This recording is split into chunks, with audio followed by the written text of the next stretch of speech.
breakfast. This is the life. Wait a sec. Isn't something important supposed to happen today? Oh, today's our big day! We're supposed to leave the Fortress of Mirapede! Come on, we've got to go complete the release procedures now!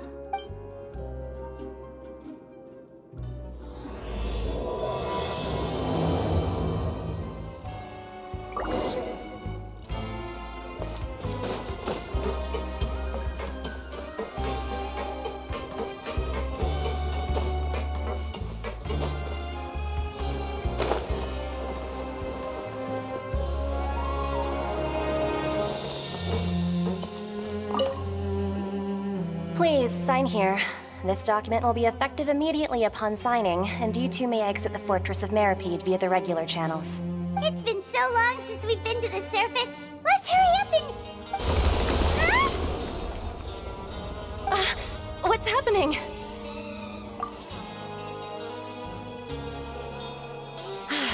I'm fine, thanks. But I wonder what that tremor was just now. Let's go ask the Duke. Your Grace? Ah, good to see you two. Is there something you wish to see me about? Yeah, what was with that earthquake just now? Ah, that. The tremor didn't originate from the seafloor. In fact, it seems it came from the surface. Over the years of serving as the warden here, I've developed a sense for distinguishing between what occurs on the surface and what occurs underwater. Besides, the seal that Monsieur Neuvillette set in place won't fail so easily. So the fortress is okay? If you recall our last incident, if there really were a problem, there would be crowds of inmates in a panic right now. Huh, you've got a point. Okay, seems we need to get back up to the surface and ask about what happened. By the way, do you know what day it is today? I believe today is this month's pipe cleaning day. Wait, seriously? Aha, yes. Have you completed your release papers? Yep. It's you two. Are you leaving now? That's right! Today is our last day in prison! But now that Paimon says that, it doesn't feel like we were confined here. It's actually been pretty nice. Oh yeah, Paimon feels fond of this place now. Then be sure to come back and visit. I'll miss you. If you've signed the release papers, then you're free to go. The guards will escort you out. You're not going to see us off? I knew you'd ask. All right, sure. Let's go. Well, you actually agreed. No worries, you must be busy. Paimon was just joking. Ah, so you do have a polite side, I see. After being down here for so long, I imagine you must feel like you're lacking companionship. Shall I come along too? Yeah, don't worry, we'll come back to see you. Paimon really likes the cafeteria here. The chefs sure do know how to make good grub. I hope you won't be here as convicts the next time I see you. We'll do our best to stay out of trouble. Well, it seems our work in the Fortress of Mirapede is finished. That's the end of another chapter in our journey. And since Neuvillette was the one who asked us to come here, we should probably go report to him now. Next up, the Palais Mermonia. You're going to see Monsieur Neuvillette? Please pass on our kind regards. I'm sure just your regards will do, no? I believe it would be the polite thing to do. You're right. I've heard the Palais has been terribly busy these days. Tell him that I hope he hasn't been overwhelmed by the recent string of troubles. The Palais Mermonia sure is buzzing with activity today. Halt! Huh? Oh, it's you two. Apologies. Monsieur Neuvillette did say you'd be welcome at any time. Excuse me, would you mind helping me take a look at this report? I'll be right there. Sorry, I've got my hands full here. But you can see yourselves in. Everyone's so busy. Seems a lot has been happening.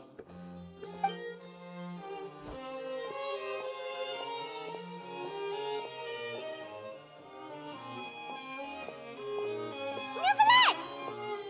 Hello. You've come at the right time, but you'll have to wait for just a moment, as there are some urgent matters I must tend to first. In the meantime, please, have a seat. If you'd like to have something to drink, let the Melusine outside know. That's all right. We just ate. Very well, then. Let's take a break over there while we wait for him to finish his work.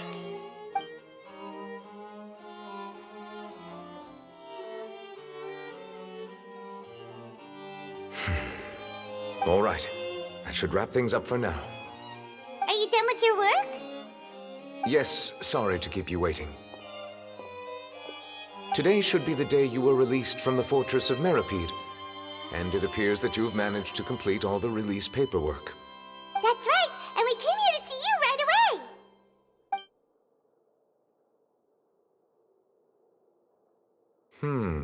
A massive whale. Do you have any idea what that might be? Judging from your description, that cannot have occurred in any ordinary waters, but rather something like the primordial sea. A whale of that size and shape cannot usually be found in the waters of Teyvat. Therefore, we can only assume that Childe is presently immersed in primordial seawater. Immersed in primordial seawater? But how? And is he okay? Most people wouldn't be capable of entering in the first place. I'm not completely sure how he could have gotten there myself. Yes? What is it? Ah, right! Paimon felt it too! We asked the Duke and he said it wasn't from underwater, so we figured you might know something about it. It turns out that I have just received a report about this particular matter. In fact, that's exactly what I was busy with a moment ago. The source of the tremor was here on the surface near Poisson. After the shaking stopped, the water levels in the Poisson area rose at an alarming rate. The water levels rose? Oh no! What about all the people there? Fortunately, the water levels only rose for a short period of time and have already returned to normal now. However, I still have a bad feeling about the whole phenomenon. If the change in water levels is connected with the leaking primordial seawater, then the situation in Poisson may be much worse than it appears. Navia should be in Poisson, right? We need to go check on her! I would also like to go there as soon as possible, but I'm afraid I can't leave just yet. We must immediately formulate disaster prevention plans for the surrounding coastal areas to avoid potential catastrophes. I'll have to ask you two to go to Poisson first. I'll meet you there to check on the situation once I finish things here. There's no time to lose! Let's get going! Please be careful. Oh no! What happened here?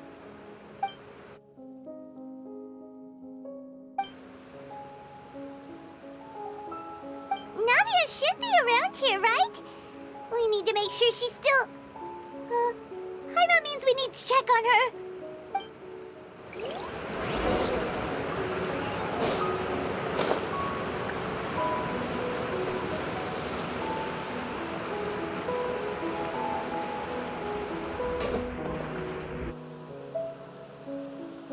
We haven't seen a single soul all the way here.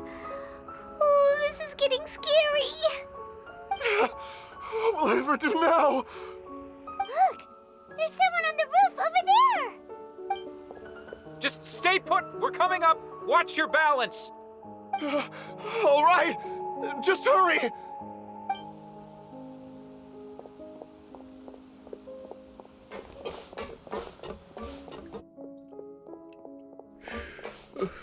I'm not young anymore.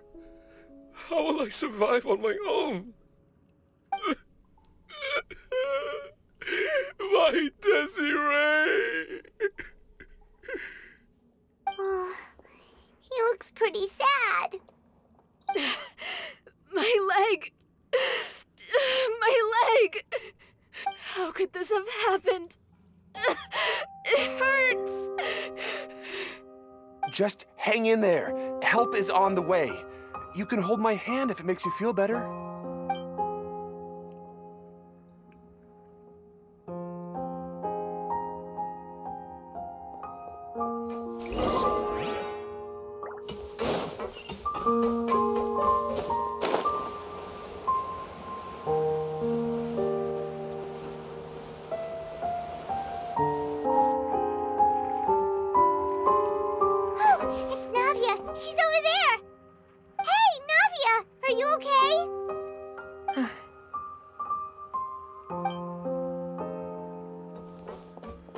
you're here.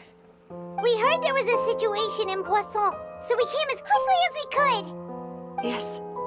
As you can see, the water level suddenly rose. It caused quite the disturbance, in fact.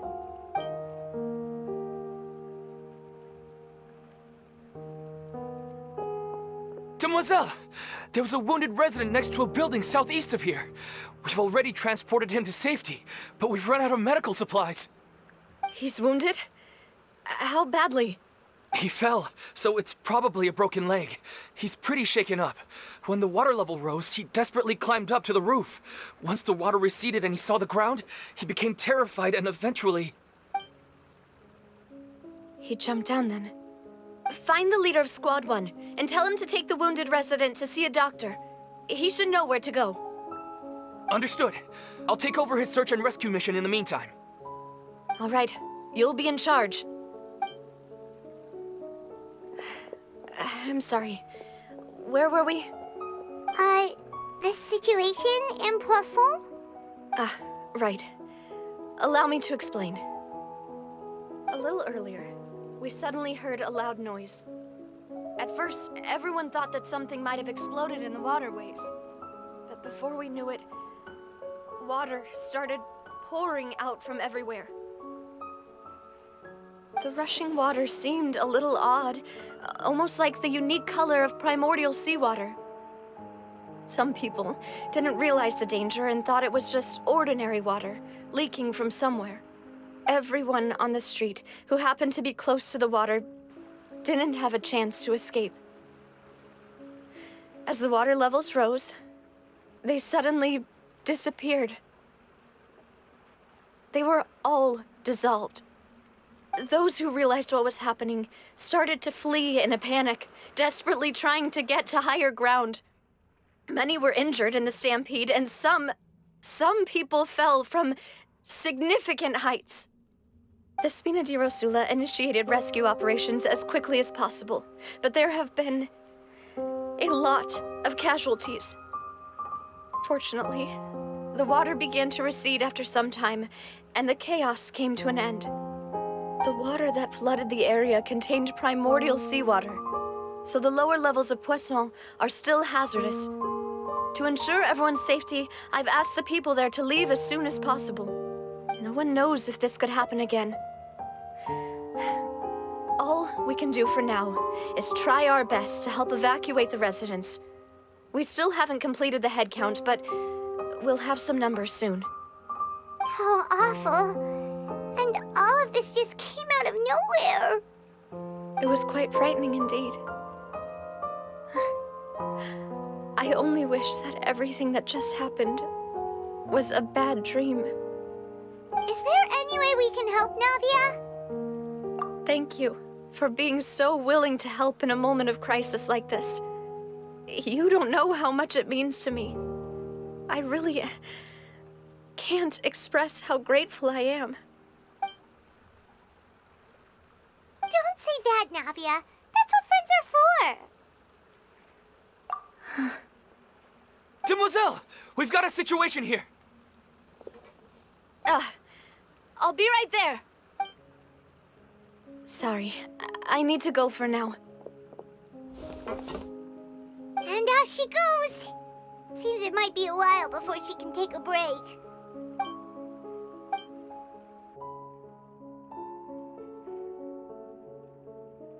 Okay, the wounded are being tended to, and we finished a preliminary head count. More support has just arrived, so I suppose I finally have a moment to focus on my own matters. Of course, we should remain ready for anything, and continue doing our best to rescue others. I'll be sure to have everyone at the Spina di Rosula ready to render assistance. Traveler, Paimon, would you two accompany me to my father's grave for a moment? Huh? Right now? Thank you.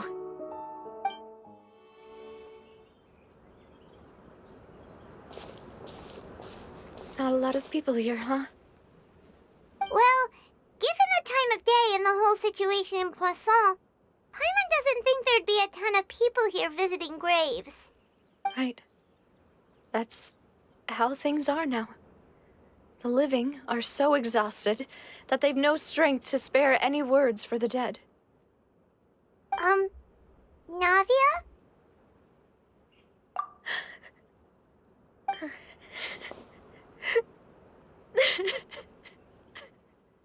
Navia, what's wrong? Sorry. I just... Malus and Silver, they won't ever come back here again. What should I do, Papa? Huh? What happened to them?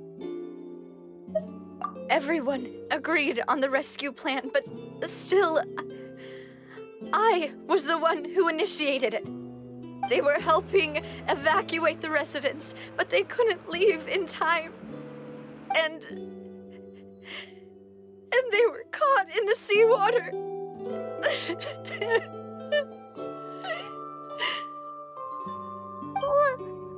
What should we do? I've known them for so long. And I know they weren't afraid. But I could at least hold a funeral for my father. And I know where he rests. But as for Malus and Silver, they're just gone. I just can't.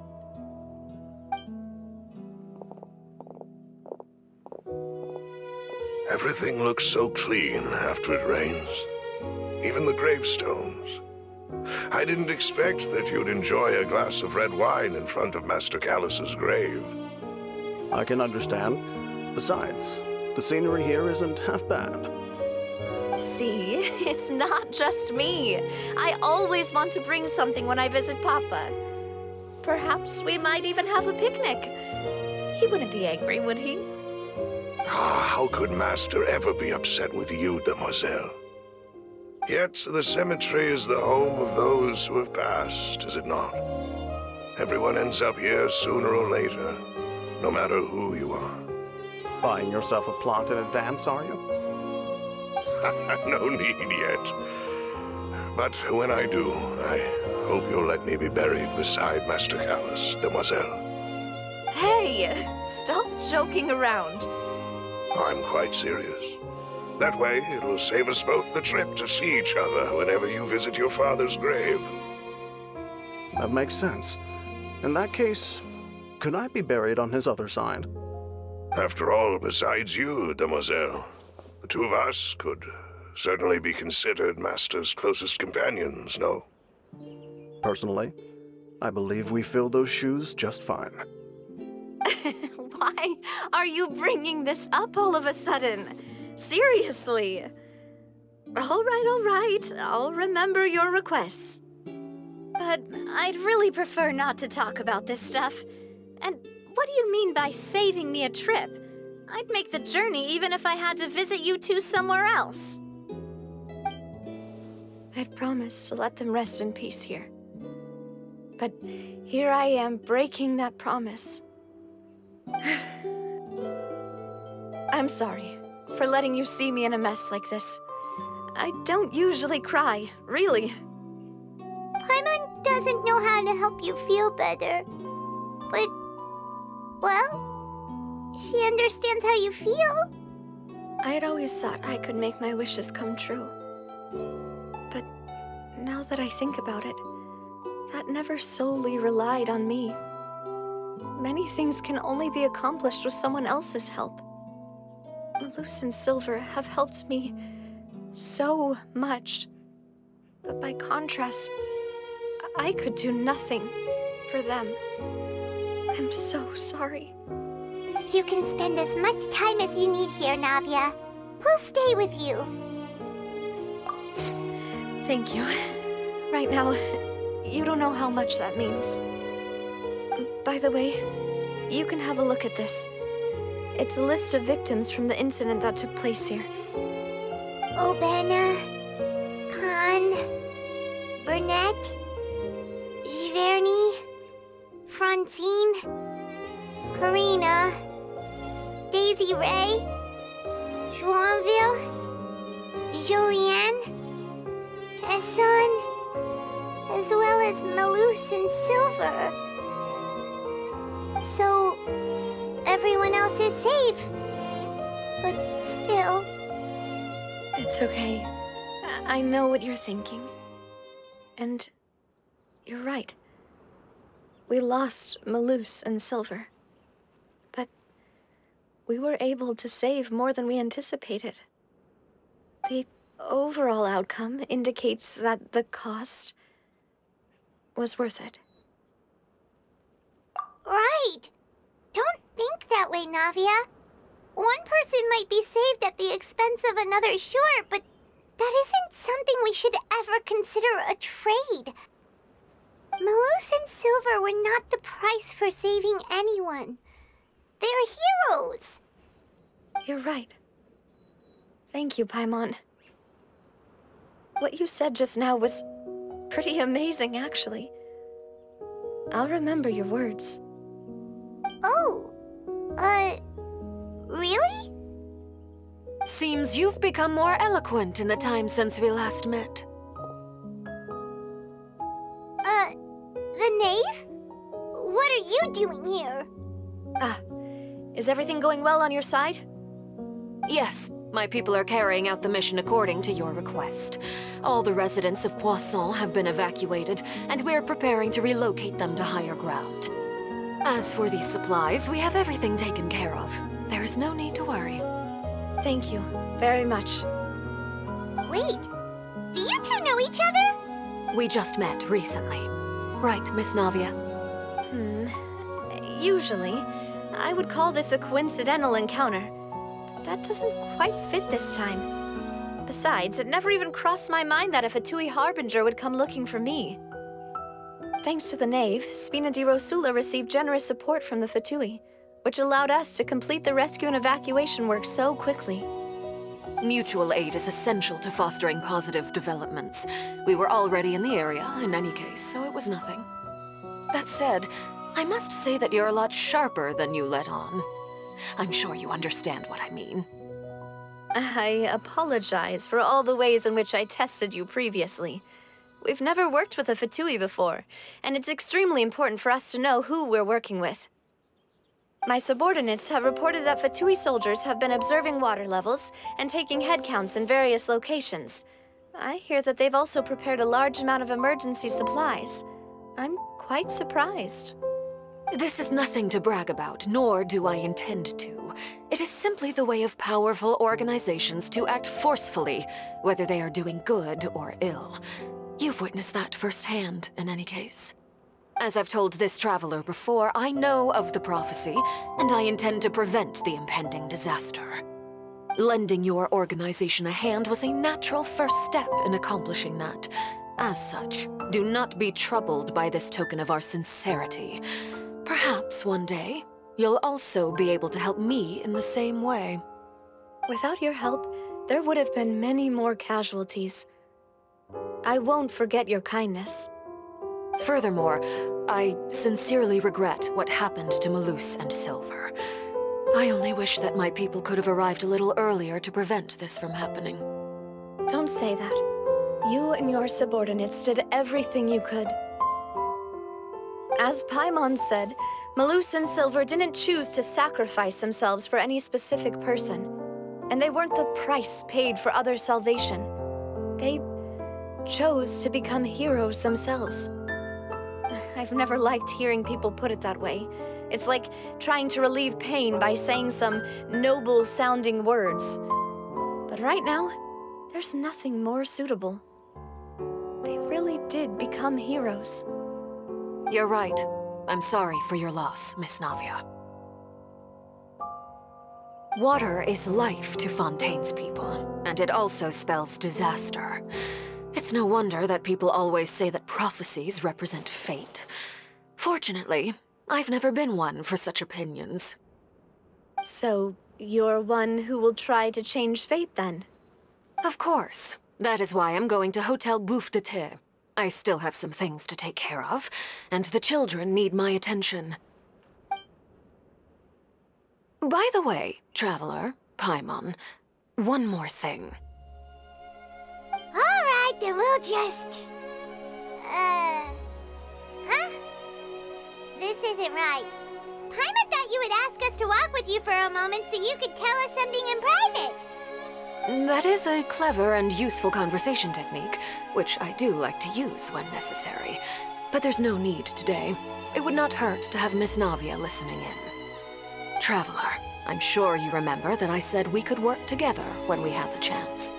You and I both know that there may be issues with the Primordial Sea. Previously, it was the Fortress of Meripede's sluice gate, and this time it was the water levels in Poisson. These are both signals. Indeed. Allow me to share the latest intel I've received from the House of the Hearth's intelligence network with you. During some recent investigations, a child claimed to have discovered some ruins near Poisson. The ruins date back to ancient times, and seem to be worth investigating in many ways.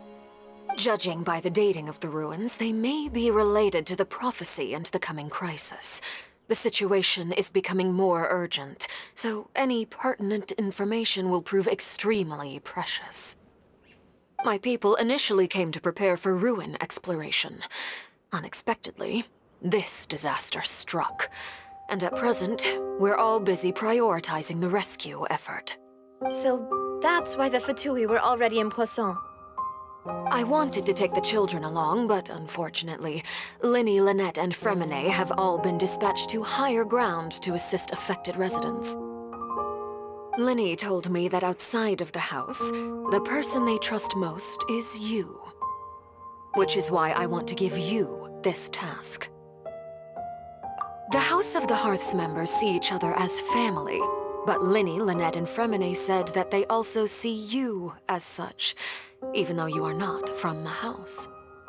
I'm sure you already understand how earnest they consider their friendship with you to be. Oh, that somehow makes Paimon feel kinda happy. The intel I just shared about the ruins could fetch a high price. But since the children consider you family, it's only natural that I freely share it with you. Got it! So all we gotta do is go to some ruins, right? We can handle that. Excuse me, but may I tag along? You wish to join, Miss Navia? But are you sure you're up to exploring some ruins? You need to rest. Well, I'm sad, yes. But I can't just go back and plop myself into a chair by the roadside and do nothing. There's no point in being depressed while we still have a disaster on our hands. As my father's successor, I must live up to the hopes he had in me. Besides, I'm also doing this for myself. I need something, a distraction, to keep my mind off Malus and Silver.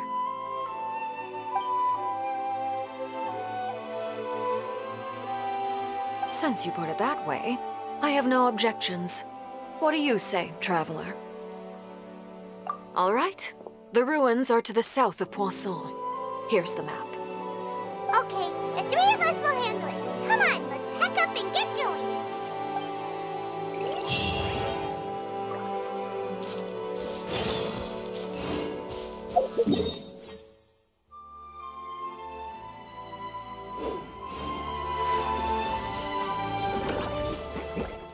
So, are these the ruins the knave was talking about?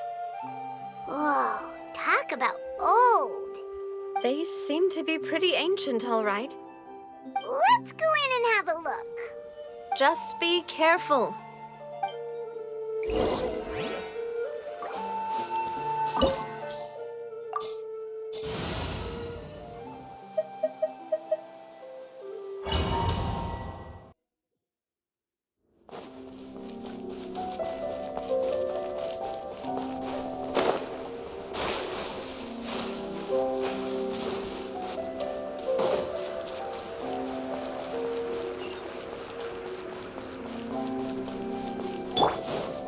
Right here, emerge, right here. Bow your head.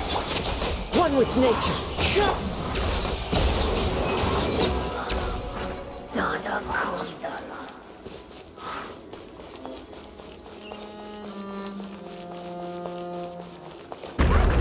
Floor here isn't safe.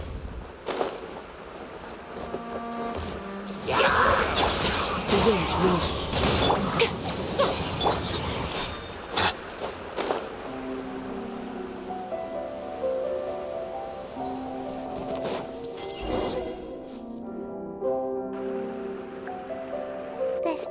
also been contaminated by primordial seawater. Yeah. And a lot of it, too. A Fontainian would most likely dissolve the moment they fell in. Right! You can't go down if there's primordial seawater. It's too dangerous, and it won't be any help for you to just stay here. Don't get by my wrong. We're not saying you're useless. It's just that... No, you're right. I can't do anything in this situation. I'll leave this to you.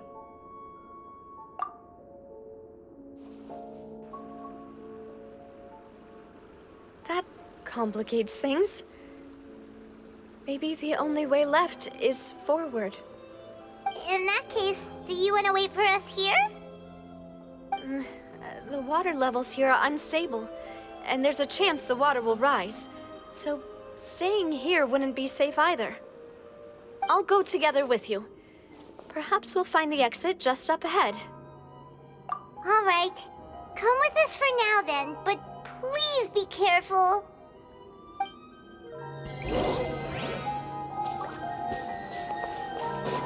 Oh no, it's a dead end! Let's try climbing over from the side.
Demoiselle?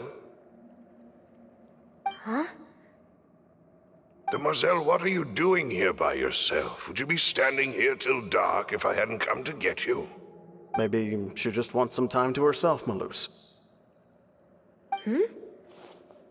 Oh. Was I sleeping? Yes, it would appear so. I must be tired. That's quite possible. However, you were the one that suggested we go out for a walk. Oh, right. I nearly forgot. It must have slipped my mind when I dozed off. I haven't had a nap today yet. Have I? This is a familiar feeling, yet something's a little strange. Is something the matter, Demoiselle? Oh, no. No, I'm fine. I was just trying to recall why we came out for a walk. Do you remember Mr. Giverny? He'd requested our help before with foreign merchants who had a debt dispute with him, and we'd resolved the matter not long ago. We were headed to see how things were going with him at the moment. Ah, right. Yes. I remember now. Oh? Miss Navia. Ah, Mr. Malus. And Mr. Silver, too. It's good to see all of you. How have you been? I've been great. Thanks to your help, those bothersome merchants finally realized that I wasn't the one they were looking for. Why, I wasn't even the guarantor for that person. They were knocking at my door day and night. Even my neighbor, Obina, was getting fed up with them. Sometimes force is required to calm someone down and get them to listen to what you have to say. That's right. Oh, by the way, Burnett, what was it that you wanted to give to Miss Navia again? Oh, yes. One moment, I have it right here. Miss Navia, these are some flower seeds that I prepared. Please take them. They're a very good variety, and they'll become very big and beautiful once they bloom. I don't know what we would have done without your help, so this is a little token of our appreciation. I hope you won't refuse. Ah, did you cultivate them yourself? Thank you so much. I'll certainly take them. Maloose, we do still have some empty flower pots at home, right? Why, we can have as many pots as you'd like, demoiselle. Perfect. In that case, we'll swap out some of the decorative plants for some of Mrs. Burnett's flowers. Very well. Wait. Something seems to be off here. Excuse me, madam. If I'm not mistaken, your name is Burnett, correct? That's right. Is something wrong? No, it's nothing. This is the first time we've ever met, but your name seemed familiar to me. I must have heard it when I was discussing things with your husband previously. I've heard this name before. Sometime recently, I'm sure of it. And why are there so few people around here? Where did everyone go? We must mind the time, demoiselle. We still have important things to attend to today. Huh? We do? Like what? Well, now, did you forget? Miss Navia, here you are. I've been looking for you. Please, come to the Opera House. Your trial is about to begin. My trial? Wait, why would I need to go to the Opera House? Yes, she's right, demoiselle. It's just about time now, so we should get going. Oh? All right then.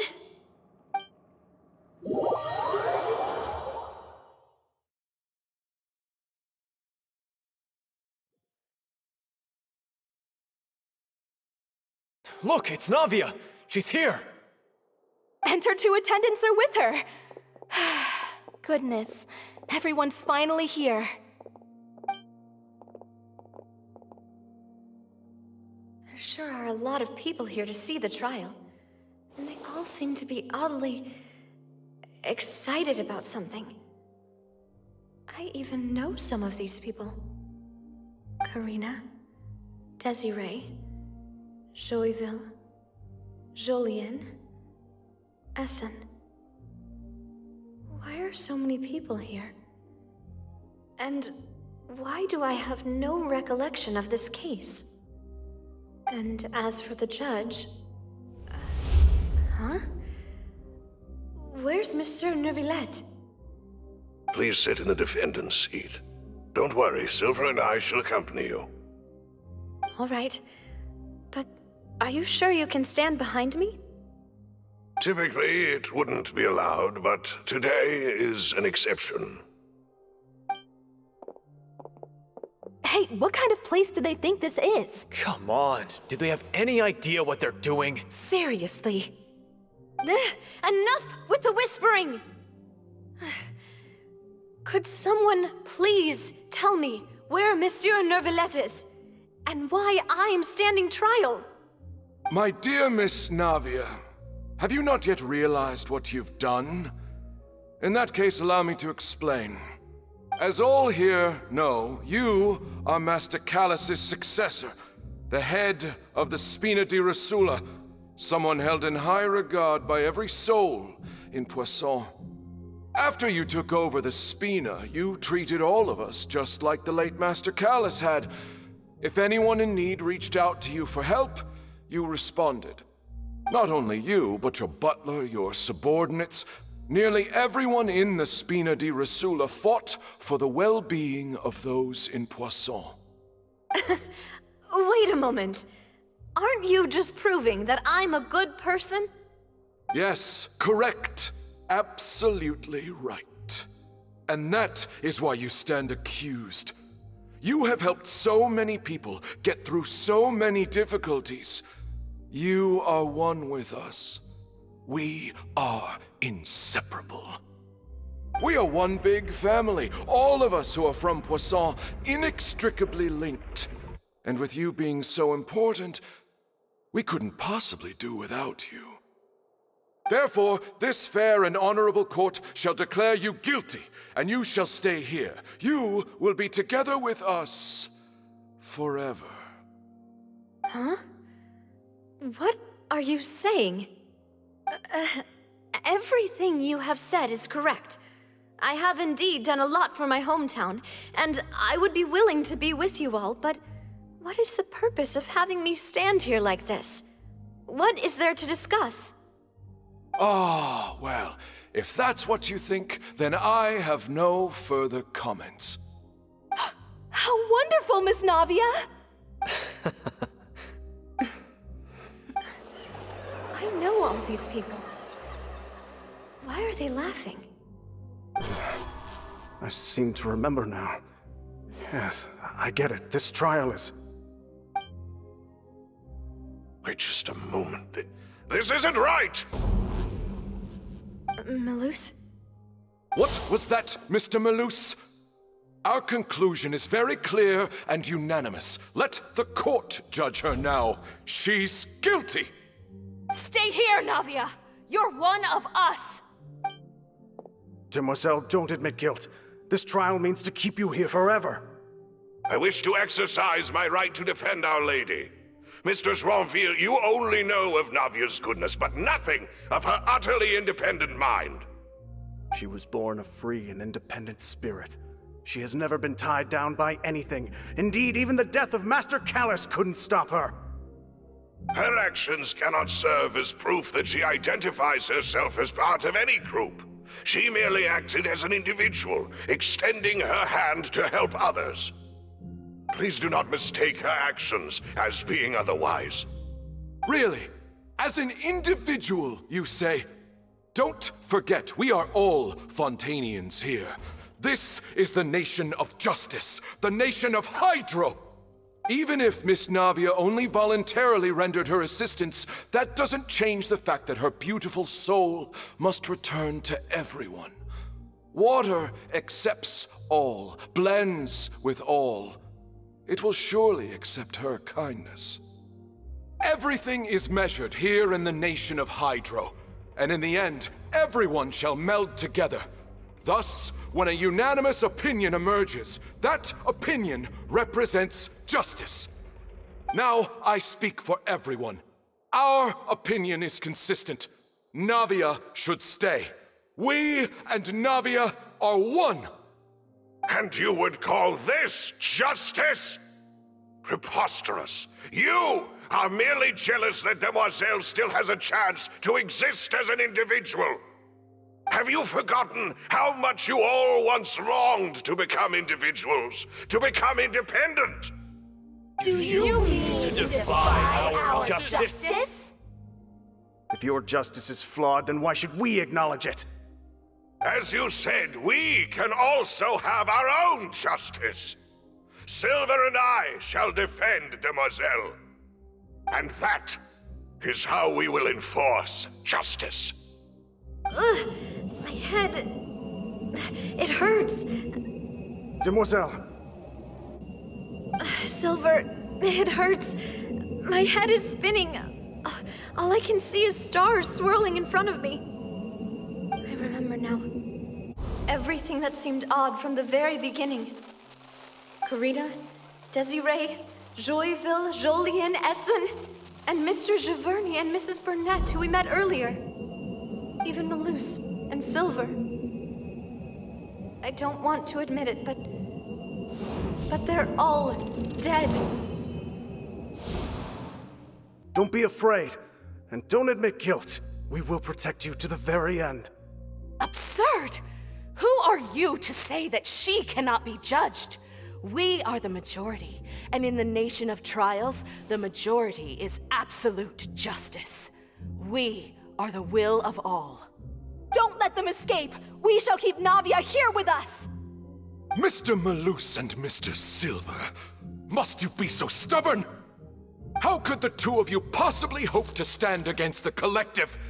Do not resist. This judgment is fair and just. Navia belongs to us.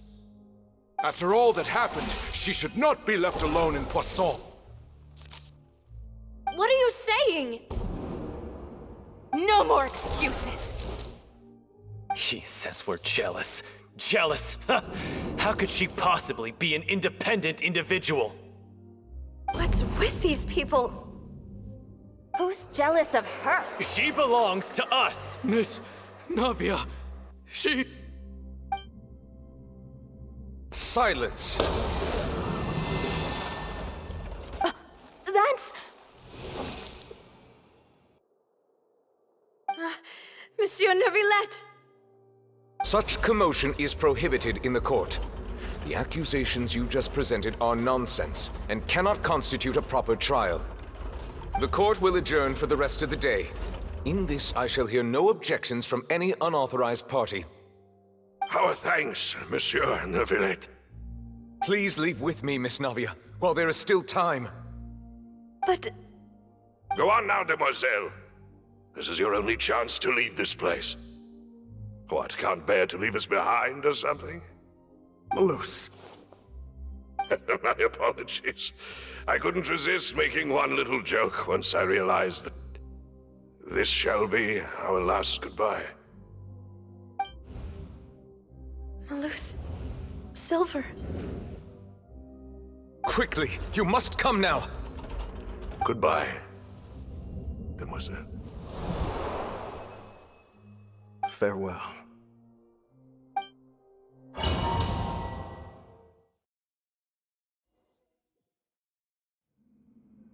No, wait! Just a second! Navia? You're awake. Good.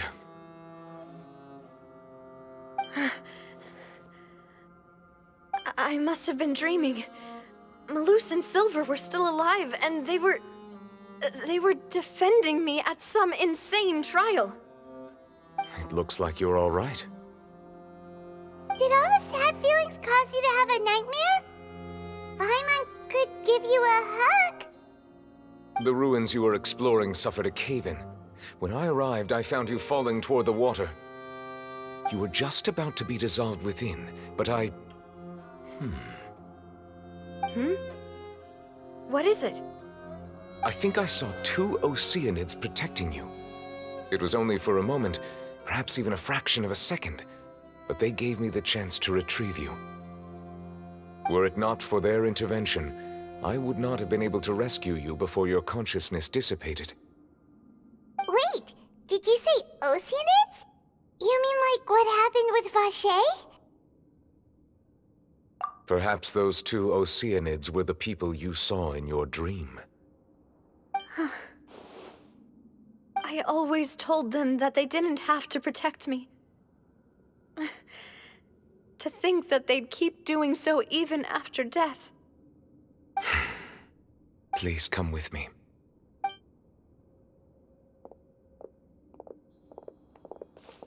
Neuvillette, are you okay? Oh, I am quite all right. Perhaps there's something we could chat about? Why do you look so stiff all of a sudden? Oh, Paimon knows. You're the type who feels awkward when there's nothing to talk about, right? I merely thought that we should give Navia some time to herself. Huh? Why didn't you just say so then? Don't you think it's even more awkward to call us over like this and then have nothing to talk about?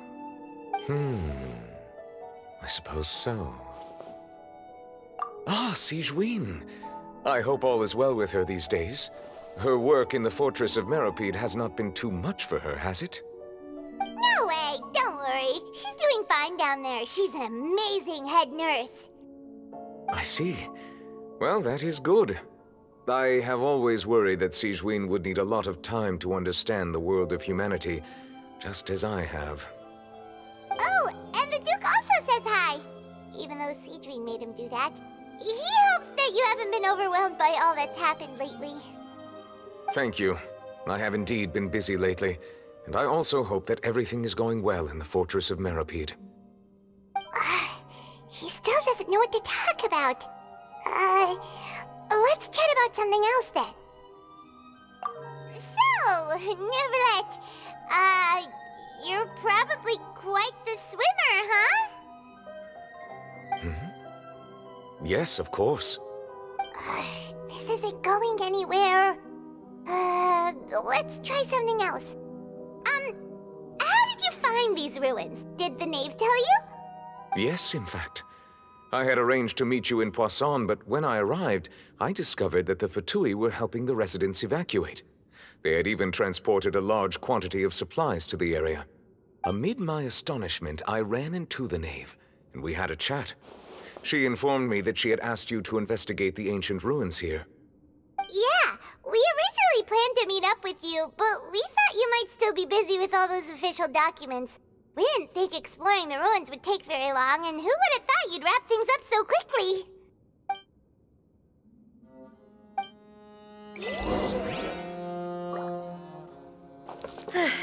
I'm sorry to have kept you all waiting like that. I'm feeling much better now. I guess we should get going again. Will you come with us, Monsieur Neuvillette? Yes, if you wouldn't mind my company. All right! Another one joins the party! Let's get going then!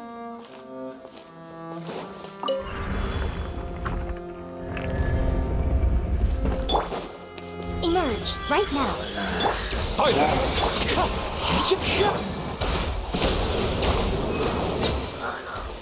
Dada Kundala.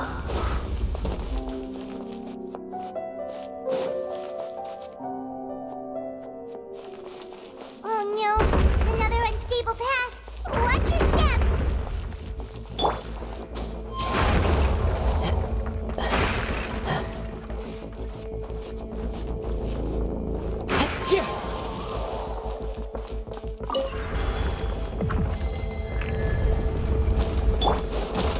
Watch out! There are rocks falling over here!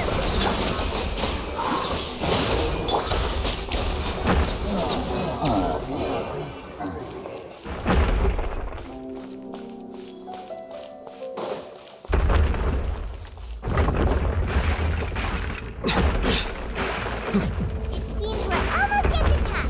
Keep it up!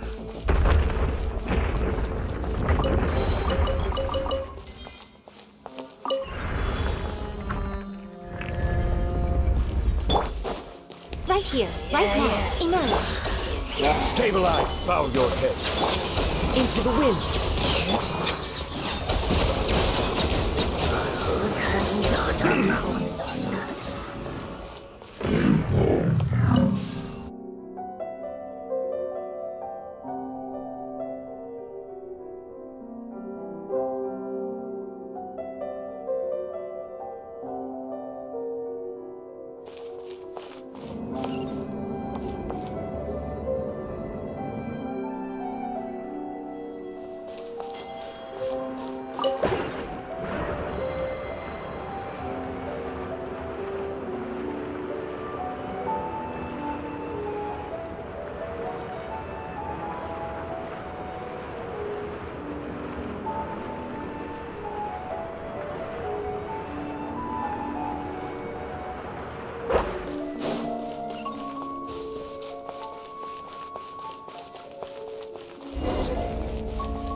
Looks like we've reached the end.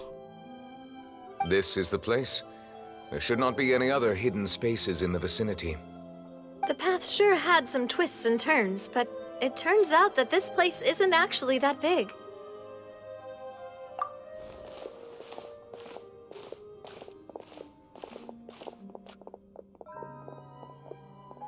Stone slates.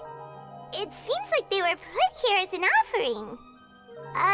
Could we take them down and have a look? Perhaps we should just leave them be for now. There are 4 locations in total, but only 3 stone slates.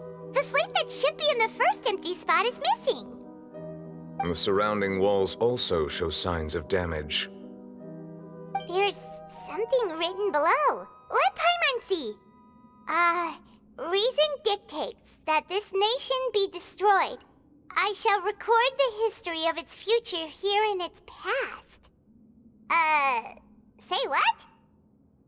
It feels like someone left these slates and these words here for a purpose. But does he mean that Fontaine should be destroyed? That would fit the circumstances dictated by the prophecy, yes. Indeed, the slate's contents correspond to it. Take the second slate, for example. There's a person kneeling here. She seems so dedicated. And there's a whole bunch of other people behind her doing the same. She's facing this... what is this? Some kind of island in the sky? And is that Lady Furina in the third image? Did the Hydro Archon fall into the water? And is that a ring of people around her? Paimon doesn't quite get it. Are they all in the water? The fourth image. I know this one. This exactly matches the content of the prophecy. The people will all be dissolved into the waters, and only the Hydro Archon will remain, weeping on her throne.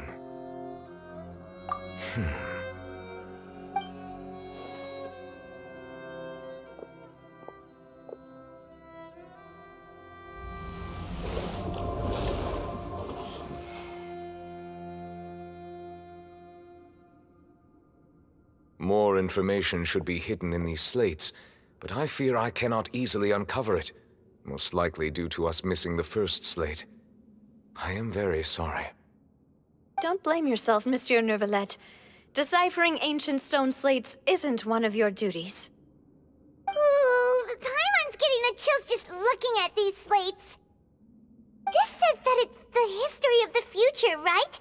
That means the prophecy's sure to come true. I really hope it doesn't mean that. Still, Paimon feels like these images are kind of weird when you look at them together.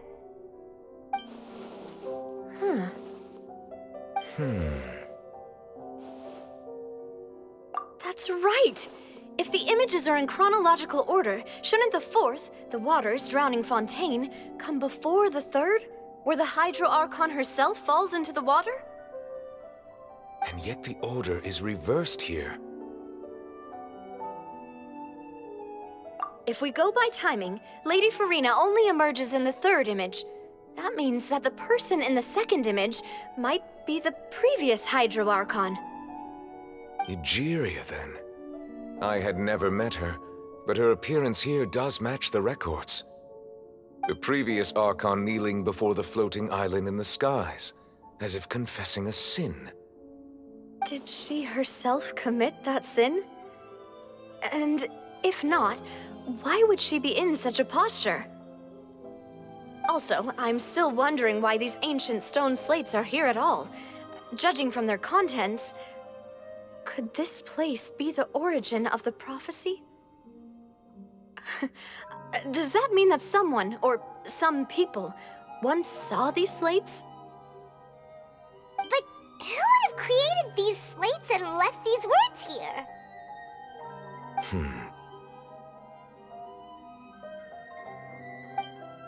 It seems that any further clues will have to come from Furina. In that case, there's no time to lose. There's nothing else to be gained here, so let's head back first. Yeah, we better get somewhere safe for now.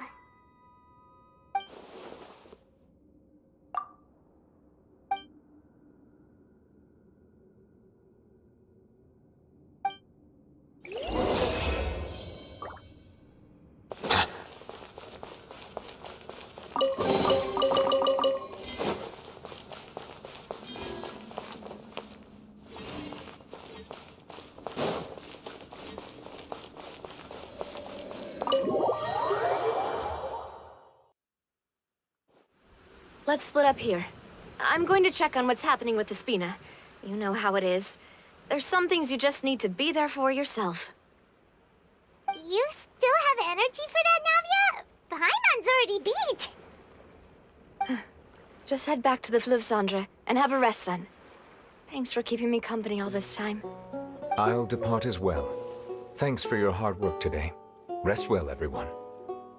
Traveler, I will go talk to Furina tomorrow morning to ask about the stone slates. I'm sure that you're concerned about this matter as well. If you have time, drop by my office. I will share the results of our discussion with you. about this directly. Will that be a problem? Paimon's getting a little scared now that it's come to this. She has long been harboring secrets and will not give them up easily, which makes it all the more my duty to ensure that she understands the present situation. All right, we'll leave it in your hands then. You're probably the best person to talk to her anyway. I will be carefully considering my words tonight. Traveler, Paimon, our safe house at the Fleuve Cendre is always open to you, as ever. So please don't think you're an imposition. All right. I'll be on my way then.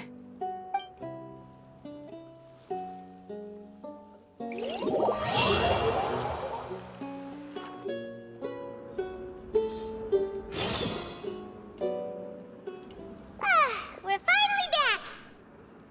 Welcome back. We've got a special menu prepared for you two tonight. Yay! And there's good food too! Navia, no, the boss is the best. Ooh, desserts! Nice, these are all Paimon's! Paimon's already starting to forget what happened today. Oh, that voice. Is that who I think it is? Huh? It's you two. What are you doing in Fontaine?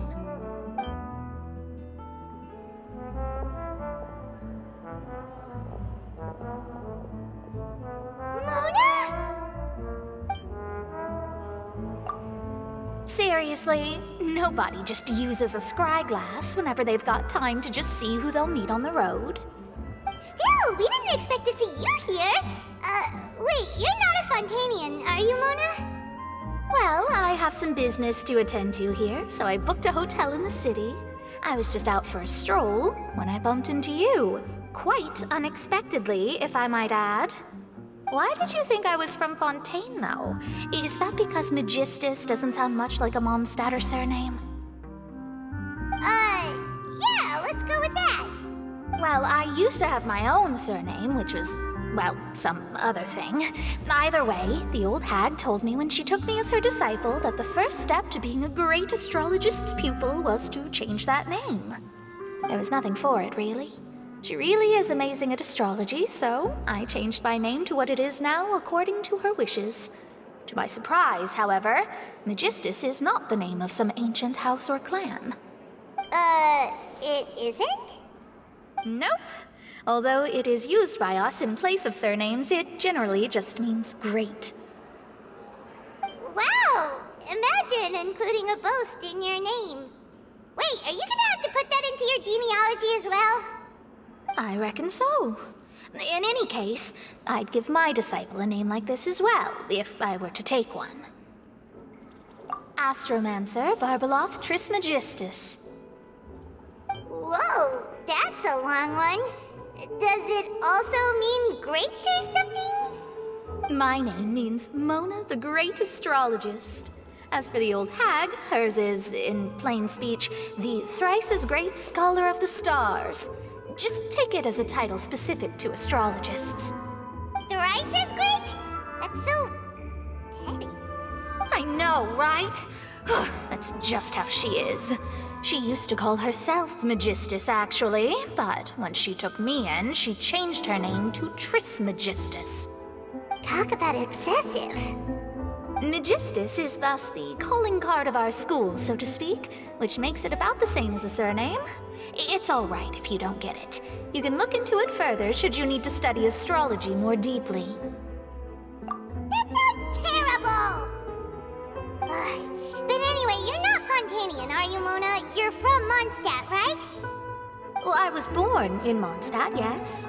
My parents migrated to Dorman Port, and I traveled with the old hag for a while, after which I settled down in Mondstadt City.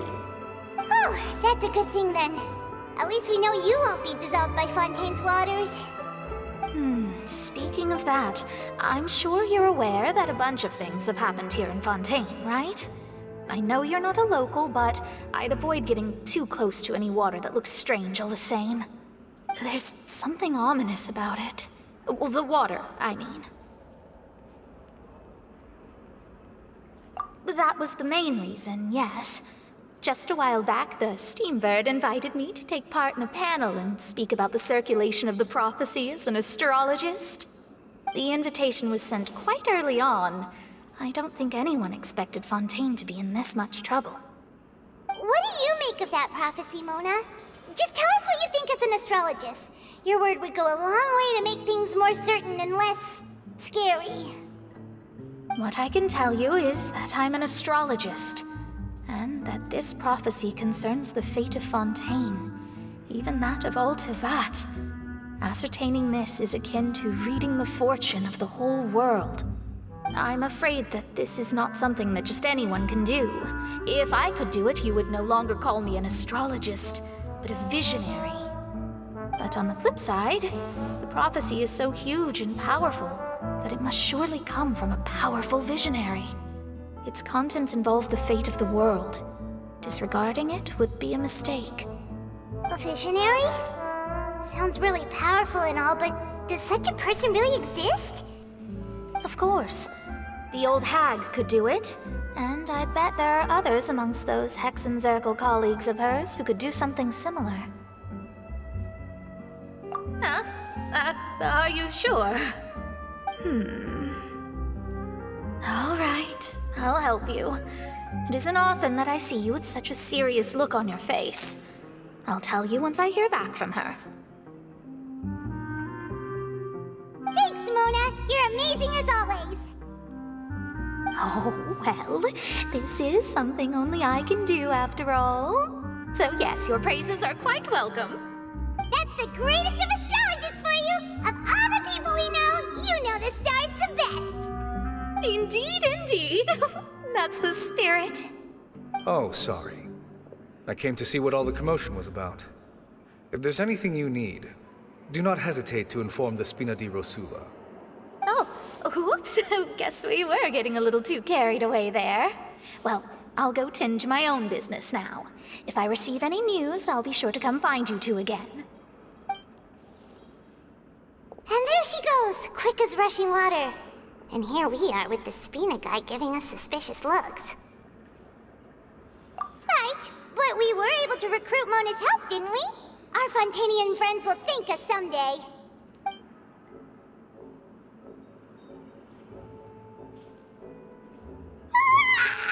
Good morning. To be honest, I'm still feeling kind of sleepy. But it's time to get up, Traveler. We agreed to go see Neuvillette, so let's pack it up and get going.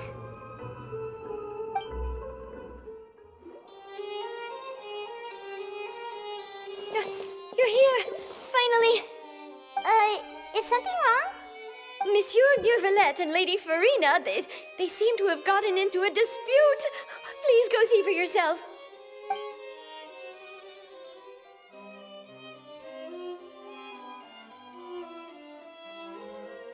Like I said, I've already explained everything. And yet the problem has not been properly solved. There is little space for excuses between us. It is not my intention to offend you, but please, tell me where you stand. You are the Hydro Archon Focalor, are you not? Look at this. This is a list of the victims from the recent Poisson incident.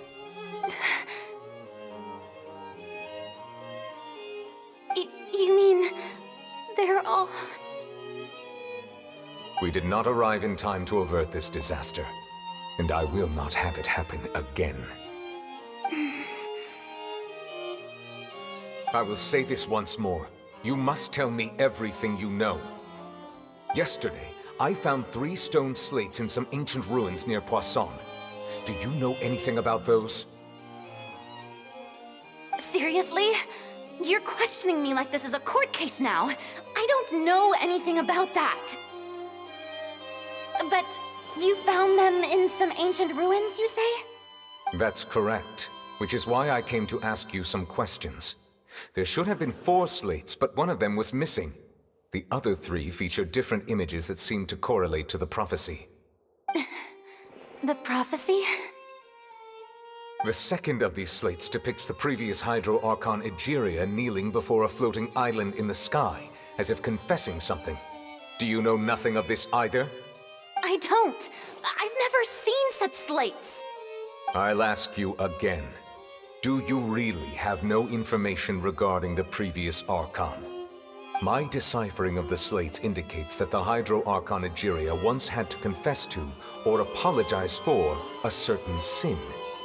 If anyone would know about it, it should be you. All gods don't have the same secrets, you know. She was herself and I'm me. Is it really so strange that I know nothing? I understand your concerns, but I'm sorry. I just don't have anything to tell you. Forgive me for saying this now, Lady Furina, but I have long known of your various secret investigations into certain matters. There are several indications that you have been investigating the prophecy on the sly. This is not strange in itself, considering that you are the Hydro Archon. But it is strange that you should also claim to not know any of Egeria's secrets, as well as do nothing following your inquiries. You have never been as superficial as you have presented yourself to be, nor are you a fool. And yet, your behavior is very inconsistent.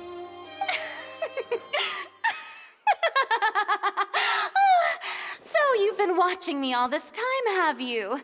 I didn't think you were that type. You... Well, since you know about my secret investigations, then you should know I'm actually working to take care of it. There's no point questioning or suspecting me. You're the Eudix, but you're still my subordinate. You should be following my lead. Just trust in me, you're Archon, and do as I say. Never mind whether you can truly convince yourself to or not. It'll all turn out fine. That's all I have to say. We do not discuss this matter again. Oh, the opera's about to start. Toodles!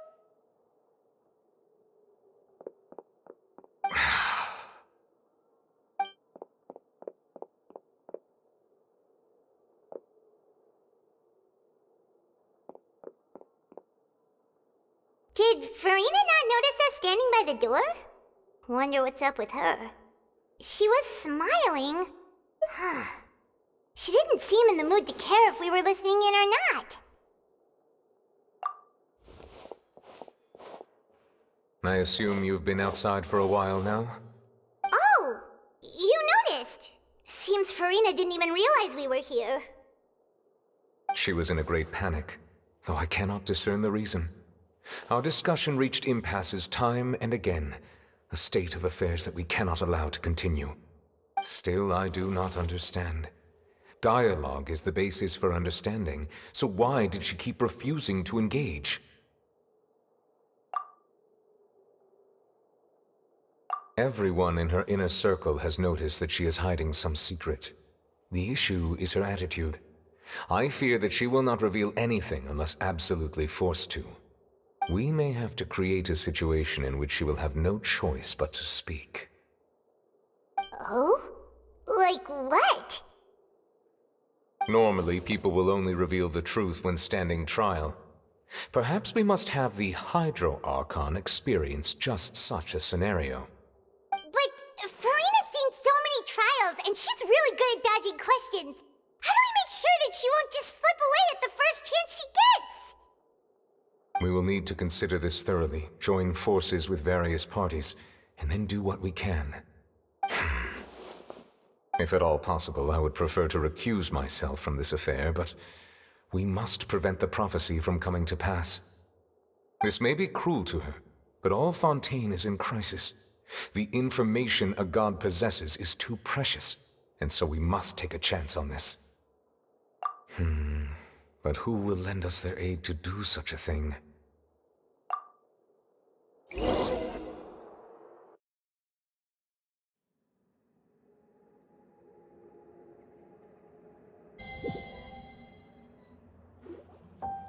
Well, that's everyone, huh?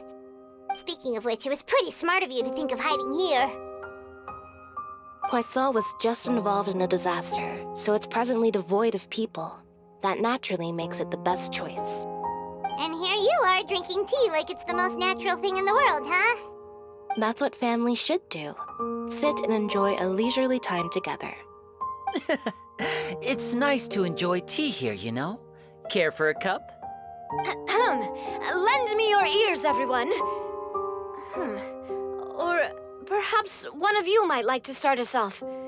How about you, friend? Me?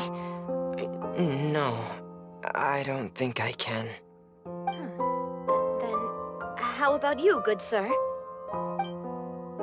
I fear that I will cause the mood on this boat to become as somber as it is in court. Well then, I guess we're lucky we've got a local like me to organize things. Wonderful, the spotlight at last. I guess I'll be facilitating things from here. That was a little long-winded, don't you think? Oh, you might be right. Anyway, to cut to the chase, our friend here, the Traveler, has brought us together to discuss something. As for what that is, well, let's start by saying that we'll be pooling our efforts together to create a series of traps. Oh, how intriguing. Well, it's just an expression, really. One that I just learned from Chlorand, and used on the spot. So, let's invite her to explain in detail. A round of applause, please.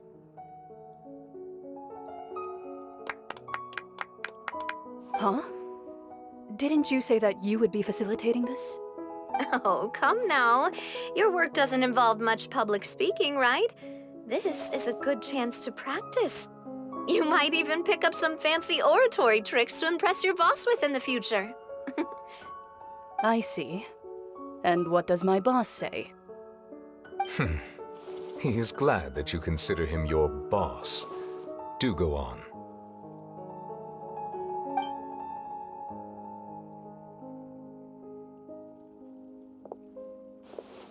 In that case, do any of you have experience hunting? Not that I recall.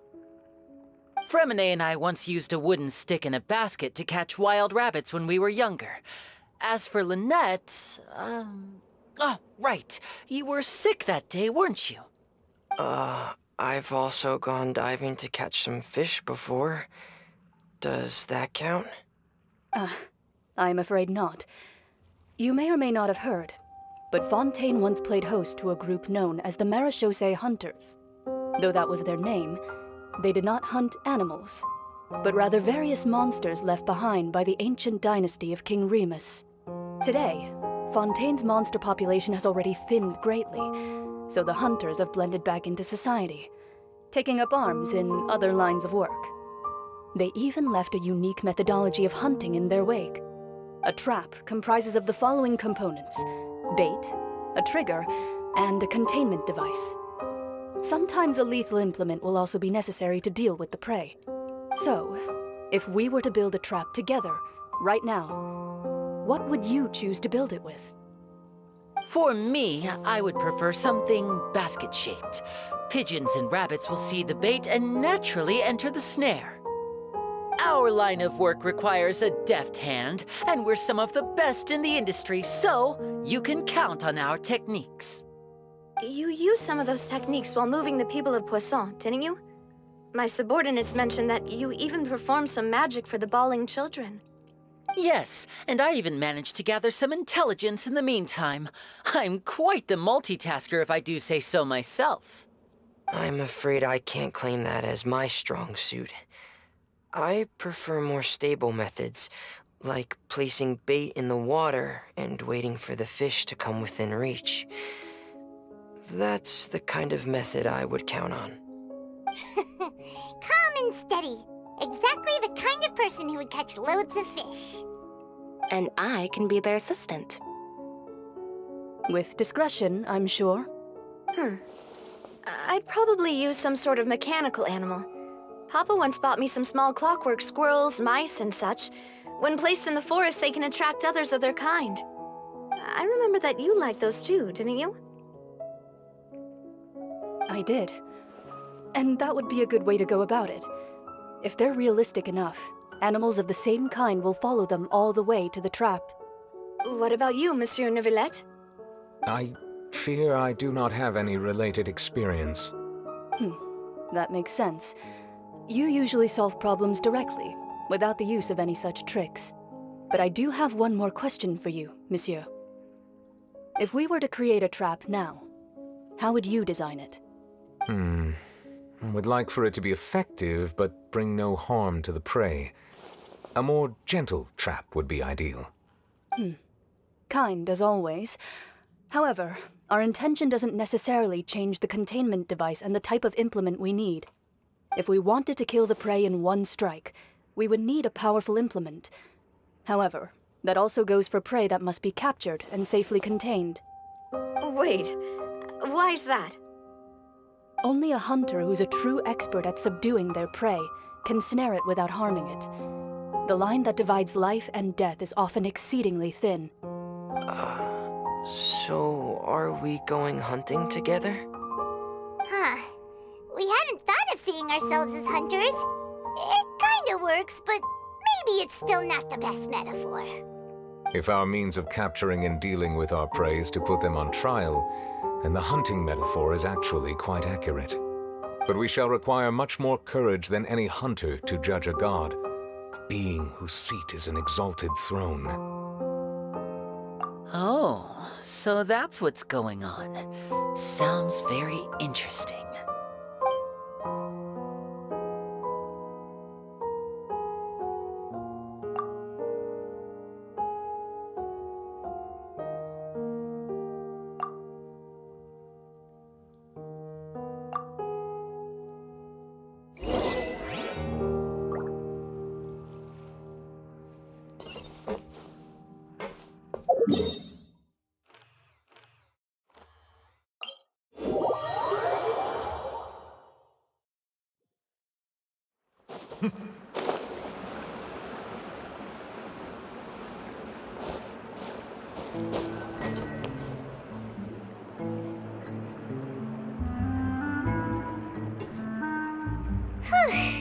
It's been a tough few days, hasn't it? So much has been happening. Paimon didn't think the meetings would go on for so long, but everyone seemed pretty fired up, huh? Paimon thought they'd be at least a little frightened. Well, Freminent was, now that Paimon thinks about it, but everyone else just looked a little surprised. Well, it's hard to say. Paimon doesn't have any experience with this sort of thing. But with you around, Paimon sure will do great. After all, you're the most reliable person in the world, aren't you? Huh? Did you just pour some tea? Paimon didn't notice you doing that at all. Then what's that? Paimon's never seen that cup before. Don't be frightened. I'm just joining you two for tea. I merely refrained from saying anything till now. Who's that voice? But there's no one here. Aw, have you forgotten me already? Wait, you are familiar. You're the voice we heard from the sky in Sumeru. The voice from the sky, I fear that description is wrong. Though, not completely wrong. You're feeling lost now, just as you were feeling previously. I sensed that confusion and thus came to you. Guiding people is an irresistible hobby of mine, after all. Consider me a passerby, just accepting a commission from my friend's disciple on a whim.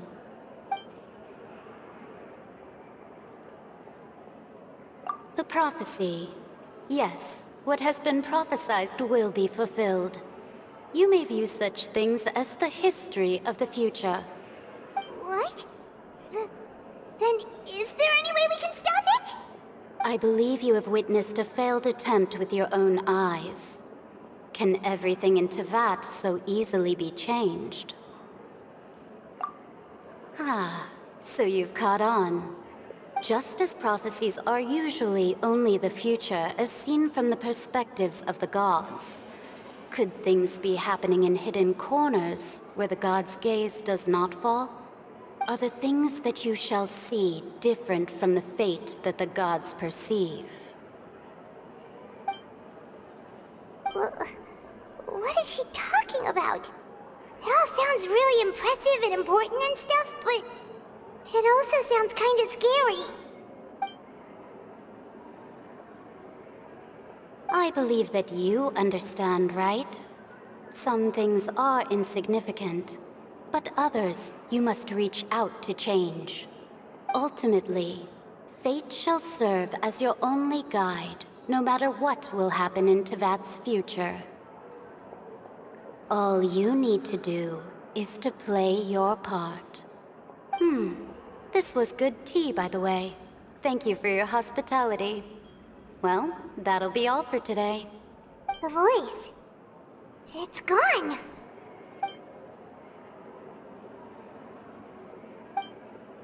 What?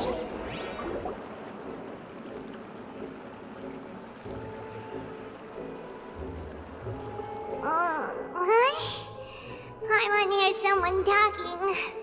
All right, coming. Hey, it's you who's getting lazy, okay? Well, I see I've walked in on some lively banter. Luna! Fine, just fine. I went to take part in that Steambird panel. It turned out to be more interesting than I expected. Not all Fontainians are pessimistic about this. One journalist mentioned that sitting around and waiting for the end to come would be wrong, and that they should make their own rescue preparations. I agreed, so we had a brief chat with her. Did she have pink hair by any chance? Why, yes! It was Charlotte. You remember her, right? That daredevil journalist? I'm in full support of her view. Prophecies are very important, but how can people allow their lives to be commandeered by just a few words? That's right! Paimon's glad to hear something sensible for once. Ah, yes. About what we had discussed before. I did try, but I'm afraid I couldn't reach the old hag. I'll try again tonight, but I wouldn't get your hopes up. Huh?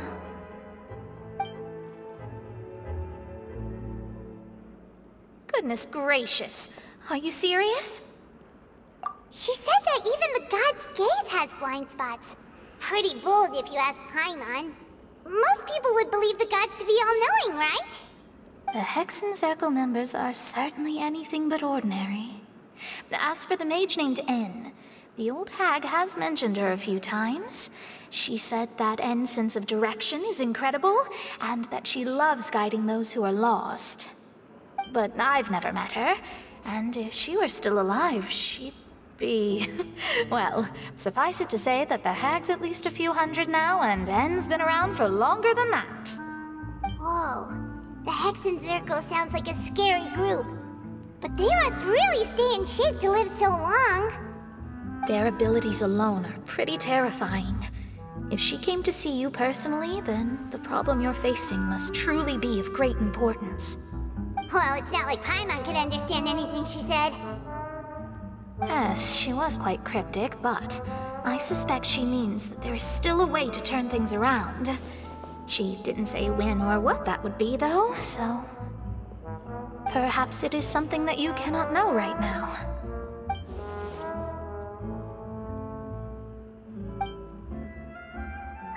Traveler, Paimon, are you two all right? Oh, we're fine. We're just a little down right now. It kind of feels like the end is coming, you know? I see. I feel that same sense of desperation, too.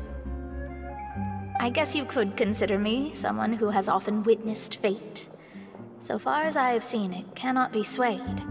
But even so, I still hope for, and believe in, miracles. Astrology is eternal and rational, but fate may not be. It is cruel, but it can also be beautiful. Perhaps that's what En was trying to tell you. Not to lose heart, and to believe that what you are seeing playing out before you is not yet set in stone. I did originally think of steering clear of all this, but I couldn't. Even if this is all futile, I still wish to help everyone. If we don't struggle to the last, then how can we face the end when it comes? Huh. You do have a point. There I go, talking about astrological principles again. Sorry about that. The moment I start talking about work-related stuff. I need to get going. It was worth trying to comfort you, even if only a little. I believe that you'll help those who are struggling in the same way I did. I suppose that might be why we always seem to meet by coincidence. Paimon feels kinda moved by what Mona said, but also kinda sad too. Hey, Traveler, Paimon suddenly feels like going outside for a walk. Let's go. Huh?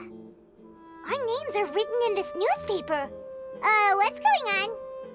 Let Paimon see! The underwater stronghold, the Fortress of Meripede, has continued in its noble autonomy, but that does not mean that others cannot interact with it. My recent attempts to enter the fortress bore little fruit. Huh. Guess Charlotte still hasn't given up on that.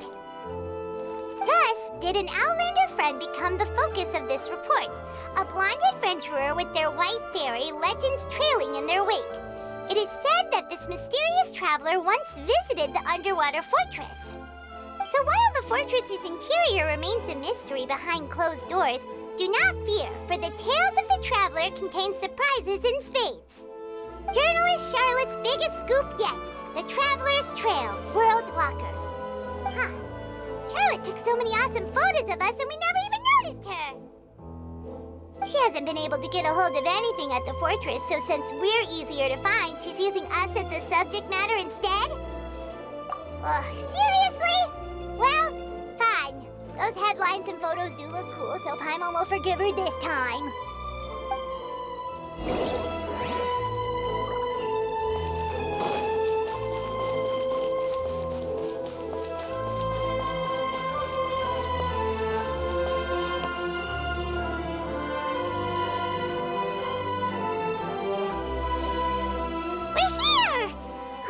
Paimon's hungry. Should we go in and get something to eat?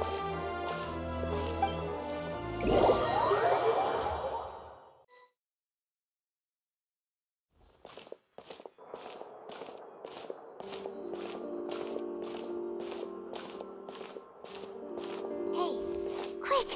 Look! That's the limited edition, only 16 slices a day cake!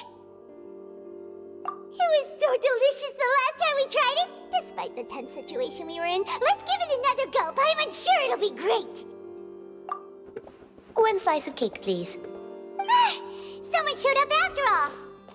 Oh, wait, you're the one from the Palais Mermonia.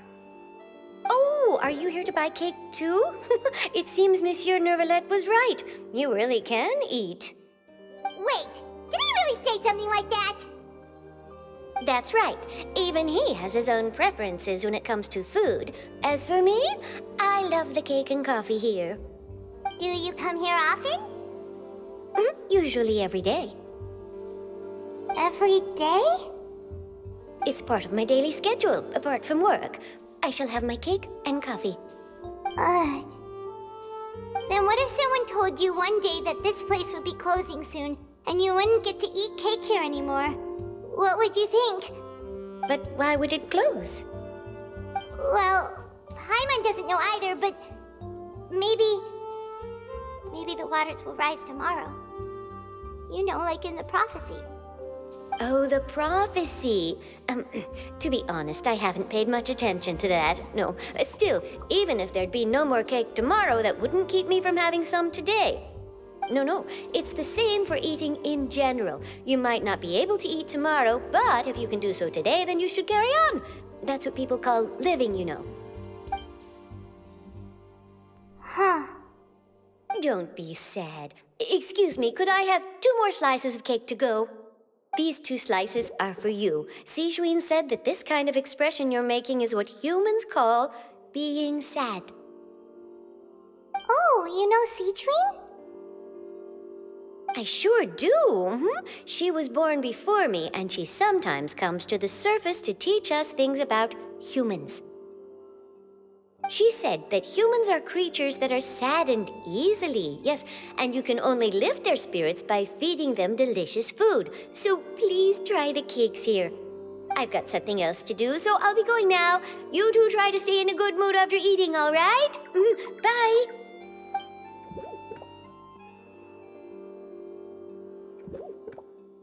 And there she goes. All right, let's dig in. I'm unsure this cake will be delicious.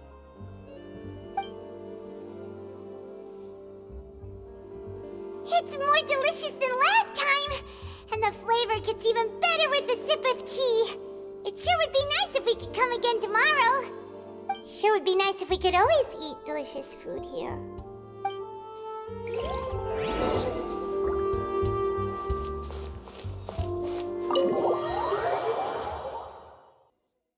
Oh, we're near the Steambird office. Let's go look for Charlotte and have a chat.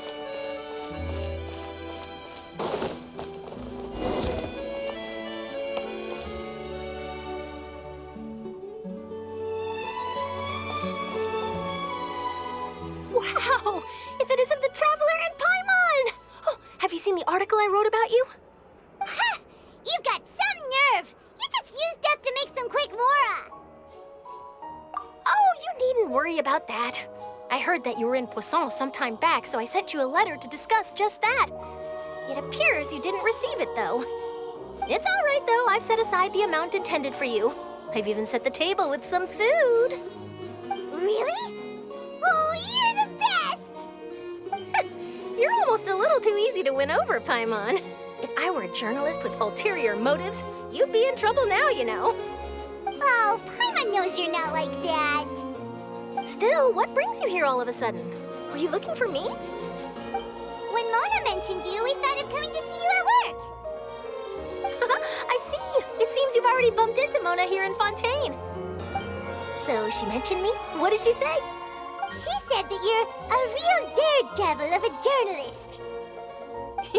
Nice. In which case, can this daredevil journalist dare to request an exclusive interview with the legendary Traveler and Paimon? Huh? So your article in the paper today doesn't count? Oh, of course it doesn't. That was more like live photography. What I'd like to do is dive deeper and ask you to talk about the things you've seen and experienced. Yeah, are we even qualified enough? Why not? If I say you're worth an interview, then you're worth it. But not right now, of course.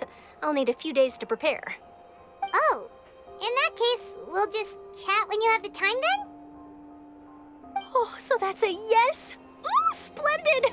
I'll tell the editor-in-chief immediately. I'll have to apply for lighting, a venue, some props, and... Whew, so much to get done now. Talk to you later.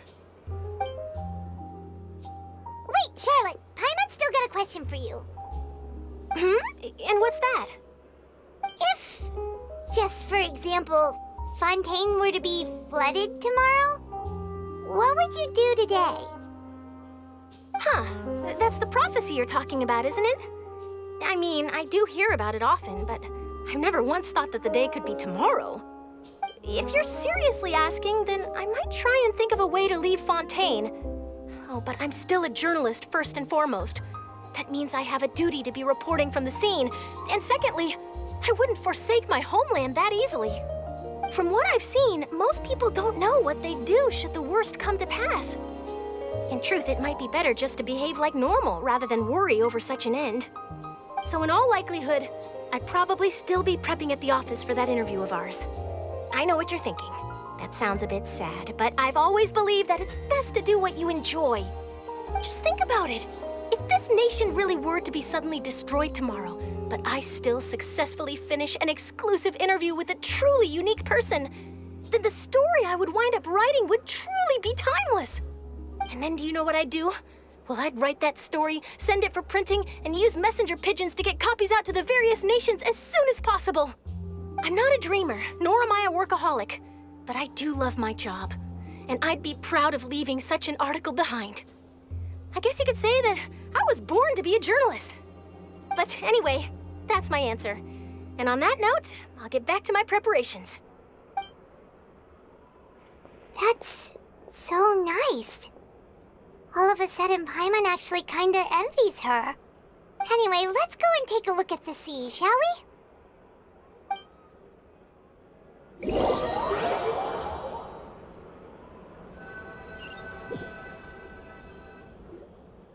The sea breeze and scenery can be a pretty soothing combo, huh?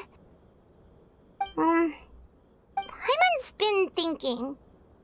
If it wasn't Fontaine, but all of Teyvat that would be destroyed tomorrow, where would we go and what would we do? No, Paimon should ask, if you could choose, what would you like to do?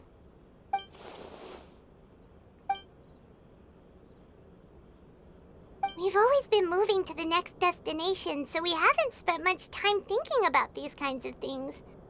We didn't have to either, with us always being on the road and whatnot. You mean, still traveling? Huh. Wait, isn't that what we've always been doing?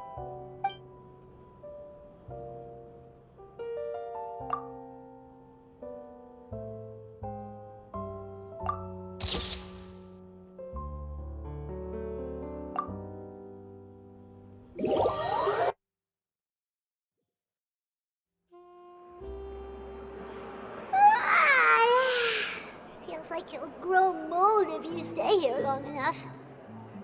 But it's still better than the Fortress of Mirapede, that's for sure. It's not only damp there, but salty too. Ah, so the two of you are still here. Wonderful.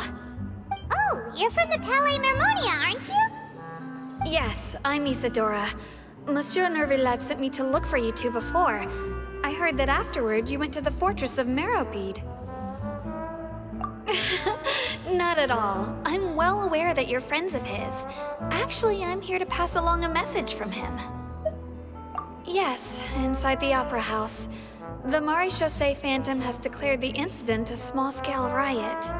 A riot? Well, that said, I don't personally think it was that serious. Lady Furina was watching a performance at the Opera House, and while she was resting during an intermission, some other audience members suddenly started harassing her, loudly accusing her of doing nothing about the prophecy crisis. And before she could respond, others started to join in. The crowd continued to grow, and protests against the Hydro Archon started to break out. So people have started to put the blame on Furina. Guess they finally found an outlet for the pressure they've been under due to the prophecy. I agree. People will naturally rely on gods, as is customary. But the moment people feel threatened, gods are also the first to be blamed. So what happened after that? Is Furina okay? Seeing that the situation was spiraling out of control and that further argument was pointless, she claimed that she'd gotten tired of this and left in a hurry. The Maréchaussée Phantom had their hands full maintaining order and did not catch where Lady Furina had gone. Only when things had stabilized did we realize that she had gone missing. So, you mean she's still missing? That's right.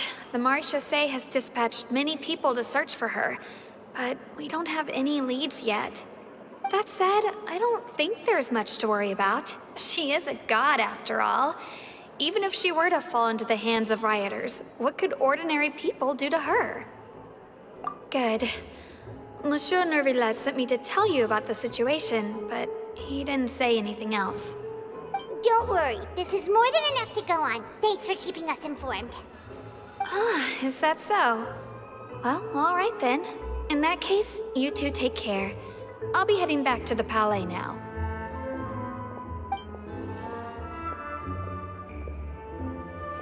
Well, sounds like we should hurry over to Poisson then. If we know Furina, she won't try to fix things in this situation. Instead, she'll look for a place to wait out the heat. And, as we also know, she may be loud and dramatic, but she doesn't have a heart of stone.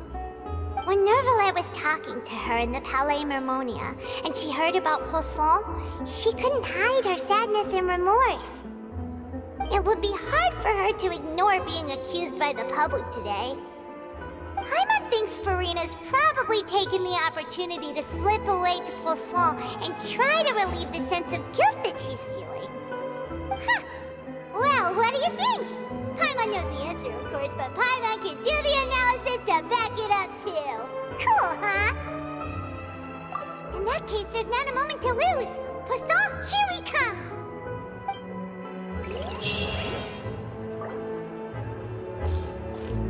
This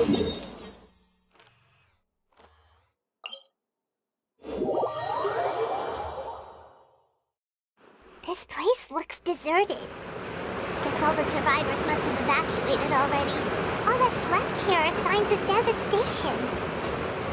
Could Furina really be here? Let's try to find her as soon as possible.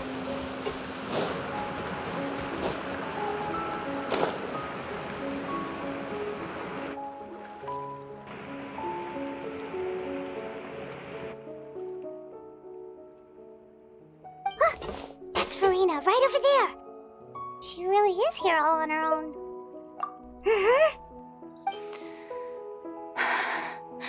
Should I just give up? This is all meaningless. What was meant to happen did happen after all. Everyone's dead. I'm sorry. I am so sorry. Give up, Furina. There's no point in holding out. I'm sorry. But what can I even do other than to repeat meaningless apologies over and over? Who's that? Don't worry, Furina. It's just us.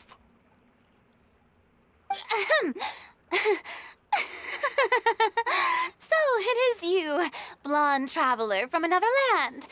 Why, I almost thought you were someone from that mob of my ignorant subjects. Come to kneel and beg for my forgiveness. Furina, you were crying just now, weren't you? The tear stains on your face are obvious.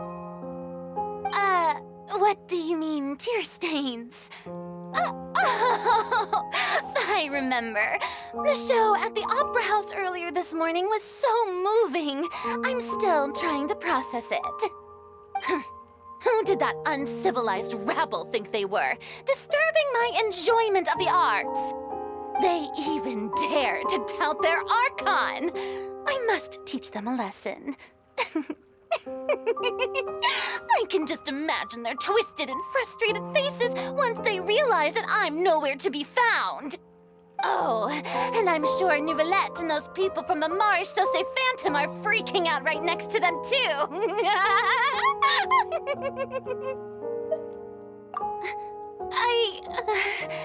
Of course not. Hey, there she is! The Hydro Archon's over there! Quick, after her! Furina, those people seem to be after you. They are? They're just some rabid fans who want to cut the line because they haven't been able to meet me in person, aren't they? That's against the rules. I can't let them get their way. Furina just ran off. Quick, we have to catch up with her.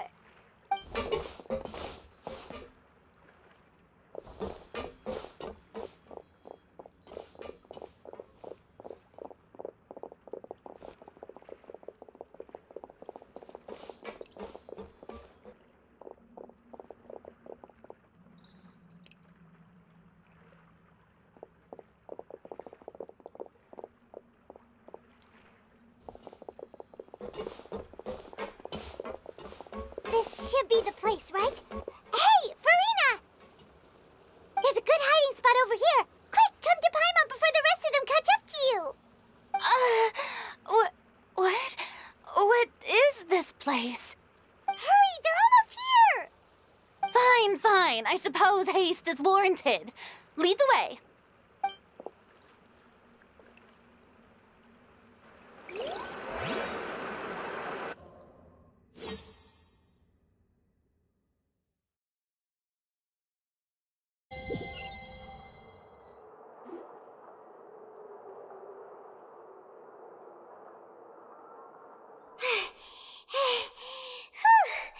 Paimon's exhausted.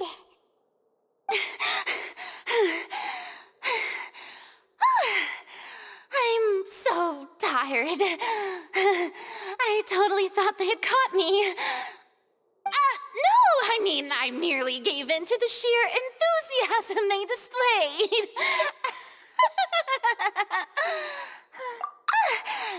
You're right. Yep, that's a good girl.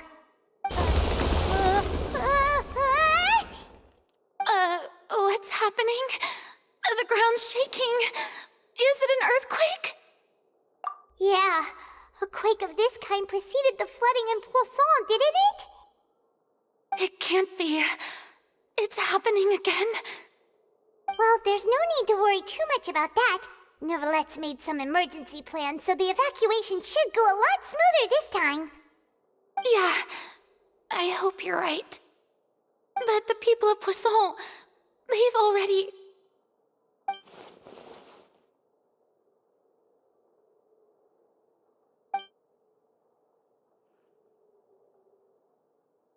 It's true. I've been investigating the prophecy for hundreds of years. I once had informants all over Teyvat, searching for clues and feeding information back to me.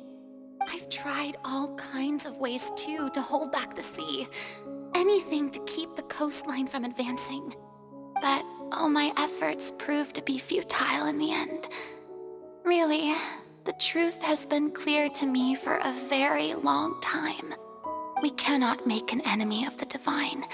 No matter what we do, the will of the heavenly principles will have its way, and the prophecy shall be fulfilled. Give up. I do love the sound of that phrase. It would mean finally coming to terms with fate, but also for me to finally be free. Indeed, I've thought about giving up so many times, especially after we almost lost Poisson. Fate is really unreasonable, isn't it? It has no heart and obeys no rules. The prophecy has only just started to come true, and so many people have already lost their lives. But just now, it all became clear to me. I still don't have the right to come to terms with fate on behalf of everyone else. As long as the final moment hasn't come, it's still not too late. Don't worry. I will keep hope alive for everyone until the very end. Well, that's enough for now. I got the impulse to play the stricken maiden, but honestly, considering my rank and station, that wasn't a good fit at all. Don't take any of what I just said seriously. How could I possibly let Fontaine fall to the whims of trivial prophecy? Come on! Paimon could have sworn you were actually being honest just now.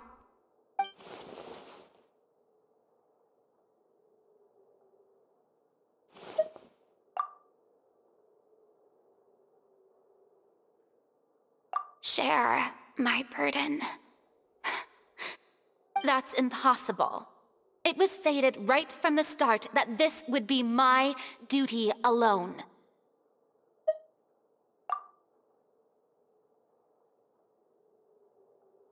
A witness. Yes, I've heard that you came to Teyvat from beyond the stars, yes. In other words, you never belonged here. And if Teyvat is, in its entirety, a show on a stage, then you're just a spectator, aren't you? If that's the case...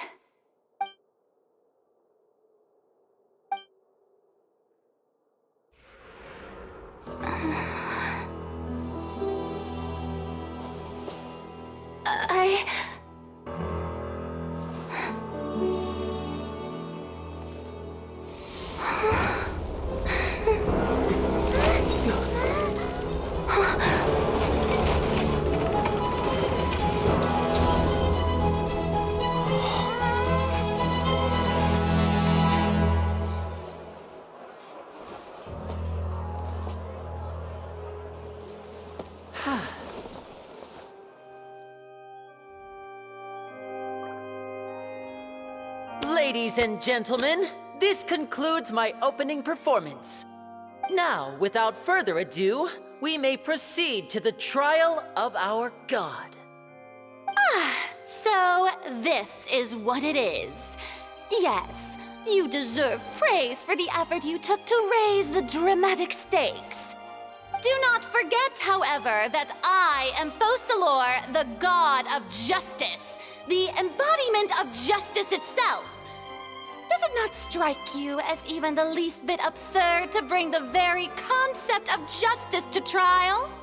May I interpret these words as your refusal to stand trial? In that case, you will have the opportunity to defend your honor through a duel. You would draw your blade against a god? I see. It seems like you have made up your mind.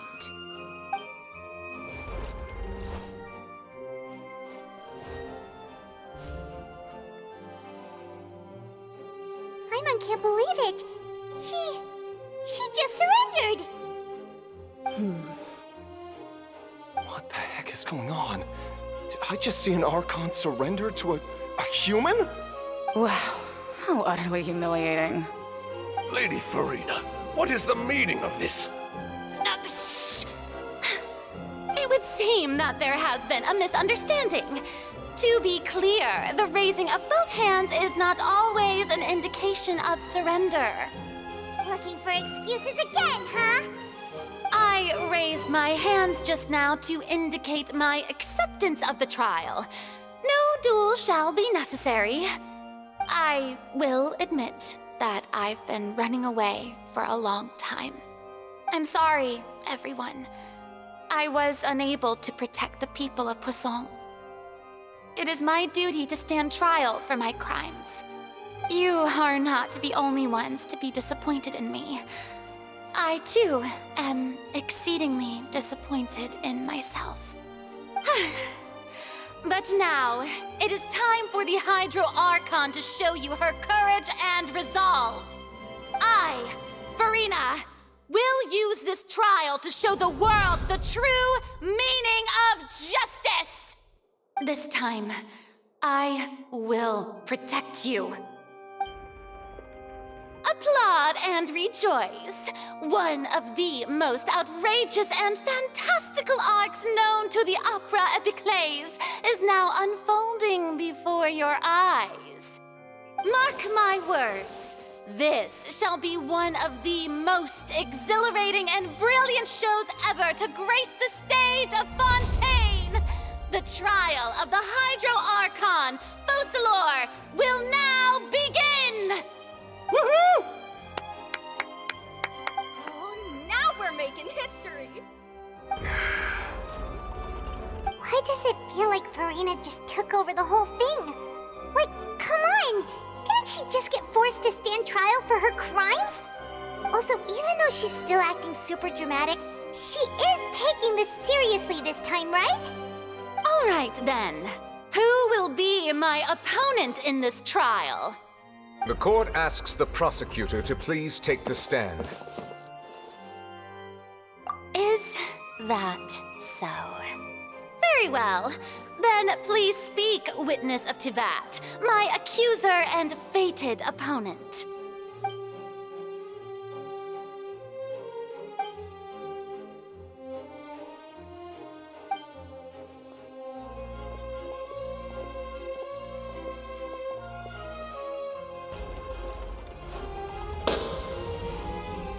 Also, please allow me to ask, as a final question before the trial begins, just how much work did you do to force me onto this stage? Well, we did do a lot of prep after the meeting that day.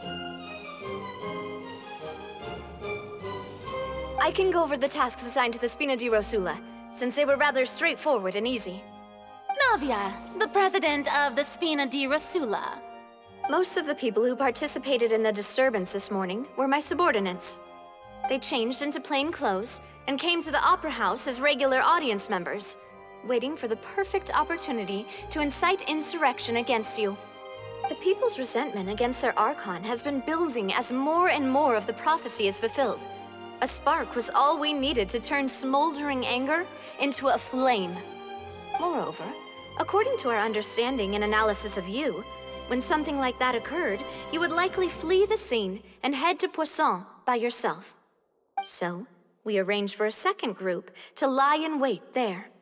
So, you mean the ones who scoured the settlement for me were also from the Spina? And their goal was to force you to step into the giant magic box so you may personally participate in the greatest magic performance in all of Fontainian history. That's right. That house was a magic box, rather than someone's residence. As the super ultimate version of the setup that I used when I first performed at the Opera Epiclese, the volume of the box was increased by a whole order of magnitude, and the distance it traversed was the entire gap between Poisson and Aranias. Its cargo, of course, was an Archon instead of a human. My thanks, Furina. Without your help, we could never have pulled off such an extraordinary performance. You're welcome? Of course, this performance was only made possible with Father's support. The House of the Hearth spent a massive amount of labor in Mora to pull this off. We had to select a location, construct the giant magic box, dig a tunnel, and open up a path through the water. It was a lot of work for all of us. So, in other words, the earthquake that we felt within the giant magic box was just a normal tremor from the transportation of the whole house? That's right. It wasn't a sign of another disaster to come. Then, I can guess Neuvillette and Cloran's parts. You gathered a crowd, prepared a stage, and made sure that the champion duelist would be immediately ready for a fight. Also that as soon as I appeared on the stage, the trial may commence without a hitch. Am I right? Yes, that is correct. Well, Clorand, I must commend you for your courage. Only the most outstanding champion duelist in all of Fontaine would accept a duel with an Archon without flinching. Thank you. As for you, Traveler, I suppose your role was to keep me distracted with conversation once you found me in Poisson. You'd make sure that I didn't notice anything amiss before revealing yourself as my prosecutor once we'd arrived onto the stage. Oh?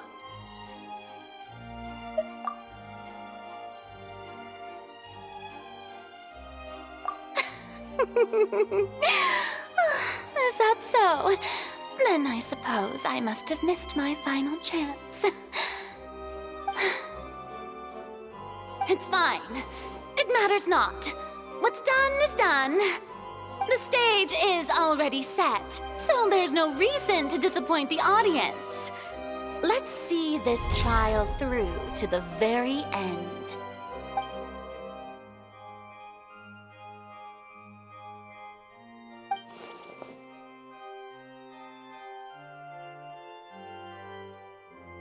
Sir Prosecutor, please allow me to pass this along. This is a document that Miss Charlotte applied for and received permission to share with you during the trial. According to her, it should speed up the proceedings. Huh? Charlotte wanted to give us something? Oh, so she's here too! Hey, Charlotte! Oh, let Paimon see. Isn't this the exclusive interview that she did with us before? So she's already finished it, huh? Wait, then that means this document is a perfect timeline of everything that's happened ever since we stepped foot in Fontaine! So in other words, we can refer to this anthology of evidence every time we want to use something from our journey as evidence for an argument! Let's quickly confirm the information in it. Just think of it as a refresher, alright? You defeated the Hydro Archon in the very first duels you took part in at the Opera House. That's one for the history books, all right. I didn't think that you'd wind up getting to the bottom of the case I'd been following all this time. I guess you could also see this as a happy coincidence. This is the first time Monsieur Neuvillette had a difference of opinion with the Oratrice. Even the Hydro Archon can't figure it out. A Fatui Harbinger. She's an extraordinary person. Her instinct must mean something. The fortress of Mirapede was almost destroyed in a single day. That I didn't witness that scene personally will always be a source of professional regret, I think. According to Monsieur Neuvillette, both Childe and that whale should have been in the primordial sea at that time. I nearly lost my awesome friend Navia. To be honest, that still gives me shivers.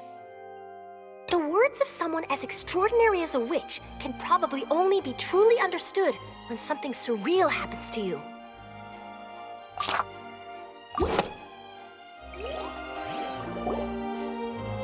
The prosecution and the defense are both in position. The trial shall now begin.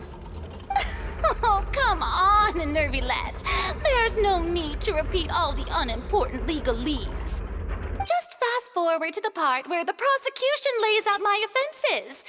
As the defendant and the lead actress of this performance, I still haven't even been informed of my supposed guilt in all of this.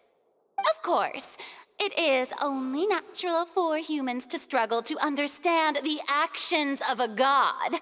However, you will need more than that to convict me of a crime. That's true, but my charge here is unrelated to your conduct as an Archon. Instead, I would like to charge you as a fraud who's never been the Archon in the first place. Wait, what was that? Lady Furina's a fraud? Hey, I came here thinking that we were going to try the Hydro Archon for forsaking her duty, but did I hear that right? She's not our Archon at all? Charge accepted. Lady Furina, do you plead guilty to the charge?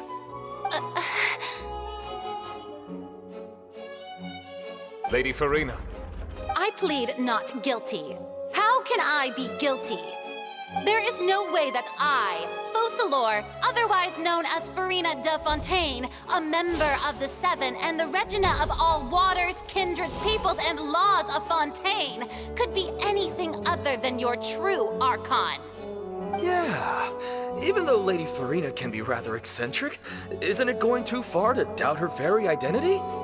Yeah, I've never questioned her identity either. Sure, Lady Furina can be super irresponsible, but what grounds does that prosecutor have to make such a huge claim?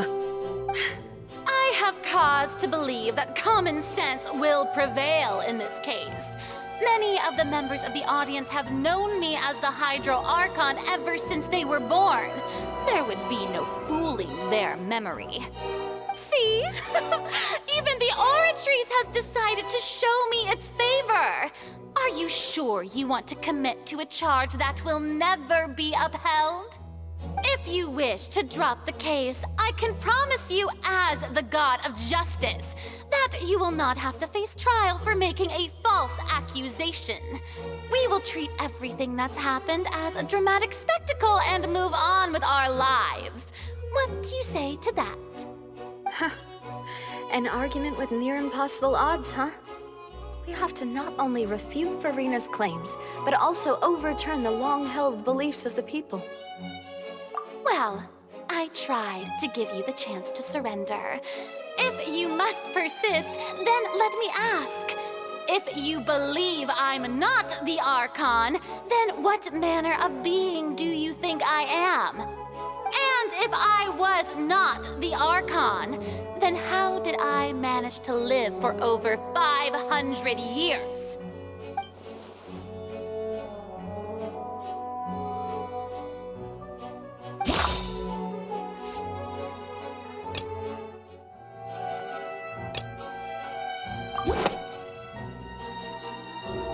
First of all, you may be a member of another long-lived race, which would allow you to naturally possess an extended lifespan. And second of all, even if that wasn't the case, there could be other ways to extend your life. Who gave you that idea? Was it the knave? You'd sink so low as to use a harbinger's words against me. A curse? I once thought it possible that the aura of an Archon might naturally resemble a type of curse. But in light of this claim, perhaps what I sensed was not your divinity, but a curse after all. You sensed it too, huh, Neuvillette? Lady Furina is actually a human? Well, it is true that it's extremely difficult to tell humans and gods apart just by looking at them. It's not impossible.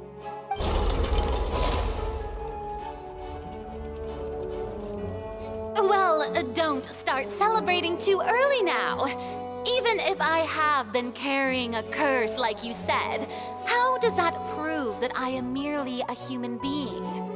Besides, everyone knows that the main difference between a human and a god is the possession of authority. Gods can do what humans cannot. That's why they're worshipped as gods. For centuries, manifestations of my authority have served the nation of Fontaine. One need only to turn their eyes towards the Oratrice Mécanique d'Analyse Cardinal in this very opera house, or consider the indemnitium that is used in every aspect of life.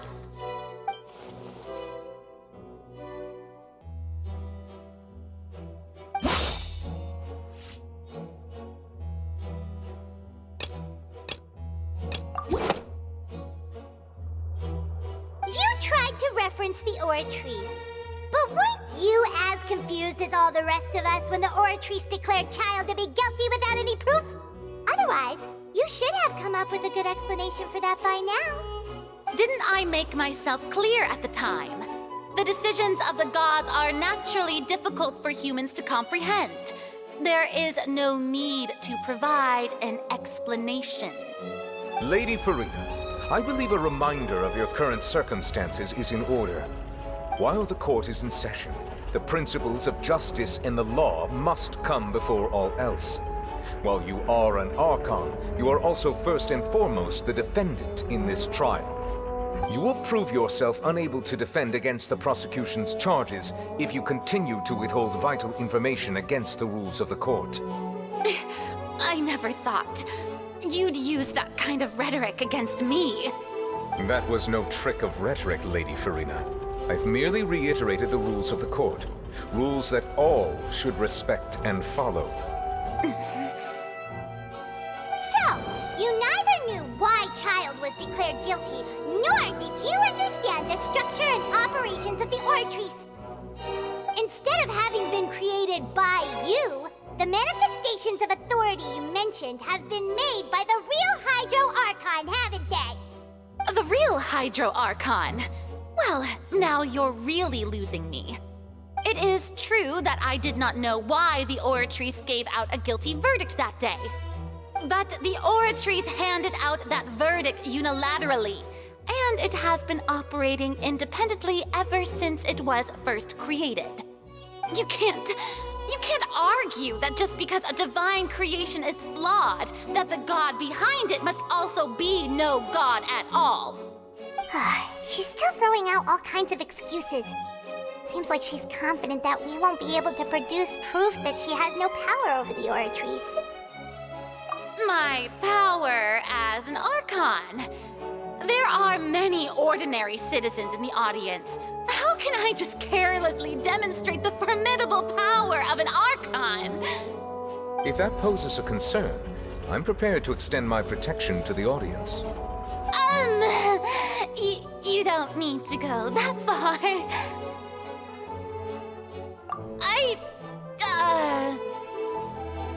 Aren't you the Hydro Archon?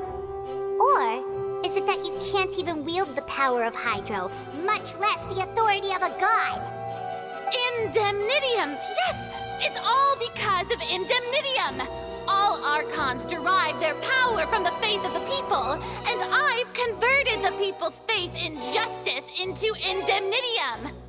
Thus did I give up all of my divine power to provide everyone with energy for their daily lives.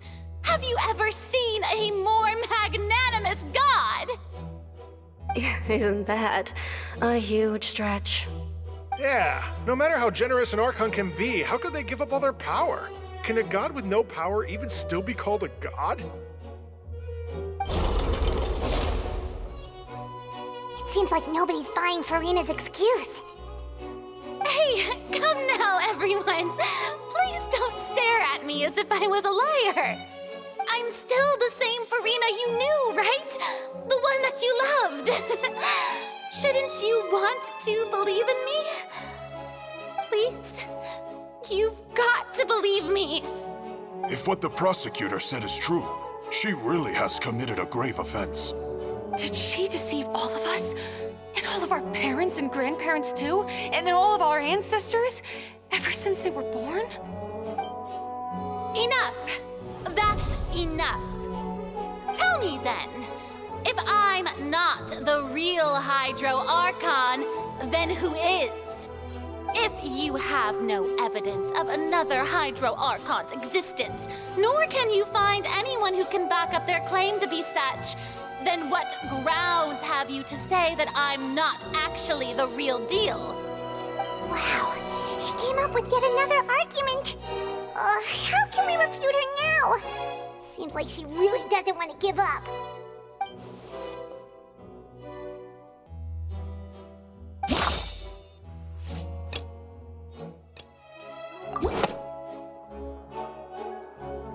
It has been established that all Fontainians can dissolve in water from the primordial sea. And that means...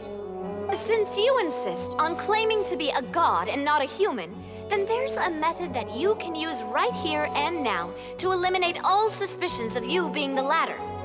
Miss Navia, please apply to serve as a temporary attorney for the prosecution before addressing the court. Though you act in partnership with the prosecutor, you must still adhere to proper procedure. Super sorry, Monsieur Chief Justice. I swear this really will be the last time that I'll speak out of turn. Now, I've brought some seawater from Poisson. As everyone knows, a massive flood struck the area not long ago, taking many lives, including those of some of my closest friends. So, Miss Furina, would you dare to touch some of this seawater? If we are to believe that you are indeed the real Hydro Archon, touching this seawater would have no effect on you. All it should do is strengthen your case. But if you don't dare to touch it, then we would have basically proved the reverse. Oh, and I must remind you that after the disaster at Poisson, nobody wants to see any more people dissolve. I do hope you'll act prudently and choose the simpler path of admitting guilt. Navia from the Spina di Rasula. The Spina has governed Poisson for many years. I guess her suggestion is valid. If Lady Furina is indeed just a human, she's probably Fontainian like all the rest of us. Would she really dare to try?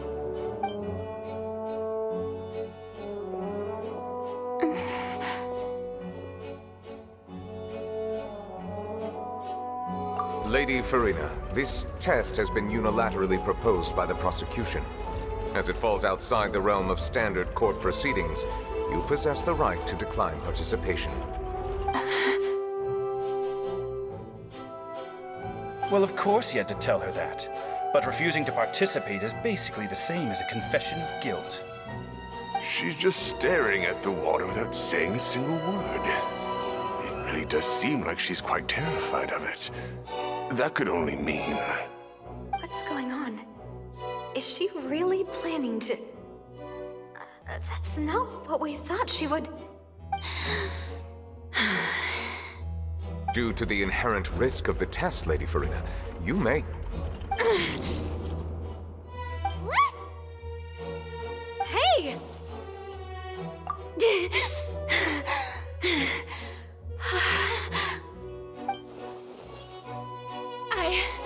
I'm fine! Look at me, everyone! My hand is still here! I haven't been dissolved! Will you believe me now? I really am your Archon! I'm nothing like a normal human who would fall apart as soon as they touch this water! Really? Was this not the most obvious thing in the world? Miss Siegewin? If you're present, Miss Siegewin, please come forward and attend to the defendant. Siegewin? Don't be nervous. It'll just take a few seconds. Let me see. That should be enough. Please announce the results of your evaluation to the court, Miss Siegewien. As everyone doubtlessly saw, Miss Furina was displaying symptoms of hyperventilation and flushed skin. These indicate that she was experiencing the adverse effects of exposure to primordial seawater. The extent to which she was affected is the same as other humans when exposed to primordial seawater of a similar concentration. Thank you, Miss Siegewien. Lady Furina, you may return to the defendant's stand. Oh, wait. What did she just say? I didn't get dissolved. Shouldn't that be enough to prove my innocence? Well, considering your tendency to run from your problems, we did originally prepare a direct sample of the seawater around Poisson. However, after extensive discussion, we exchanged it for a sample that is not concentrated enough to dissolve an actual human. After all, on the off chance that something entirely unexpected might occur, we don't want anyone else to lose their life to the sea. Yeah, so out of regard for Furina's life, you secured a low-concentration sample and asked the head nurse to serve as an expert witness. It's a great thing that the direct sample wasn't actually used. Furina could have... I can't believe... You...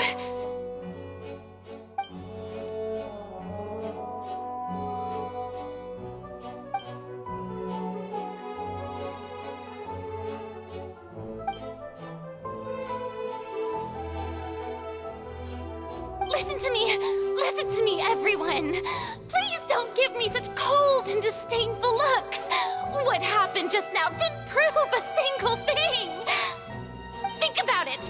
How can you conclusively prove that an Archon can't also be affected by the primordial seawater? Also, if I was really just a human, why would I dare to just put my hand in that kind of water?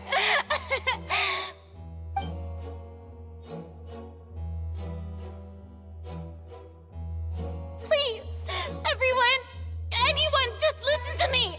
I swear, I really am your Archon.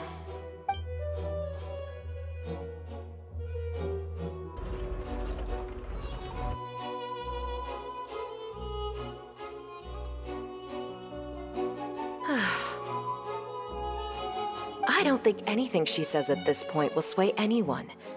The odds are just too stacked against her now. With all the things that have been said, Paimon doesn't think there's any way left for Furina to win. I believe the time for arguments and presentation of evidence has come to an end. If there are no objections, we will move on to the final judgment.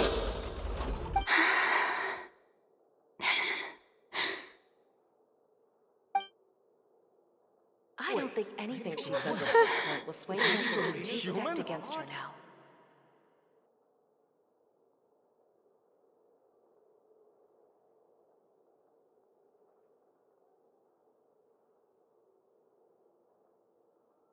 In my capacity as Chief Justice, I shall now render judgment on Furina's misrepresentation of herself as the Archon of Fontaine. As a human who knowingly deceived her fellow citizens, Furina is... guilty.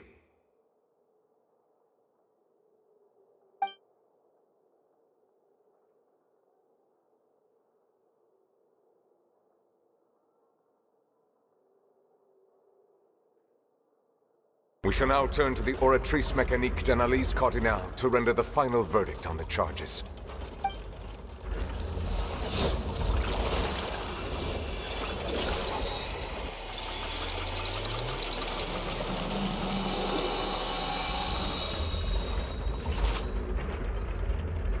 According to the judgment of the Oratrice Mécanique d'Analyse Cardinale, Furina is... Well, what's wrong? What's the Oratrice's verdict?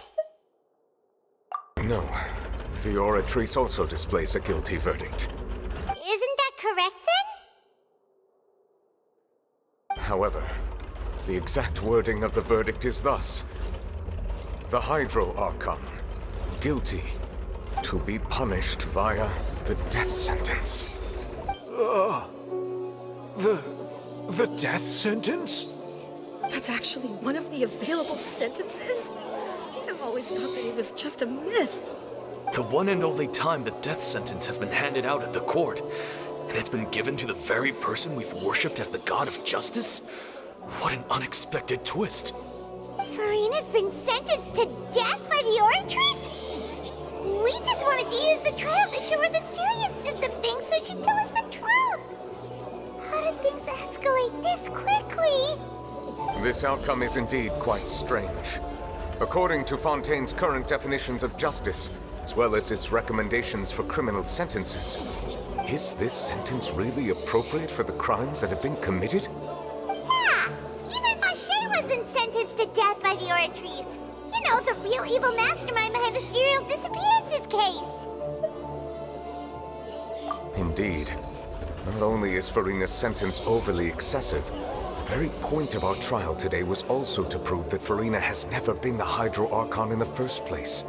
But now, the Oratrice seems to have deliberately invoked the title of the Hydro Archon. What does this mean?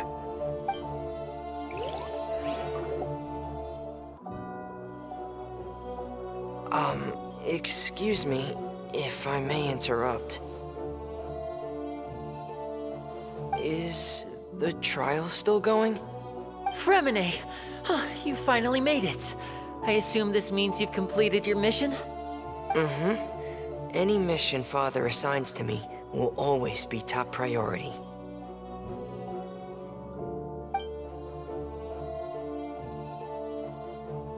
Is that the first prophecy slate? Huh. So the knave privately arranged for Freminent to try and find the missing slate. I looked everywhere and finally found it at the bottom of the sea. It took me a long time to get around some dangerous stretches of water. But has the trial already concluded? Then doesn't that mean I've come too late? Oh no. Father will be disappointed in me.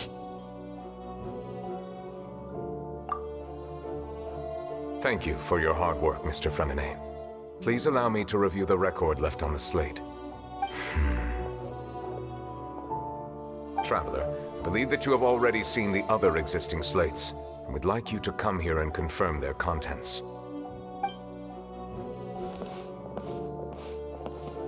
Huh? So what do you see? What is it? I believe I've now made sense of the Hydro Archon's crime. It has to do with Fontaine's lost history. Huh? Isn't the Hydro Archon just guilty of deceiving her people? Oh, wait, no, that's Furina, and we've already proven that she's not the Hydro Archon. So when you say Hydro Archon, do you mean the real Hydro Archon we've been kinda talking about?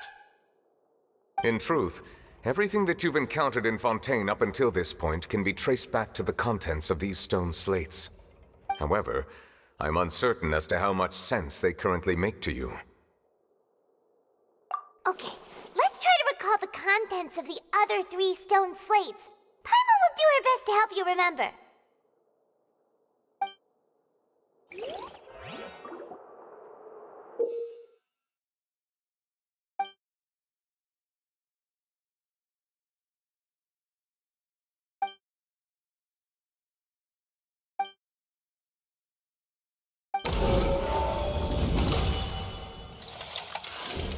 The first stone slate describes what you just said. It seems to show the previous Hydro Archon using her divine power, and then the Oceanids turn into humans. Does that mean that Fontainians are transformed Oceanids? Oh, Paimon wasn't expecting that. But if Oceanids can turn into humans, then perhaps this process can be reversed as well. The second stone slate shows Celestia floating in the sky, and the Hydro Archon and her people worshipping it together. But the heavens still brought judgment down upon them. This must be the point when the Hydro Archon and the Fontainians were branded with their original sin. Does this mean that the original sin and the Hydro Archon sin are the same thing? The third slate slate shows the Hydro Archon sinking into the sea surrounded by many people. That reminds Paimon, didn't we also watch that happen to someone else? Well, the fourth slate is the prophecy the Fontainians have been talking about. People dissolving into the sea, the Hydro Archon crying on her throne, and so on. We didn't believe that such a crazy disaster could happen at first, did we? But after that incident, it was just a question of when and not if.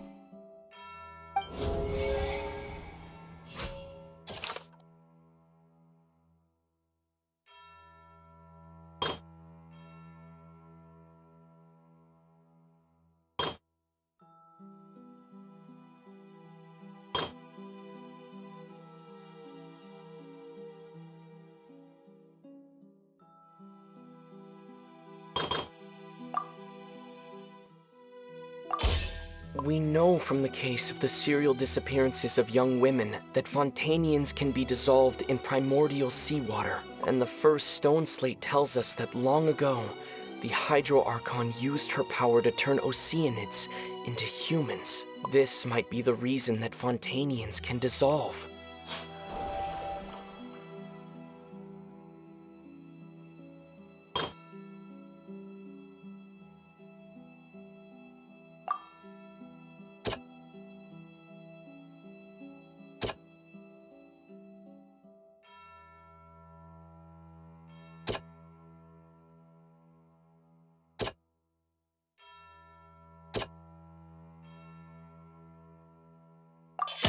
Perhaps what is about to take place has all happened before. The true sin of the Hydro Archon that Neuvillette mentioned, and the original sin cast down on the people of Fontaine by Celestia, as recorded on the stone slates.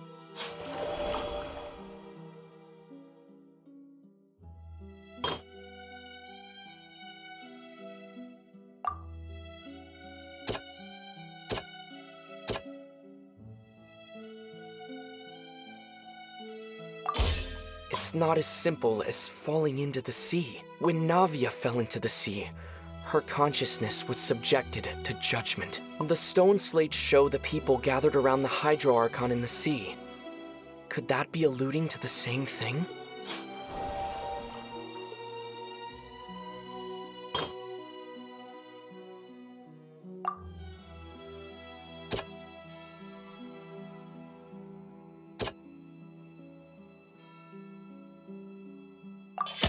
The prophecy from the stone slates found its way into society, but not many people believed it at first. The fortress of Meropide was nearly flooded with primordial seawater, which we know can cause Fontainians to dissolve. It seems increasingly likely that the prophecy may come true. If we hadn't dealt with it in time, things could have gone very badly. They'll dissolve into the primordial sea but won't cease to exist. Their essence will flow in the seawater, converge, and take the form of an Oceanid. The Hydro Archon was sentenced to death in court, shocking everyone present. Perhaps this means that her sin was actually Fontaine's original sin. Navia fell into the water inside those ruins, and she nearly dissolved. She was surrounded by the people of Poisson in a court within her consciousness, and was forced to take part in a trial meant to make her stay. The eruption of the primordial sea at the fortress of Meropide was the surest sign that the prophecy was about to come to pass no matter what. The prophecy's contents can all be verified by recent events. If we combine what we know together, loads of truths should come to light.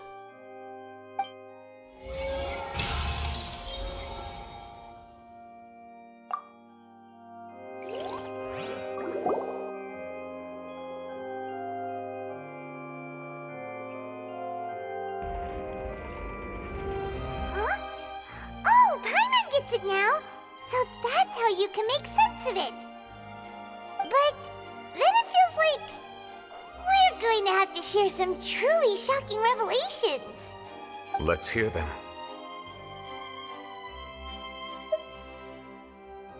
Incredible. Lyney, did you hear that?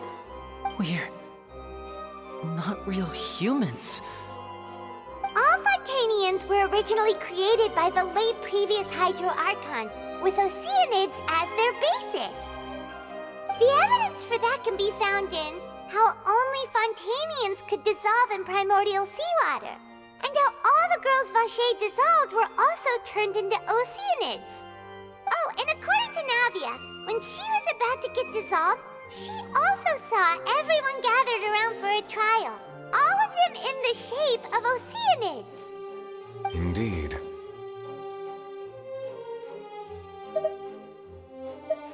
Yeah, and it follows from the content of the first slate that she probably anchored Celestia by creating humans without prior permission. That could also explain why the Oratrice judged the Hydro Archon to be guilty. It's to account for that ancient sin. The Hydro Archon's true sin was creating us?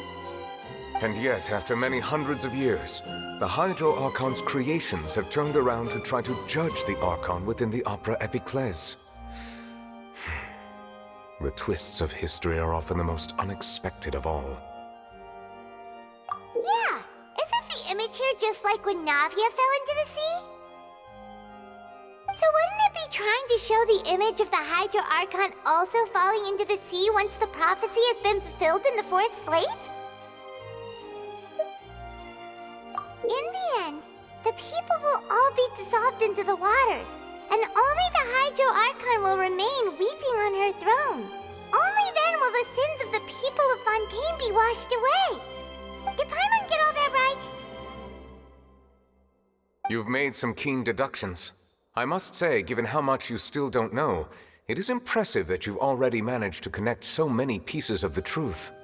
However, while you were able to decode all the information on the slates, they've also been etched with an additional layer of hidden information using a different power source. When we were at the ruins, I tried to decipher the hidden information recorded in the slates. But since we only had 3 slates at the time, I was unable to come to a full conclusion. Now that the slate collection is complete, I shall make another attempt to decipher the narrative recorded within. If everything goes well, we should finally be informed of the unadulterated truth.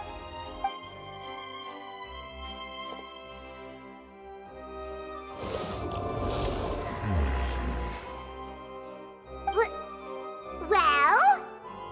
Did you get it? I believe I should share this truth not only with you, but with all the people of Fontaine as well. I will try to briefly summarize it for you. Your hypotheses regarding the origin of Fontainians and the sin of the Hydro Archon were both correct. In the Fontaine of old, the previous Hydro Archon sensed the yearning of her Oceanid familiars for life on land.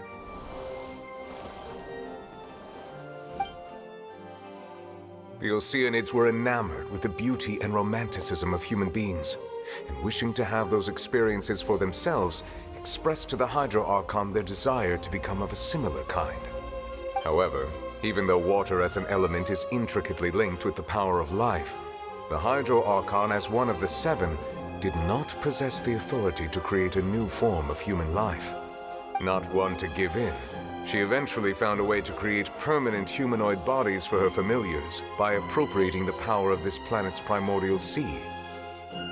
She poured primordial seawater into the Oceanid's blood vessels, creating humanoid mimics in the process.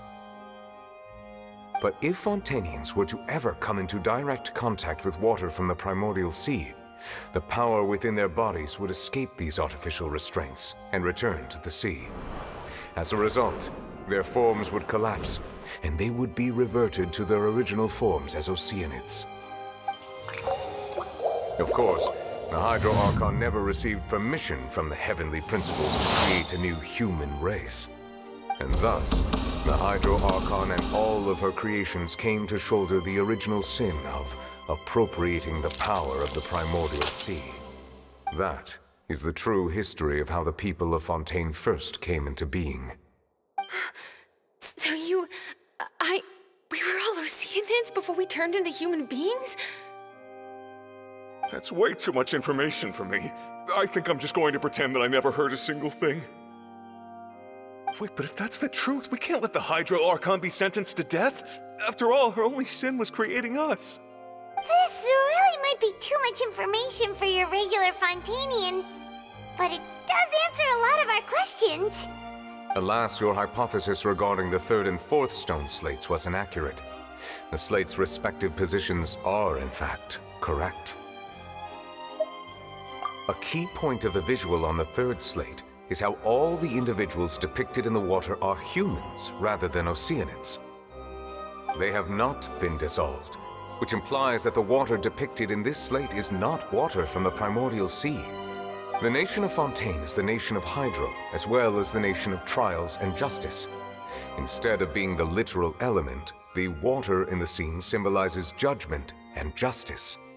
You may also recall Navia's experience. When she fell into the sea, her consciousness was surrounded by that of many others who intended to hold a trial to determine her fate. Therefore, the meaning of the third slate is that the people of Fontaine shall try the Hydro Archon at the court of justice. Yes, it refers to our present situation. I think I'm following now. So, what you're saying is, even though we decided to put on this trial to avoid fulfilling the prophecy, in truth, everything we've done has happened exactly as the prophecy foretold. So now, it seems, we're the ones making sure it comes true. What should we do? Huh. No matter what, the prophecy will be fulfilled. Is this what it feels like to be a prisoner of fate? If that's the case, does that mean the scene in the fourth slate will also be fulfilled soon? Traveler, I would like to point out another small fallacy in your deductions. About the fourth slate, you probably thought that the eruption of primordial seawater beneath the fortress of Meropide served as the surest sign that the prophecy was about to come to pass, yes? However, I believe that rather than being a sure sign, that eruption could in fact only be a small warning of something far worse to come. As for the root cause of the catastrophe, I believe you've already encountered it once before.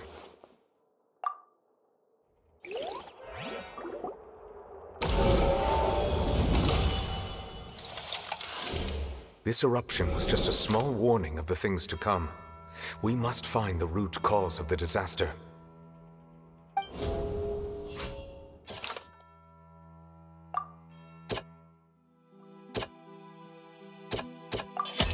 It was both dream and reality. If we're talking about a true culprit, that could only be that thing inside the primordial sea, right? The truth, the original sin, the trial, and the root cause of the disaster.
That was way too close!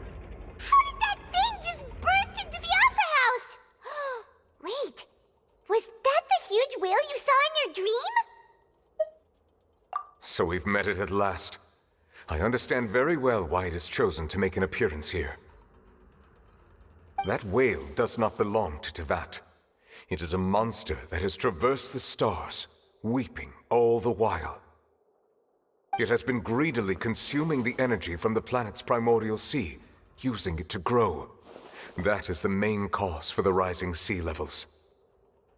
And once it has finished consuming all of the energy contained within the sea, its next step will be...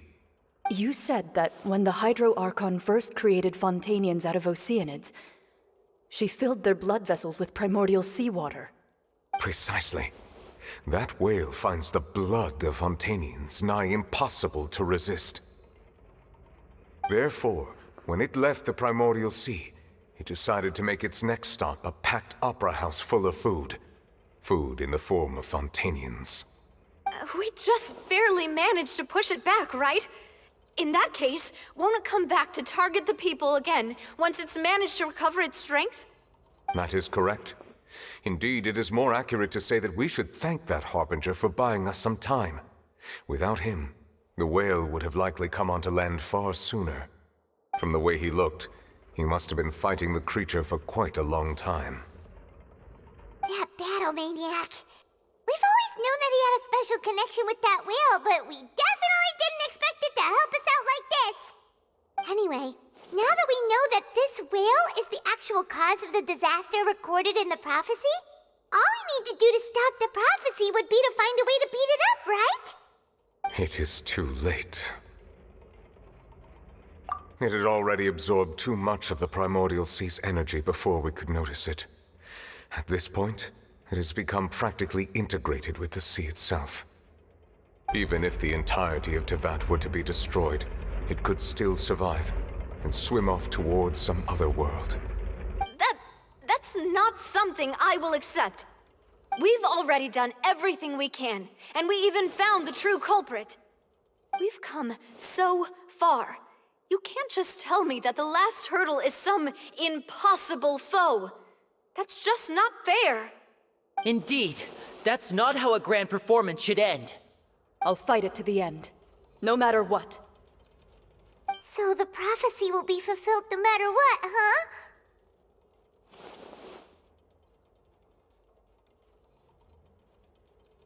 The prophecy. Yes, what has been prophesied will be fulfilled. You may view such things as the history of the future.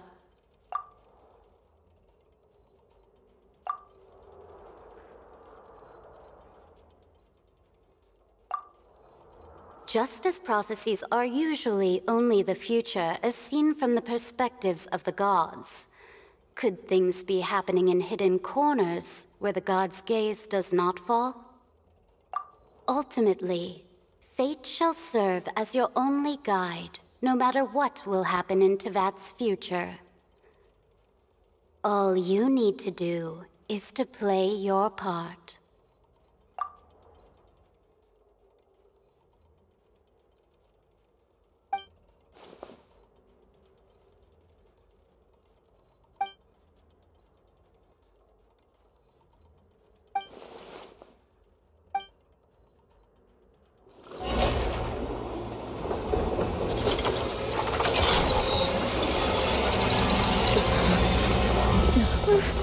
What's happening with the aura trees?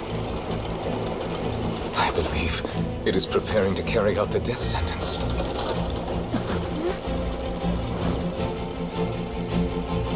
Furina!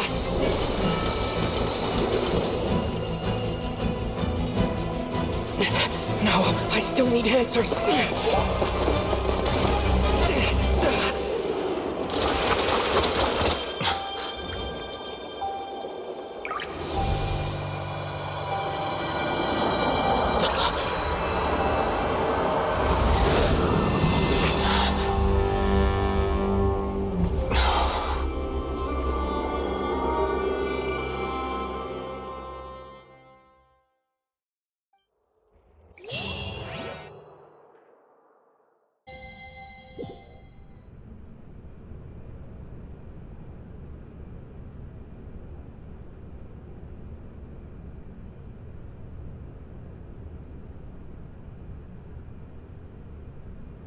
You...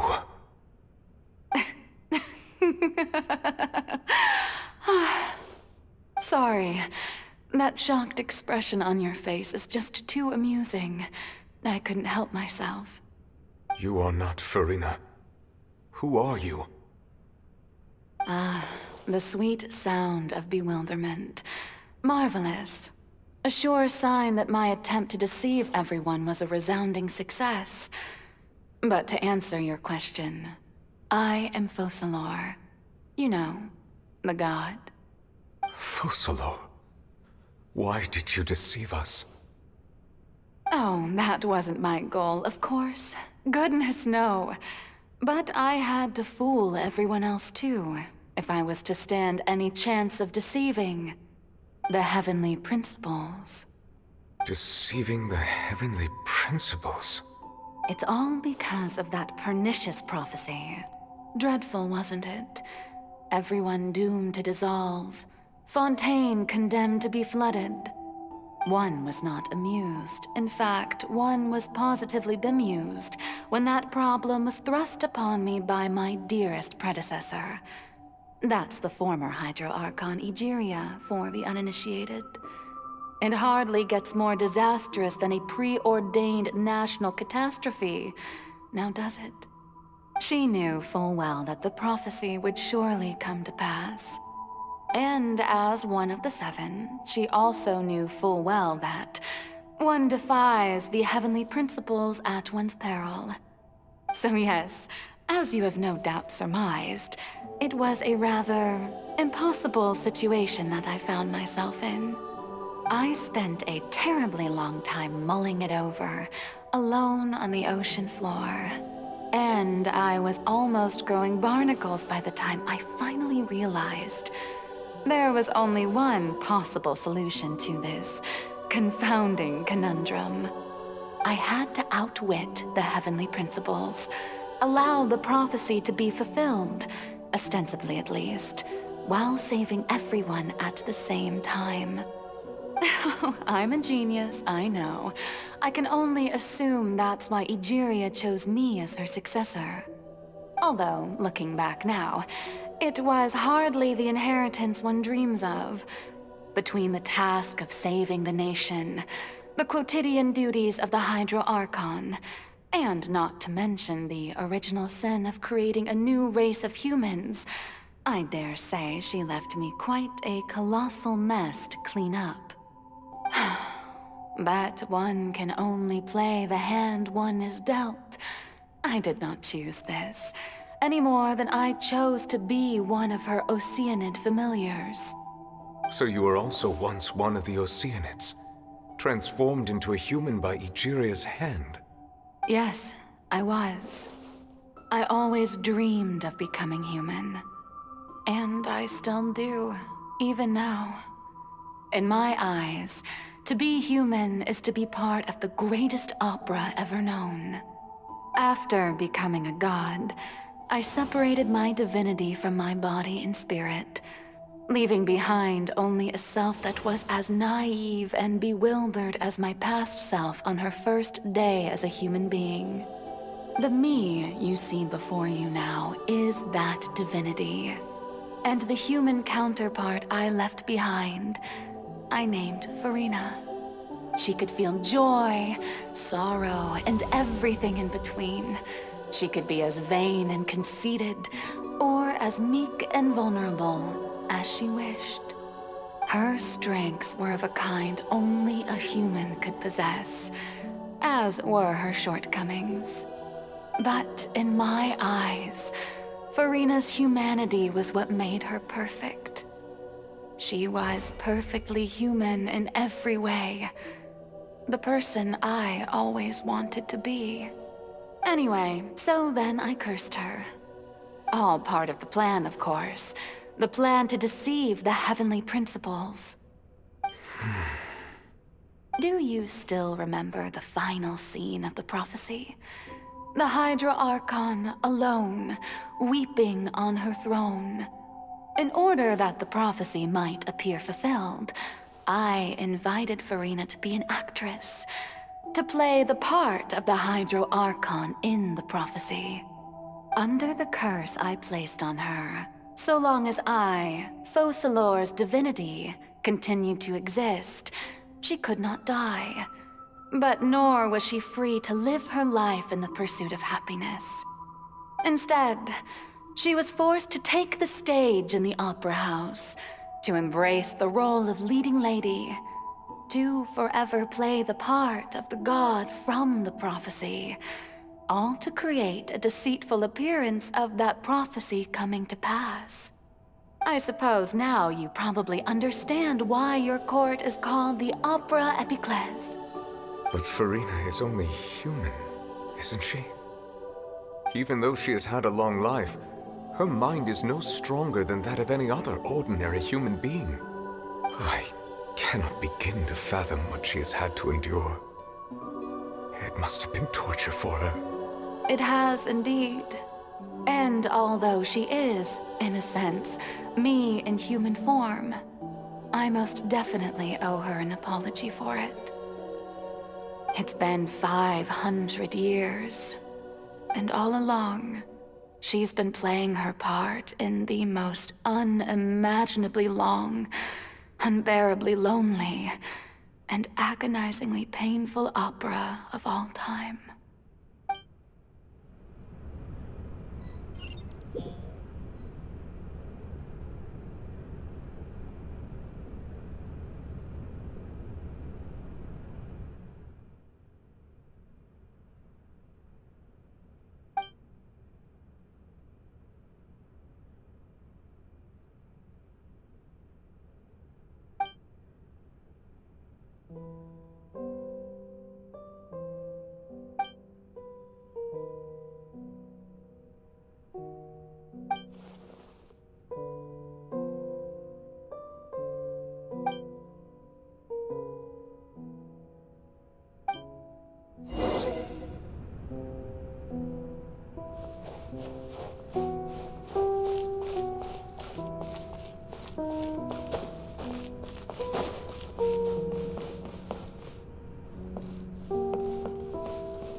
Oh, who permitted you to come onto the stage? Now, I understand your admiration for my august self, but I must ask you to keep to the rules. All right. It is not my intent to reprimand you. There is no need to state your name. Just be off with you. Do not distract me from my performance. Oh, do not jest. Can you not feel it? I am Focalor. The eyes of countless Fontainians are upon me. I must, at all times, display the utmost elegance and nobility.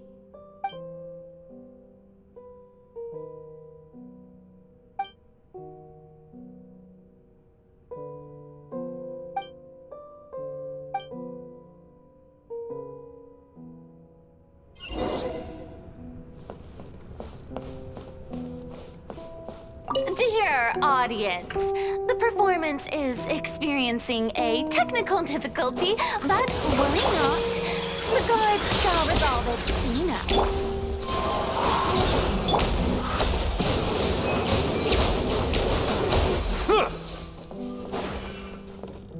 Hey, what gives? The audience is still watching me, you know.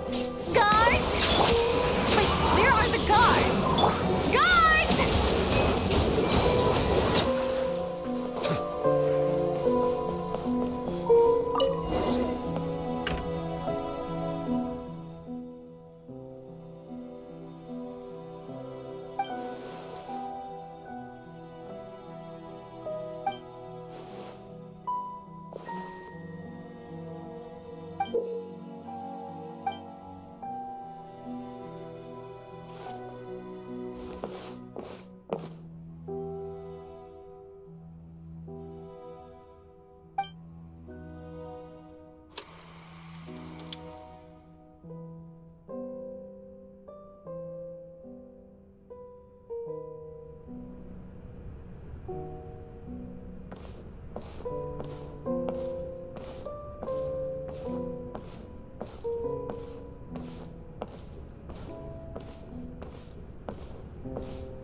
Furina.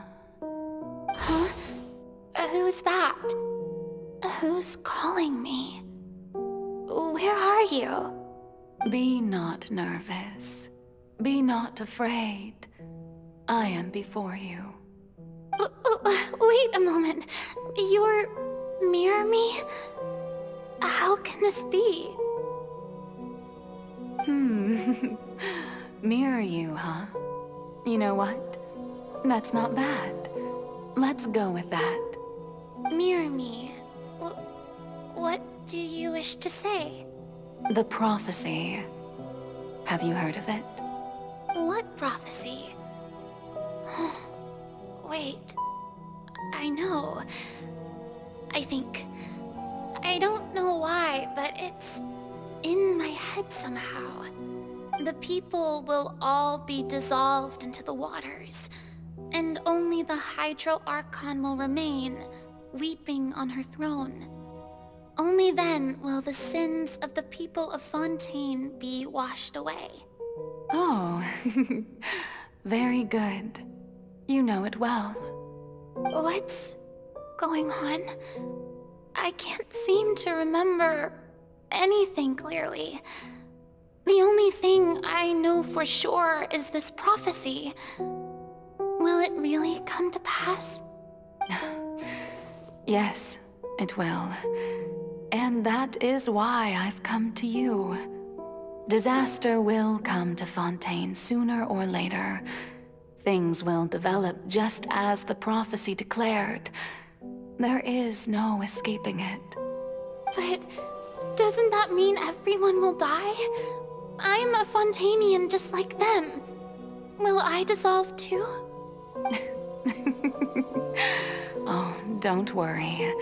Magical meetings exist in this world precisely to give people a chance to turn things around. It is the reason why you met me today. I will tell you how to save everyone, but you may have to suffer somewhat. Oh, so there's still hope after all. Goodness, you frightened me. You spoke so much and with so much certainty.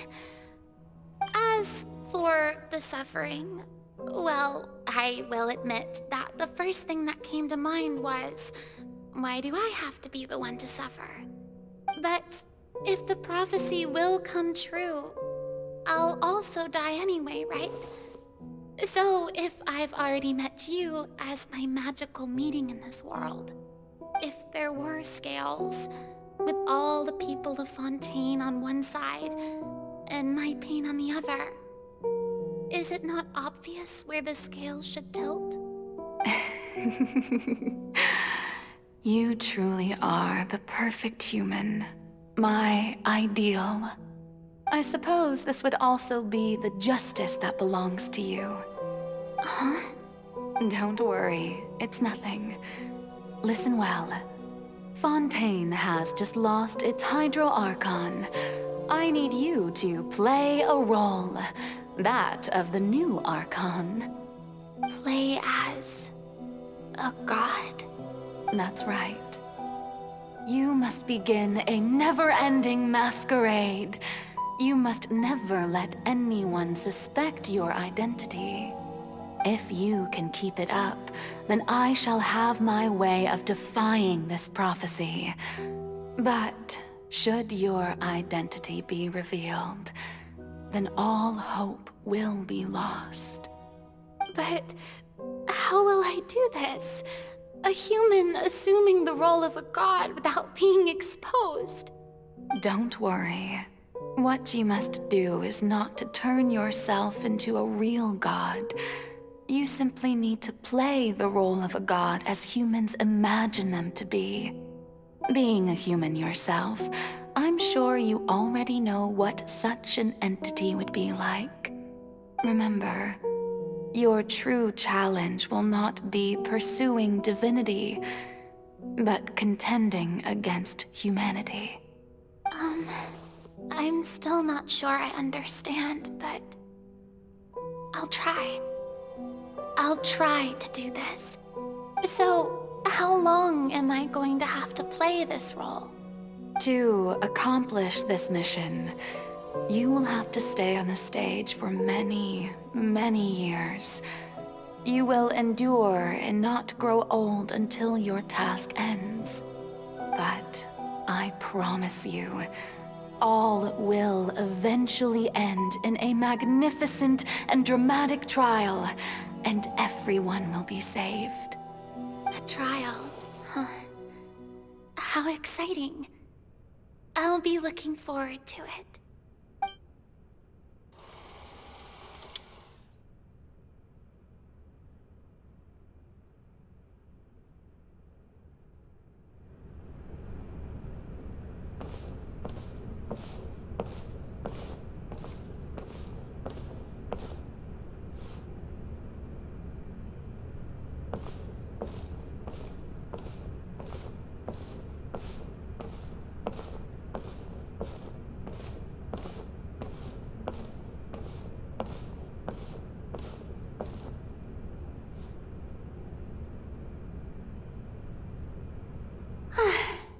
The Maison Cardinalise has announced my accession, but this is my first time facing the people. What should I say to most appear like a god? To be honest, I still don't know. Perhaps I should first try to act natural. Ladies and gentlemen, good evening, and welcome to the Opera Epiclese. I'm sure you've all heard about how I have taken on the role of Hydro Archon. Indeed, I am Furina de Fontaine, your new Archon.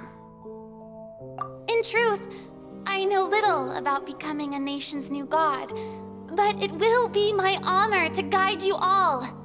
As the god Focalors, the god of justice, I shall do all within my power to lead you into an age of fairness and justice. Once again, thank you all for coming. If you should have any questions or suggestions, please send them to the Maison Cardinalise. The future of Fontaine will require us to work together, after all. This should do it. I thought I might stammer, but thankfully, I was able to convey my thoughts just fine. Okay, and next. That's the new Hydro Archon. Is this some kind of joke by the Maison? I would have thought that a being that surpasses humanity would be a bit more assertive. Hey, did you hear that? She even told us to send her suggestions there at the end. Shouldn't gods be all-powerful? She's being so modest. What's the difference between her and an ordinary person, then? If you ask me, perhaps the succession didn't actually happen. She might just be a Maison-backed puppet. Wait, what's going on? Why is everyone suspecting me of being a fake? This is bad. If I get exposed here, there'll be no saving the people from the prophecy. Right. Mirmi said that I just need to play the role of a god as humans imagine them to be. Calm down, Furina. Think. What do the people want? How would they imagine a god to speak and act? Assertive, with a strong sense of presence. One who can dispel all doubt. That is the character I'm fated to play.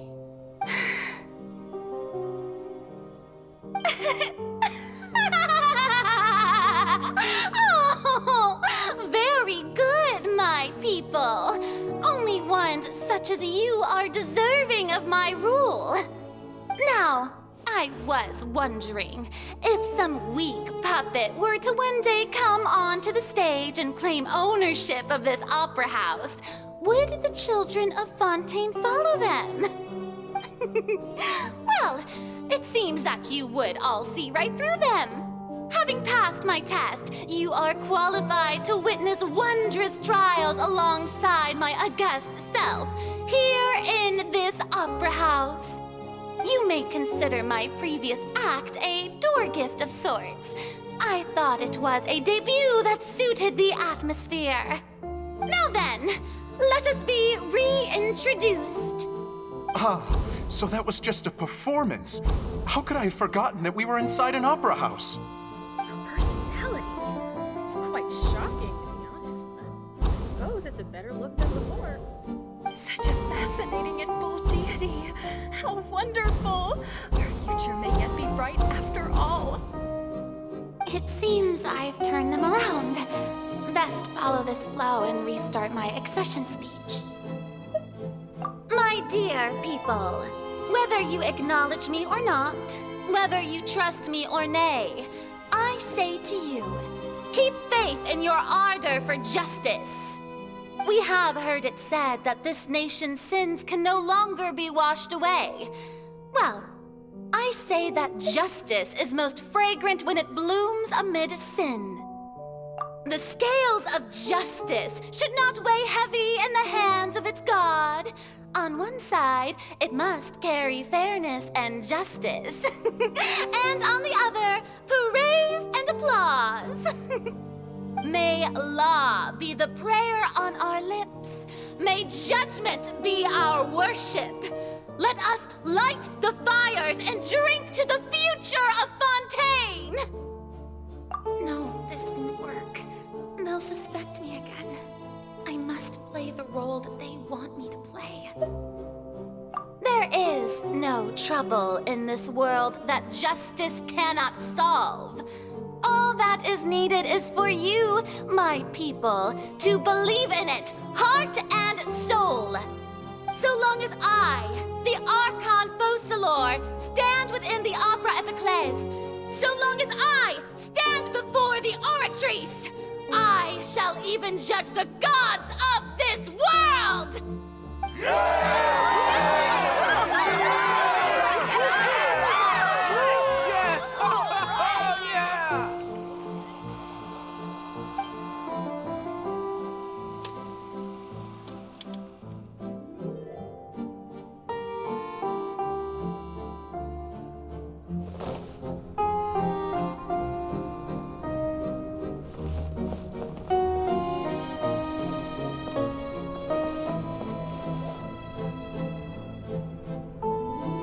Lady Furina, here are today's case reports, as well as a summary of the follow-up for your perusal. Come now, was I not just at the Opera House in person? Leave these kinds of things to Neuvillette. Besides, none of these trials were the one that I'm looking forward to the most. If I may be so impertinent, what kind of trial are you truly looking forward to? A magnificent, dramatic, and wondrous trial. A trial to end all things. How could you hope to understand?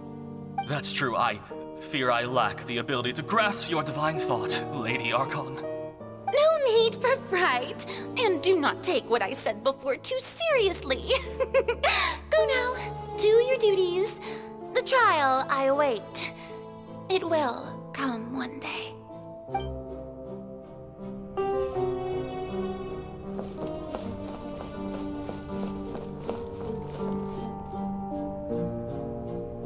Lady Furina, I don't know what to say. Thank you for agreeing to see me. No need to thank me. Or rather, thank your own sense of perseverance instead. Long have you stood in line to meet me, have you not? Oh, I'm afraid that's just an inevitable consequence of my divine charm. All right, Deoteria, is it? How is your son's illness? You remembered me, and you knew of my family, too. He is doing much better now. In fact, he is far more of an ardent believer than I. He was the one who forced me to seek an audience with you, and to bring your words back to him. Oh, good. Very good. If this should happen again in the future, please do not hesitate to come and tell me. Going down to citizens' homes every so often, while not usual practice, should serve as a fine change of pace. Ah, you're such a gentle and wise god. Thank you once again, on behalf of my son.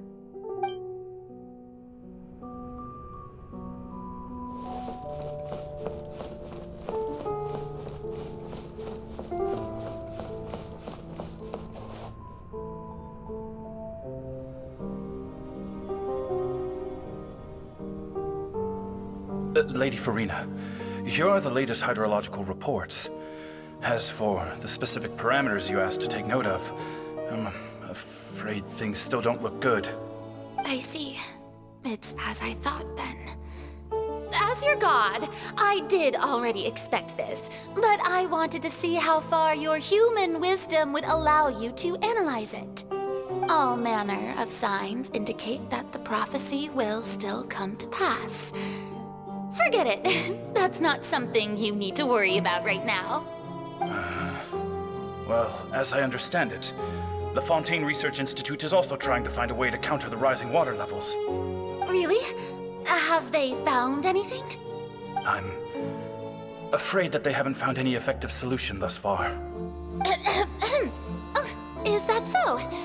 Well, no wonder. This issue has reached the realm of the gods, after all. Still, their spirit is praiseworthy.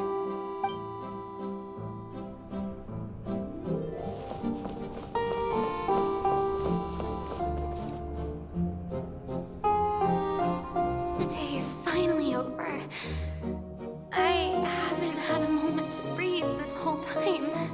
But it's good to see that everything's getting on track. There are no longer any voices of suspicion. Maybe this is fine. I just need to keep going, and everyone will be saved. All right, Furina, don't think too hard about this.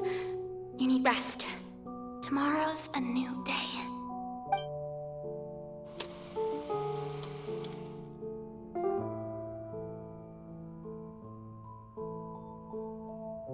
Lady Furina, here are the new trial reports for the latest cases, as well as a summary of the follow-up.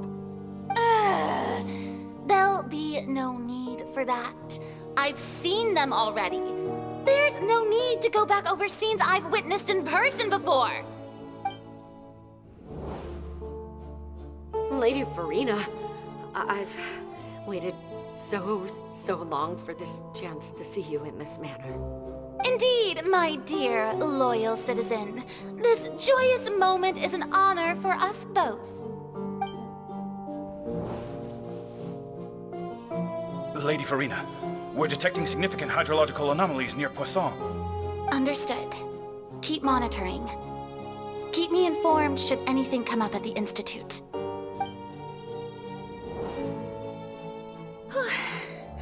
I don't think I let anything slip today.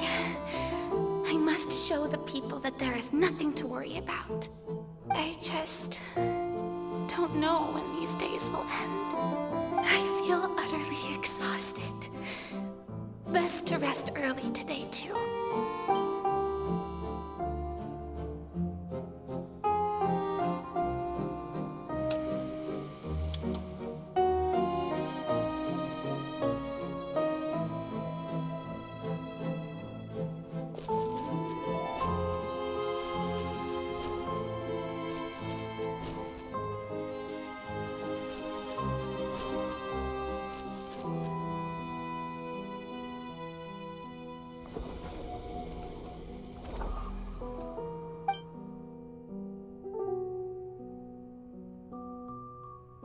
Lady Furina, it's like a dream being able to speak with you up close like this.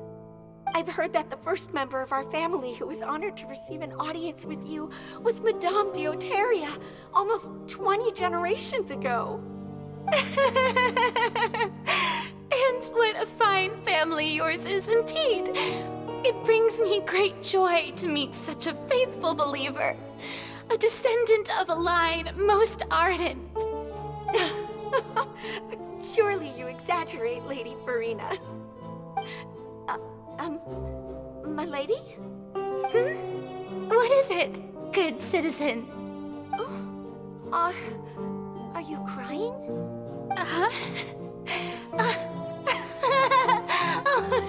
Really now? I didn't even notice. This must be the overflow of hydro from my person. Well, can't quite help being the god whose dominion is the waters, can I? No wonder. No wonder. A manifestation of your power, then. Oh, Archon, I am honored to have witnessed it. Honored indeed.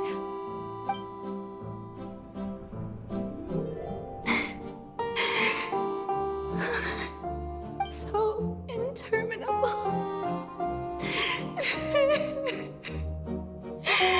So lonely. Just how much longer? Hundreds of years must have passed by now. Perhaps the show must go on for hundreds more. I never imagined that it would hurt so much.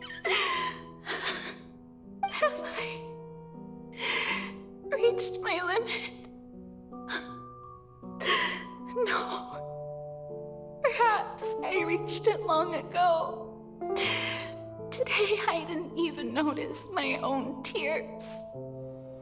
I want to tell someone, anyone, about this.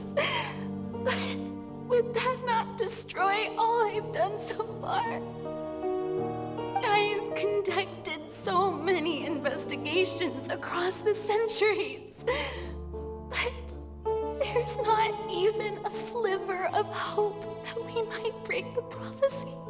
All I can do is keep heart. I must maintain this act. It is the only way to save Fontaine.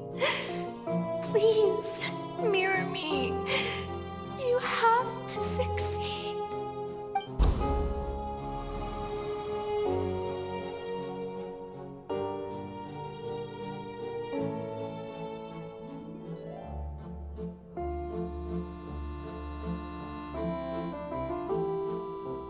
Furina, you don't have to shoulder this burden alone.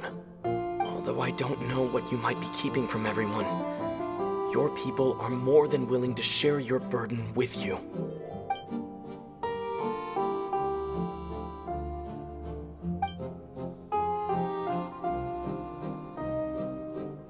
Share my burden. That's impossible. It was fated right from the start that this would be my duty alone. But even if your burden doesn't need to be shared, you can still choose to confide in someone. Just share it with me. I'm what you'd call a witness. A witness? Yes, I've heard that you came to Teyvat from beyond the stars, yes. In other words, you never belonged here. And if Teyvat is, in its entirety, a show on a stage, then you're just a spectator, aren't you? If that's the case... He's right. I could confide in him, couldn't I? But if things don't play out as expected, the people of Fontaine will be the ones to pay the price. No, Furina. You shouldn't be selfish.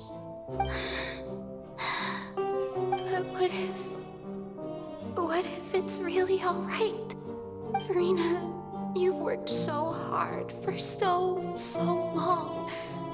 Surely it would be okay to put yourself first for once. Just this once. Is it such an outrageous thing to do anyway? To find someone in whom you can confide your frustrations and sorrows? Surely it could not hurt. If you let this opportunity slip through your fingers, it might never come by again. Think about it long and hard.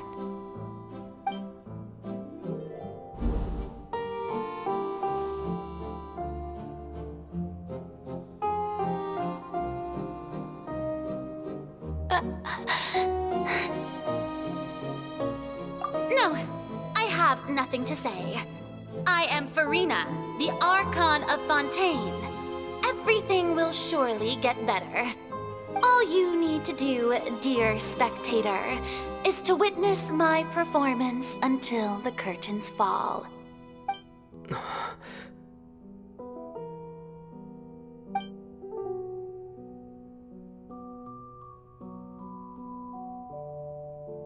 Fine.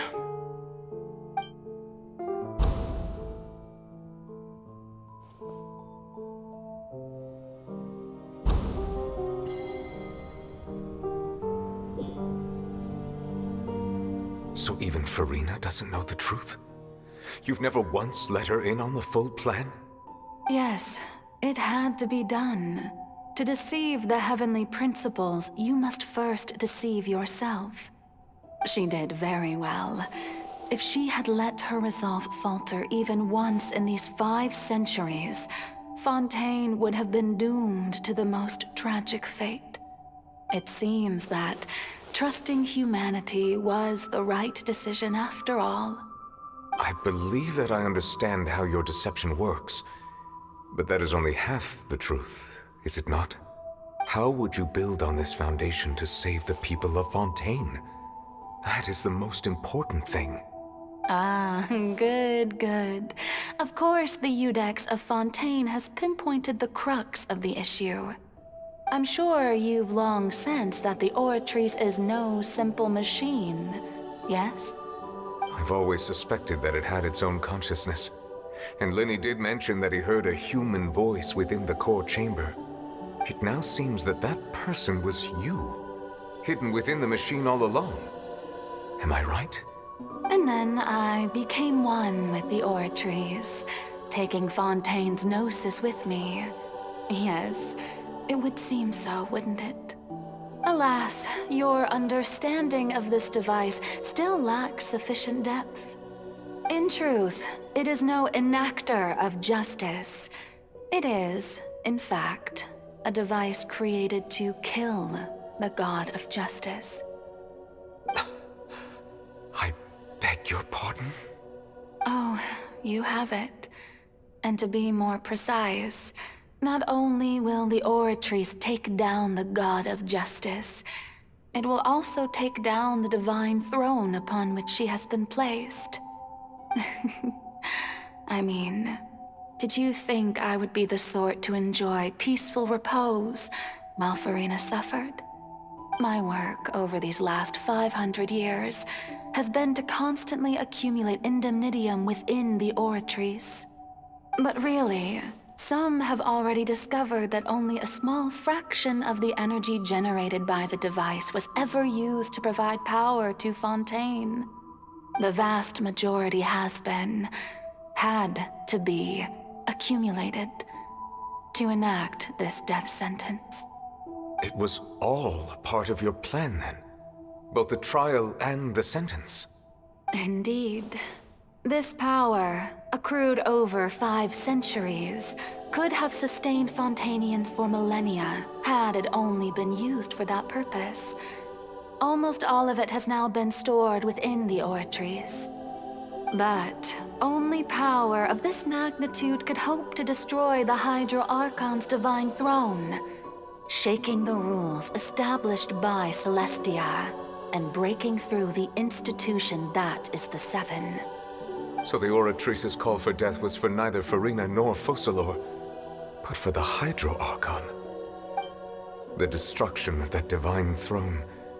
If I do not misunderstand your intent, you must be... Returning what's rightfully yours to you, of course. In other words, this was all done to return the authority of the Hydro Archon to the Hydro Dragon of this planet. But...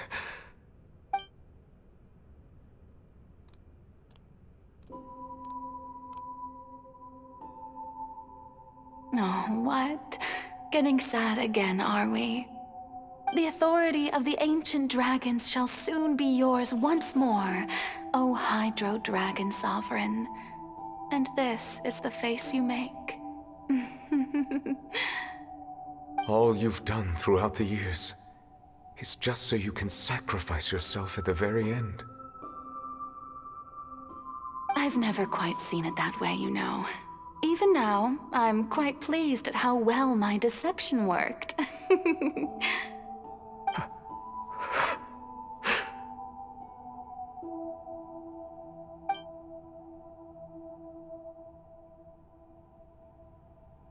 Hydro Dragon,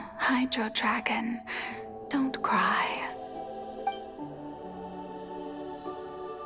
I must say, had it been within my rights, I would have loved to judge the heavenly principles themselves.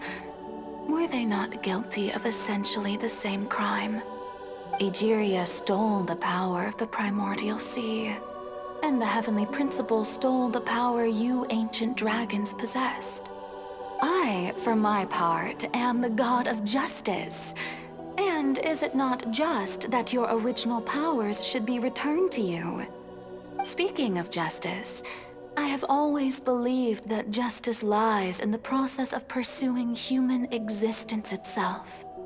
So, if the theft of the primordial sea's might was Fontaine's original sin, then, leaving matters of procedural right and wrong aside, the descent of the Fontainians as humans and their right to exist in this world would be Fontaine's original justice. In other words, existence was Egeria's justice, and to me, justice is the continuation of that existence. Defying the prophecy and ensuring that Fontaine's people shall live on, that should be the justice enthroned over all others. At this point, we, whether it be myself or all other Fontainians, have shouldered the burden of this sin for far too long. Iudex Neuvillette, the highest judge in our land, when you regain your full power as an elemental sovereign, what verdict shall you pass upon us? So when I was invited to the court of Fontaine to serve as Iudex, I see now that that was your idea too. At last, I now understand the true purpose behind this position. In the beginning, I was uninterested in human existence. But these 5 centuries of living alongside them have gradually brought about mutual understanding between us. And I have even attempted to feel as they feel. You are a devious one, Focalors. Things being as they are, surely you know that I could never declare them to be guilty.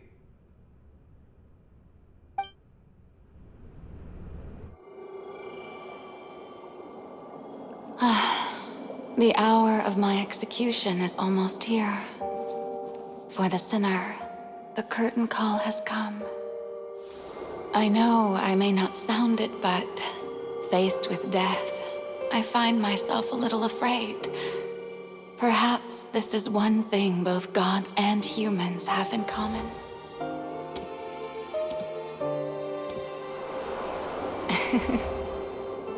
Farewell, Neuvillette. I hope you've enjoyed the part you played these 500 years.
Iudex Neuvillette, hereby declare, people of Fontaine, your sins are forgiven.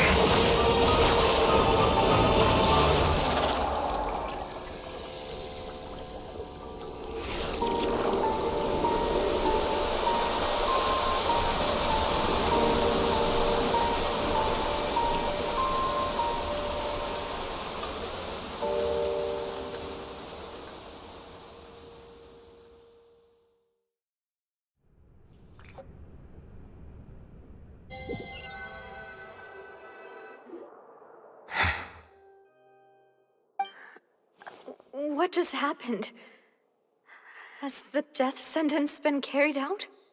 Was that bright light some sort of misdirection? I have a feeling that something huge just happened. But since we're all still alive and haven't been dissolved, I assume whatever happened was good for us. It's time to end this. We must mete out punishment to that beast. Didn't you say just a moment ago that it can't be defeated? I have gained the strength sufficient to deal with it. Through certain means, I now have the ability to separate the power of the Primordial Sea from that creature. We should seize the opportunity to pursue our quarry. Traveler, now that the oratories can no longer function, I require an executor to help me mete out justice. The root of the calamities befalling Fontaine, the beast that enacts the prophecy. Its name is the All-Devouring Narwhal. Come with me, traveler. The hour of execution has come.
Settle down!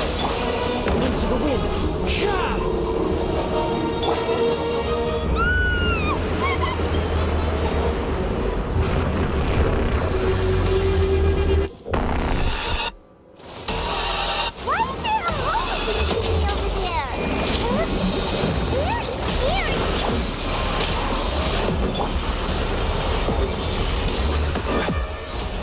Emerge, right here.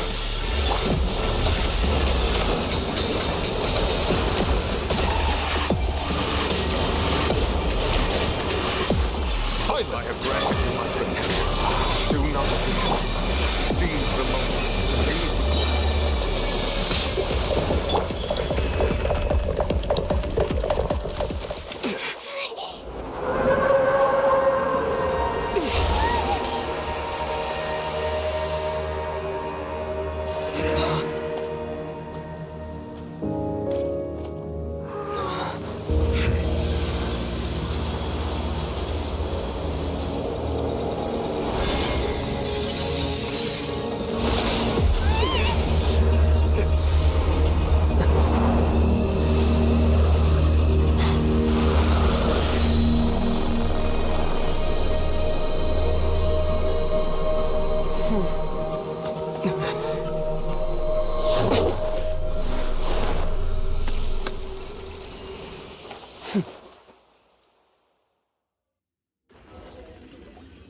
Thanks for helping with the cleanup.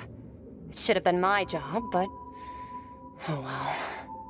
It was just supposed to be a short private training session for me. I didn't think that my disciple and my master's pet would start brawling in the meantime. Well, actually, I had a feeling that it would happen at some point, but they bumped into one another earlier than I thought. What a blunder. I suppose I'll have to swing my sword 3 million times as penance. That power. Who are you exactly? Paimon has an idea. From what she said earlier, she must be Childe's master. Skirk, right? It's just that he gave us the impression that she was the less talkative person. I simply did not have anything to say to the weak. But you, on the other hand, managed to defeat the all-devouring Narwhal without using power from beyond this world. So you may speak to me as equals. I have to agree. It's a strange use of a planet's primordial waters just to raise an all-devouring Narwhal. That kind of power is wasted on it. It's not cooperative, it eats too much, and I have more important things to do with my time than pet sitting. The only thing that creature has going for it is its looks. All in all, it fails as a pet. Miss Skirk? I think you might have missed the point. The point being? Well, being that this pet almost destroyed an entire nation. So what sort of person is your master? Well, Childe's master's master. Wait, is that right? Oh, right. So you don't know him. Sorry, I assumed you did. His name is Sertologi. Huh? I am unfamiliar with that name. Huh. So Master isn't sufficiently famous. How should I describe him then? Have you heard of the name The Fowl? The Fowl? Still nothing? Well, how about the Visionary? Vetterfalnir then? Or Gold Rhine-Daughter? Ooh, that one we've heard! Rhine-Daughter's part of the Hexen Circle. She's Albedo's mom, right? Oh, so you do know that name. To be honest, I also heard all of those names and titles from my master. I don't actually know them either. But I suppose you understand now, yes? My master is likely a similar sort to Rhine-Daughter. They are both pursuing some form of perfection. Wait, didn't you also mention a visionary person? Paimon didn't quite catch their name. Actually, never mind that. I believe it expedient to inform you that the all-devouring Narwhal used up nearly all its strength fighting you. Such roiling hydro energies will prove difficult for the planet's deep seas to digest. As such, the Fontaine back on the surface has most likely been thrown into chaos. In other words, the prophecy that you've been fretting over should now be in full swing. What?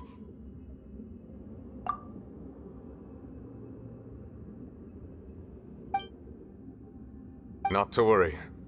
Focalors has already managed to deceive the heavenly principles. In the end, the people will all be dissolved into the waters, and only Furina will remain, weeping on her throne.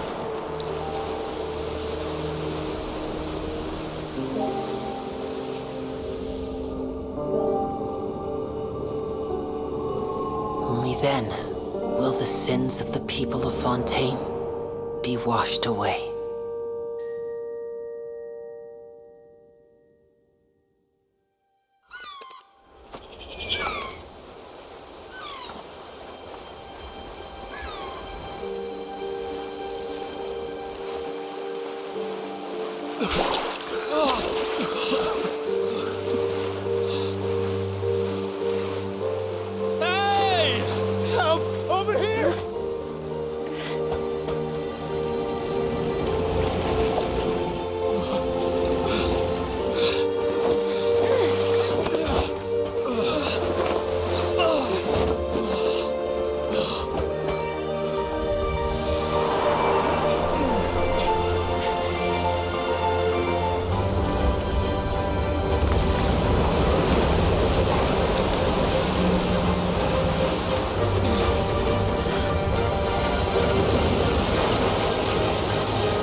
Let's initiate emergency rescue!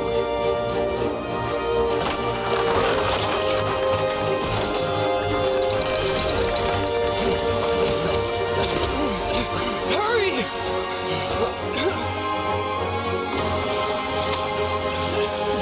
Hey, lend a hand!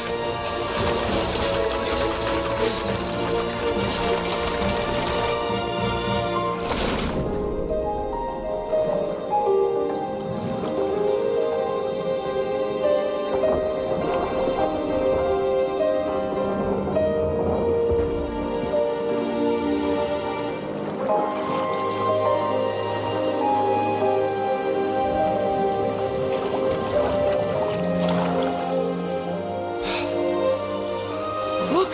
The water's receding!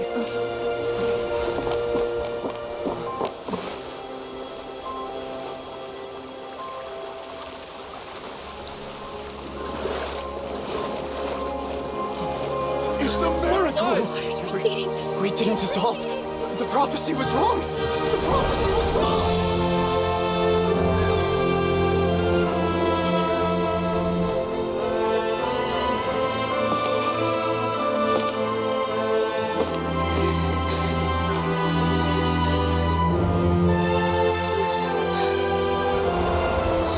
Are you all right? Yeah. We're saved. The prophecy was wrong.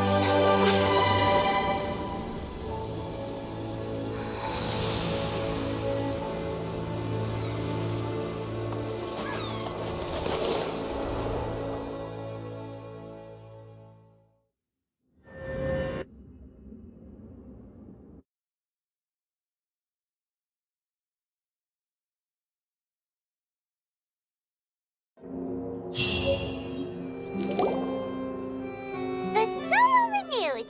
The Sphena talks post-disaster rebuilding. I recently visited Poisson to meet with Miss Navia, spokesperson of the Sphena, and we spoke about Poisson's present and future. Old soil can still give birth to new bloom, Miss Navia stated. Hope is like seeing a small cookie when you're starving late at night. You just need a little of it. Skyship Winglet, lunar brain of the Fontaine Research Institute. The various disputes that have arisen on account of Mr. Edwin have suddenly become a shield over the Institute, with Jurier turning out to be a once overlooked hidden gem. People always call the first researcher mad, but few know what to call the second. And should that latter person achieve a miracle, they would find it all the harder to find a word with which to classify him and his team. Wow! Paimon barely recognizes the people in the reports. Are those really Jurier and Navia? They sound like real big shots. What do you think? Pretty enthralling, huh? The Steambird's idea was pretty simple. With the disaster just having passed, we would print a free edition packed to the margins with good news to calm people down. The value for these big scoops lies in their inevitable follow-ups. We'll publish further reports and go into the stories behind those people. Edwin's assistant, Jurier, created a true flying ship, while Navia is leading people in the reconstruction of their home. I'm sure that these stories could draw even your well-traveled eye. Paimon's curious too! Wait a minute. Didn't we watch everything happen from start to finish? What's there to be curious about? And that's exactly why I'd like you to come conduct interviews with me. You're the best incubators of news, if you haven't noticed. And also, with you around, I'm sure I'll get to see that Duke. Are you sure? Hasn't he turned you down several times already? Oh, this time will be different. Come on, let's head to Poisson first, and then make a trip to the fortress. There are some things you'll only know when you get there.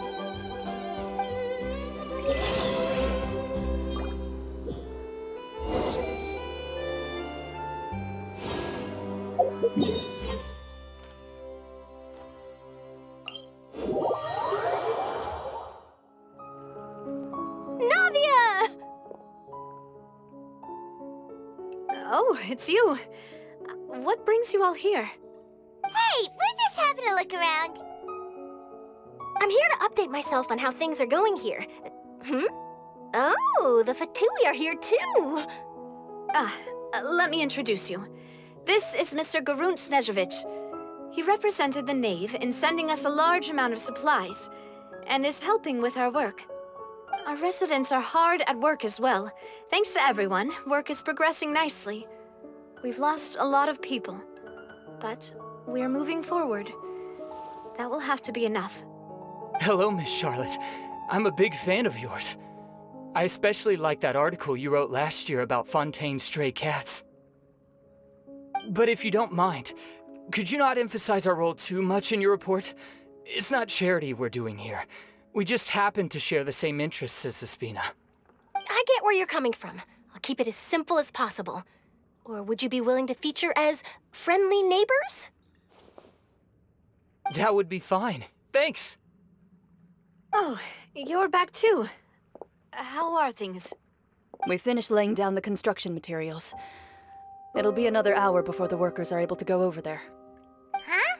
You're here too, Clorinde?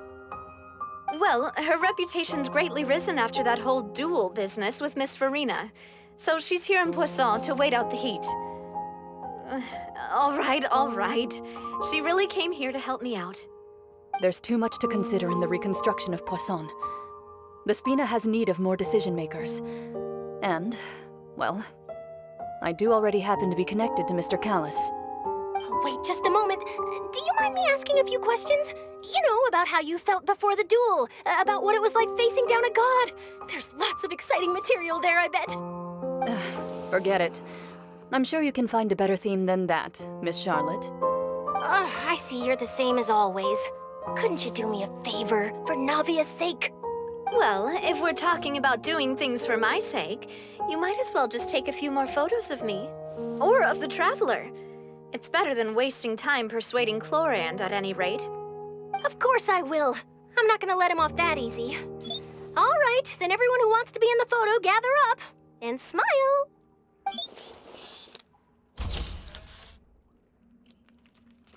How did it go? Was it a good shot? Did Paimon look cute in it? Not bad. Your addition really helped the composition of the picture. All right, hang on a moment. Let me snap a few more shots.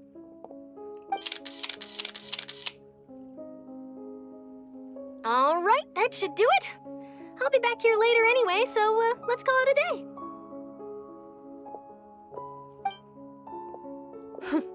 You're very quick. Speed is of the essence when it comes to the news, and freshness is the key. Also, not to brag, but I'm pretty good at building connections. Who knows? I might eventually get that interview with you after all, Miss Clorinde. Wow, you really do have that never say die spirit. I'm impressed. I'll hazard a guess that this is how you got that interview at the Fortress of Meripede. Whoa, you're well informed. Let me make a guess too. I asked Sigewinne, who told Monsieur Neuvillette, and he told you, right? That's a very complete information chain.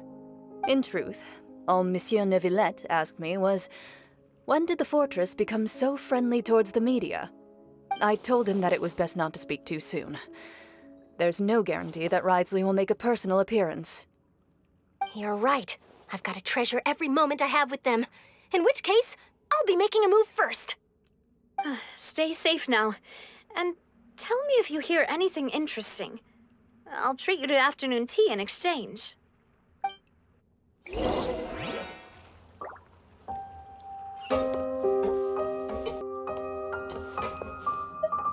You seem curious about the fortress. Of course. That Wriothesley. I still remember going down to the fortress to grill him for information on my father's case. Boy, did he take me for a ride. Without telling me anything, of course. But he did invite you to tea, didn't he? 2 large pots of it, in fact. It was good tea, though. I have to agree. The tea there is very good. Speaking of that, would you like to have some today? I mean, you've got time, right? Well, I'd be partial to some shortbread. Wow, it's like we've got a menu or something. Sure. Good. What flavor of biscuits would you like, Mr. Snežević? Me? I'm fine with anything, but I would prefer chocolate should you have it. All right. Leave it to me.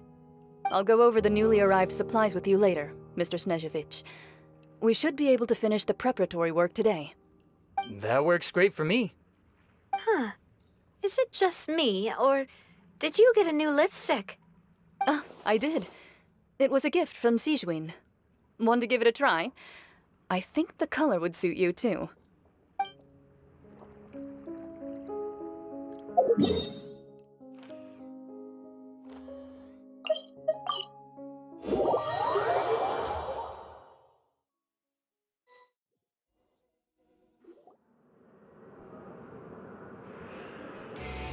Wow, guess we're here again, huh?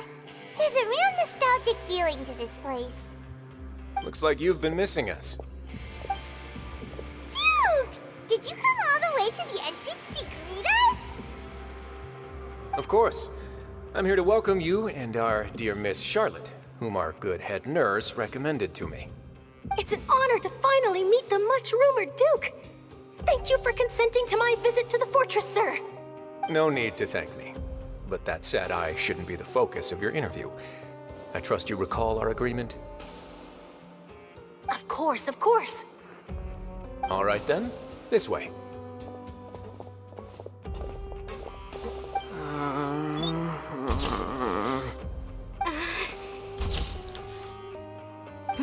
Hey, no need to be so nervous. I've already taken all the photos we need. Miss Charlotte, do these pictures really need to be published on the cover of the Steambird? It would seem that Miss Lorvine doesn't want her face to appear beside that of Mr. Jurier. Sir, please don't say things like that. But it looks like dear Mr. Jurier denies it. Might this interview be very important to you then? No, I just... This is my first time being interviewed, and I'm very thankful to the Steambird for... Now, I might not look it, but I actually did meet Mr. Edwin once. And I'll be honest, I enjoyed chatting with you more. You've definitely got more of that genius vibe going on. The boat that brought about a miracle, the ark that saved the people. Why, you recreated a myth back there, like an emissary of legend. Still, if I might ask, where's that flying ship now? Huh! Looks like Charlotte's trying to get herself another exclusive scoop. I have to apologize, but that ship is presently in the bowels of our factory. I'm afraid it won't be easy for you to get a shot of it. Really? Well, then in that case, could I have an interview with you to make up for that loss? You already know my answer, I'm afraid. Best you interview our head nurse instead. Or perhaps you'd like to take another photo of this couple of researchers? Did you really have to use the word couple? Well, then, 2 solo photos will do. Is my hair messed up? Please, someone help me have a look. Things sure are getting pretty lively here. We've seen this kind of thing before. Oh, seems like everyone's here. Would any of you like to try this new drink I came up with? Ah, Sijuin. Hey, Miss Charlotte. Why don't you, take some pretty photos of our head nurse? Sure. Come on, Miss Sijuin, over this way. Let's find a brighter spot. Huh? Sure. Do I have to smile? So, how have things been at the fortress? Same old, as you can see. Fontaine's undergone some changes, but this place is still more or less the same. Other than that flying ship, it got a tad too much attention, I think. That's why I decided to let the interview go through. We should direct more public opinions toward the behind-the-scenes heroes. Am I right, Mr. Jurier? Miss Lorvine? You're too kind, sir. I believe that you too should have your day in the sun. Not that you would want that, just pity. I'll just leave the spotlight to you two.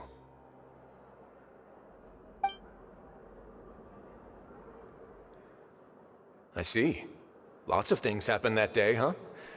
Anyway, regarding that Harbinger, I'm not sure you remember, but his 3 young followers are still waiting for his return. He sure did win them over, huh? I'll tell them that there's good news and bad news. The good being that their boss seems fine, and the bad being that they must face extended sentences for abetting his escape. Oh, actually, Actually, what about you?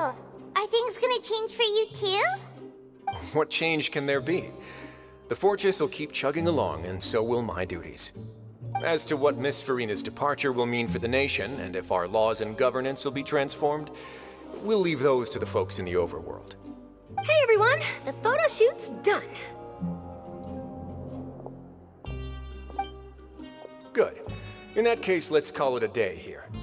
Thanks for your cooperation. Come on, Traveler, let's go. Till next time, everyone. There'll be a next time? Maybe. Who knows? I might write a story about the underwater factory next time. Until then. All right, last stop, the docks.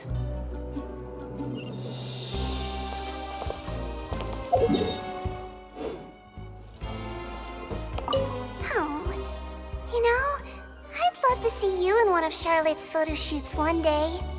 Is that really necessary? Our line of work doesn't really require much photographing. It's precisely because we don't need the picture that they'll have value as keepsakes. You don't really look all that opposed to the idea, you know. Maybe I'm just happy that I managed to once again avoid the spotlight. I think this interview went well either way. Yes, you successfully kept prying eyes away by using Mr. Jurier and Miss Lorvine as shields. Very good. You should be happy for them. They have a bright future ahead of them.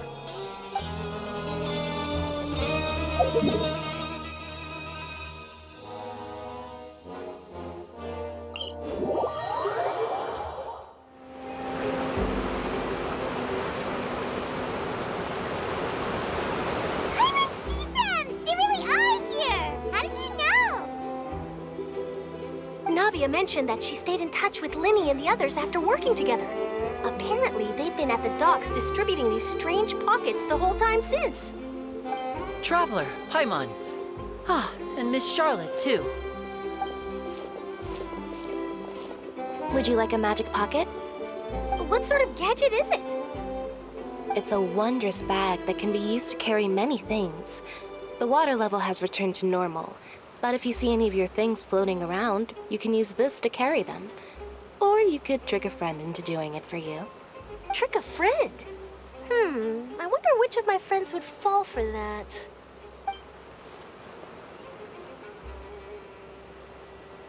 You could just make a friend like Freminent here.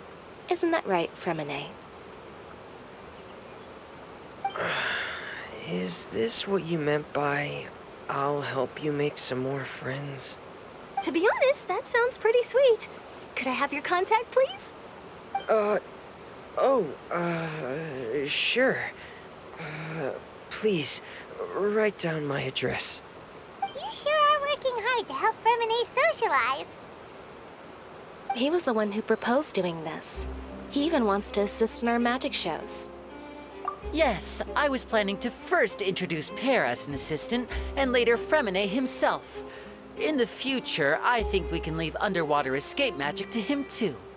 That said, would anyone want to see a diver escape underwater?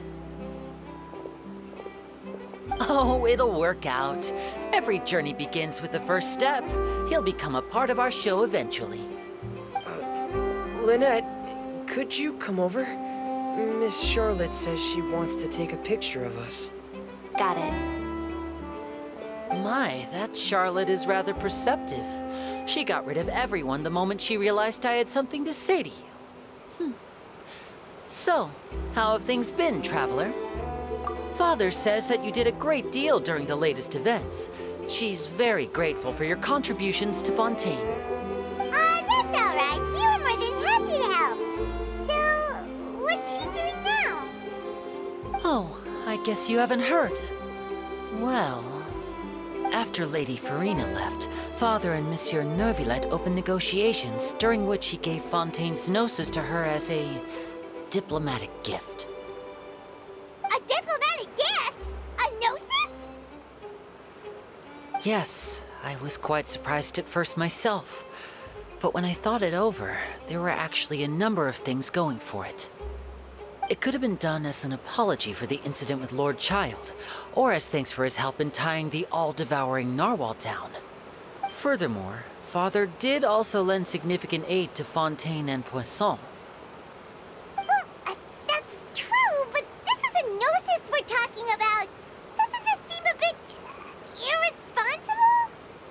I would agree, but I've also heard that it seems that Monsieur Neuvillette has had a significant change of heart regarding the matter. So there's some reason for this that only Neuvillette knows about? I suspect you'll have to ask him about that yourself. Ah, yes, speaking of which, I did see him strolling around the entrance to the Fortress of Meropide a while back. Isn't he real busy and stuff? Paimon didn't think he'd have time for that. But back to the topic. The Gnosis was given to the knave, right? What about Childe? They say that he's returned to Snezhnaya to recover from his wounds. I hear that the recent disaster really did a number on his health. That's true. When you think about it, we've had loads of run-ins with the Fatui. To think we'd be allied with them this time. So shocked by such a simple switching of sides?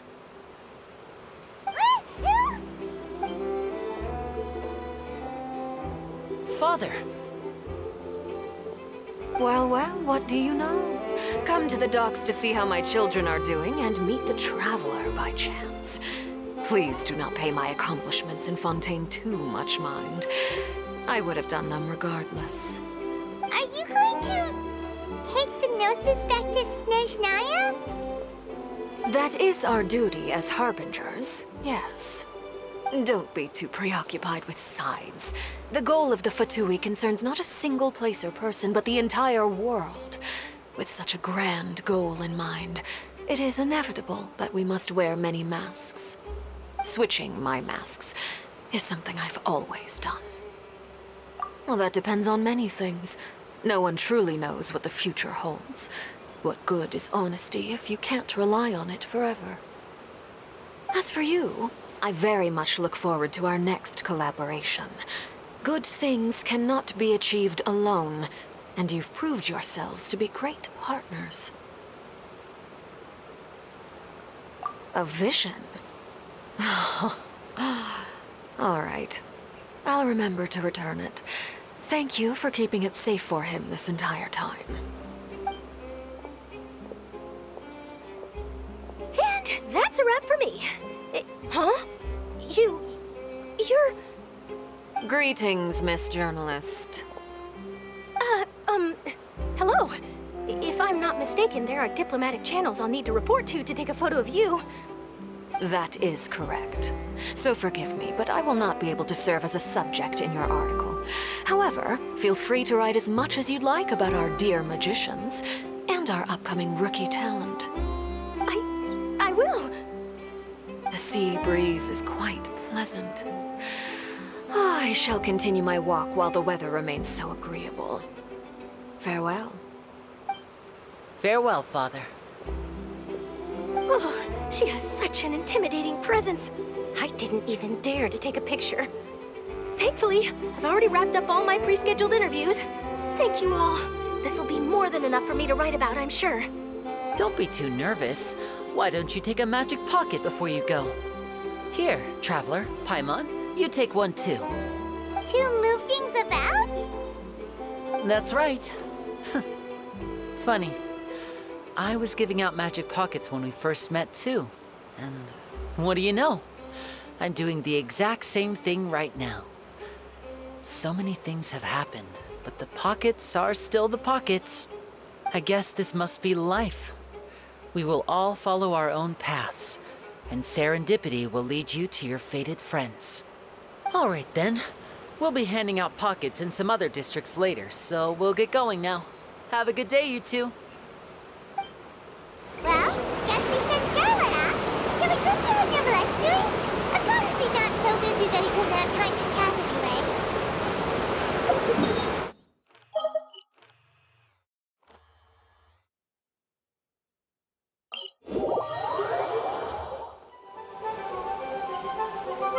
The entrance to the fortress! Ooh, he really is there!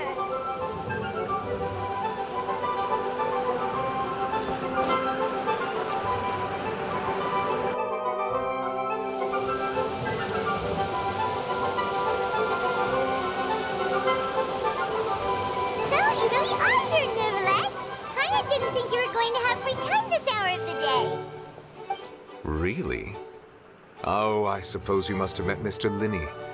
He took the time to greet me earlier when he passed this way. In any case, you came at a good time. I was just considering reaching out to you to set up a meeting, so I may explain some things that I haven't had the time to before. Aw, Paimon's glad that you remembered.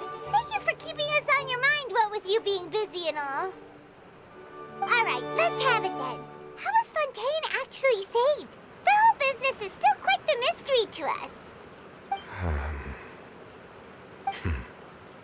It is strange how words can often leave a bitter taste in the mouth when it finally comes time to say them out loud.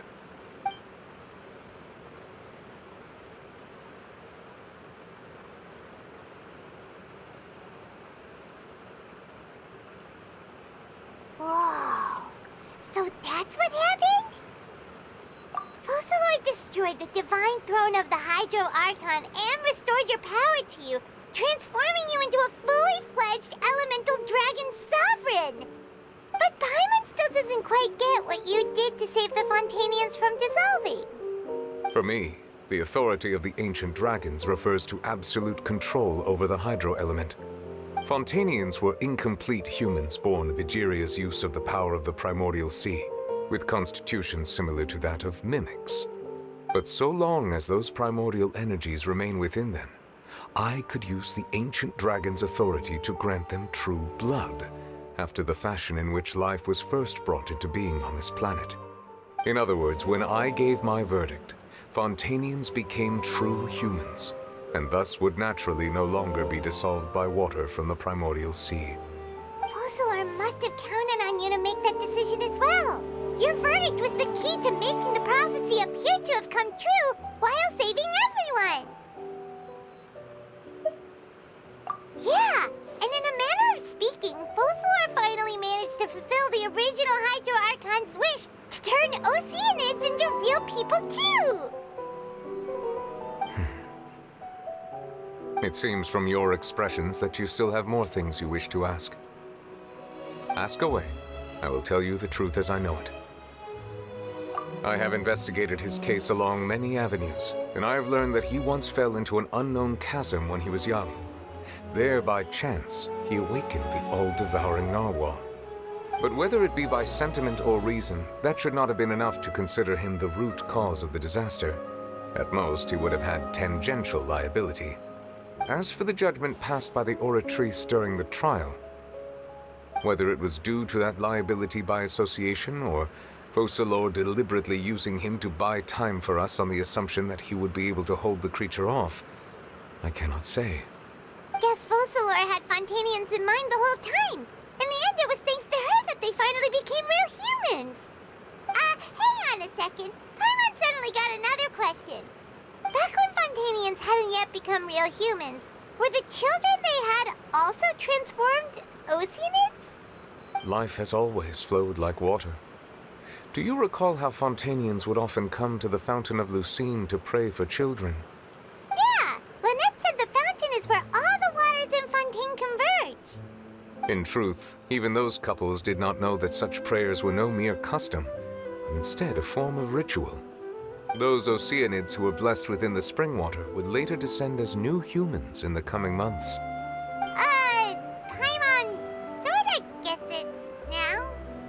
Either way, seems like this ritual won't be of any further use, but it'll probably live on as a local custom. Ask away. I will tell you the truth as I know it. Yeah, about that. Risley said Furina has already left. What's that all about?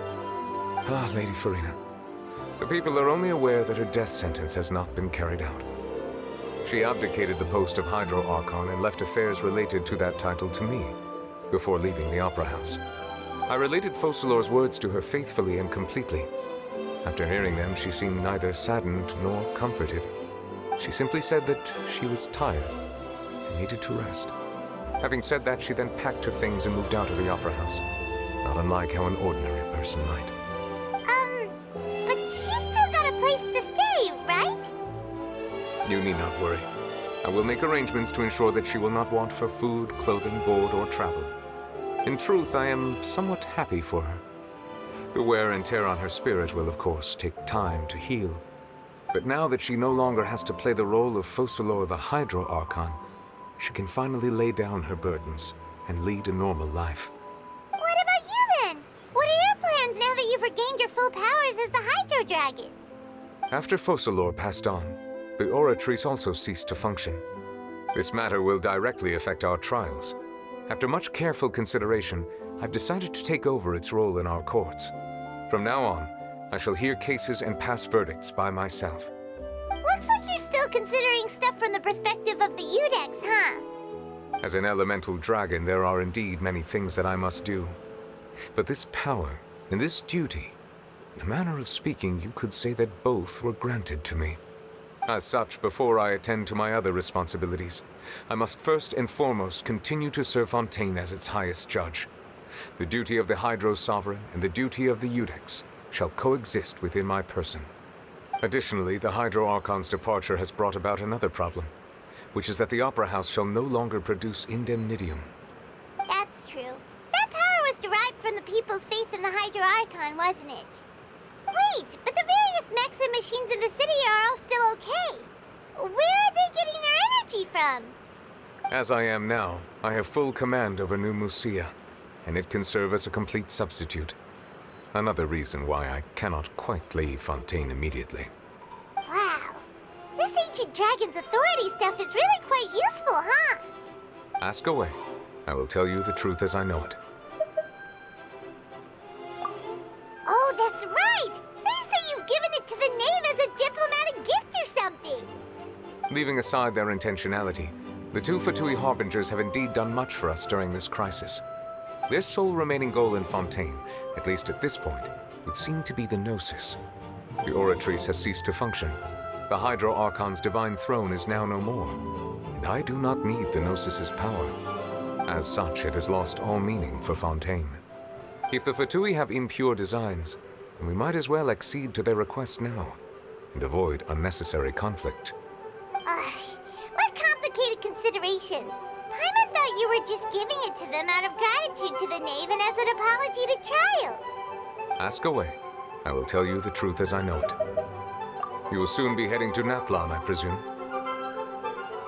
I'm afraid that I have little talent as a travel guide, so all I can do is tell you what I know about that land. As far as I'm aware, Natlan can be said to be a nation of dragons. A nation of dragons? You mean like you? No, I suspect that I would not find myself welcome there. Unlike ancient dragons such as myself, the dragons of Natlan have undergone long years of development and evolution. Large numbers of them have entered a form of coexistence with humanity. Natlan is also the nation of war. War ravages those lands like an undying flame. There is one other piece of information I got incidentally from my negotiations with the knave that I believe may be useful to you. The Harbinger known as the Captain has thrown his hat into the endless ring of war. The Captain. Sounds like a real tough customer. Seriously, everywhere you look, there's a Fatui Harbinger doing their thing. I suggest that you fully prepare yourself before going to Natlan. In the meantime, Fontaine's doors will always be open to you. Ask away. I will tell you the truth as I know it. Hang on a sec. Paimon's still got a question about the Gnosis. When we spoke to Lyney earlier, he mentioned that your attitude towards giving away the Gnosis had clearly changed. We guessed that there might be some reason for it that only you were aware of. No wonder the House of the Hearth is the Fatui's intelligence division. They are certainly sharp. So regarding this specific issue, I was just getting ready to share something with you. What is it? In truth, I exchanged some further words with that lady named Skirk after sending you two back to the surface. It went something like this.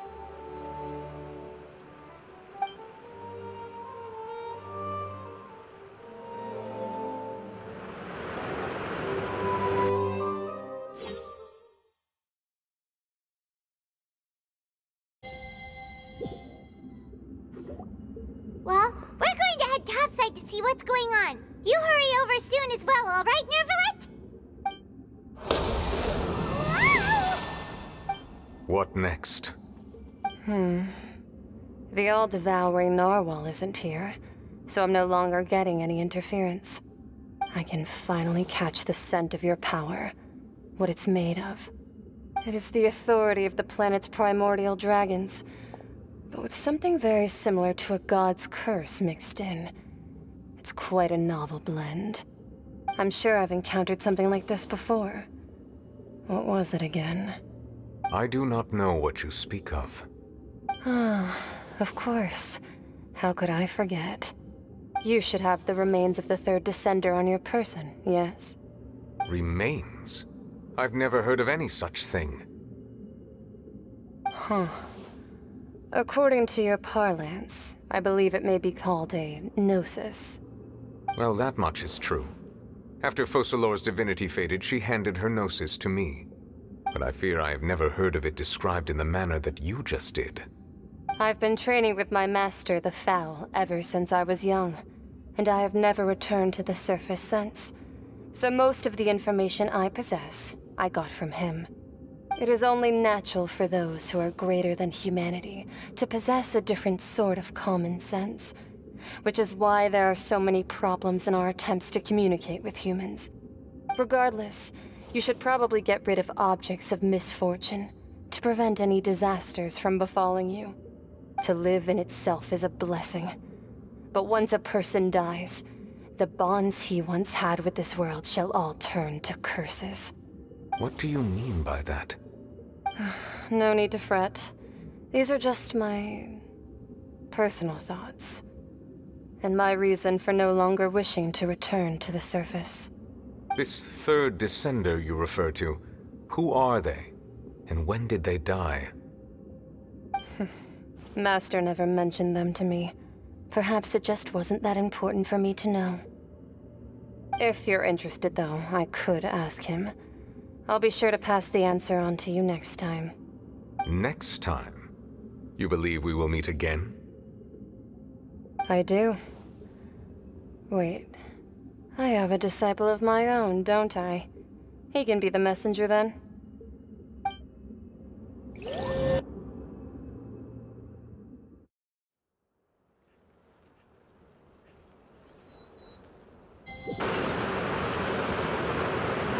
That's what she told me. Whether it would prove useful or not, I wanted to pass that information on to you. The remains of the third Descender? So that's what the Gnosis actually are. Paimon just thought they looked like chess pieces. How could they be a person's remains? All the same, assuming that there was no misunderstanding or special metaphor at play, that is what she meant to say. And she said that it would bring misfortune and that you should check it, which is why you gave it to the Fatui. If she speaks the truth, then I would simply be putting Fontaine at unnecessary risk by keeping it here.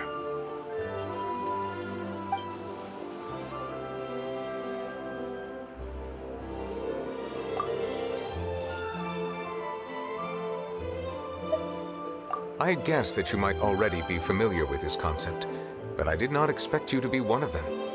That means that the Gnosis, which are exceedingly element-compatible and can even enhance elemental abilities, do indeed come from the third Descender. I wonder, does your body also possess similar properties? Like being able to use elemental powers without a vision. That does sort of count as special compatibility, right? No, let's not think about this stuff right now. It just feels creepy. Comparing the Traveler to the dead third Descender and all. That's what you say, but this topic still feels like bad luck. Once Childe recovers, let's get some more answers out of him. Or go look for his master and get the answers that way. I too believe it unwise to make too many blind guesses when information is lacking. The same is true of being at court. All right. Whatever the case, it seems like the crisis here in Fontaine's over for now. Yes. All of Focalors' efforts were for this moment as well. But she sacrificed herself in the end as a god, and she suffered through all those years as a human. Was that really what she wanted? I suppose that would be the mystery of a god's will. I suspect not.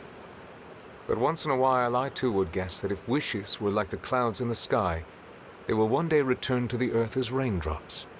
Life flows like water, and rain is the final answer. The water levels may sometimes tilt one way or another, but the rain falls fairly upon all. And what, ultimately, is the difference between the rains that fall upon all of us?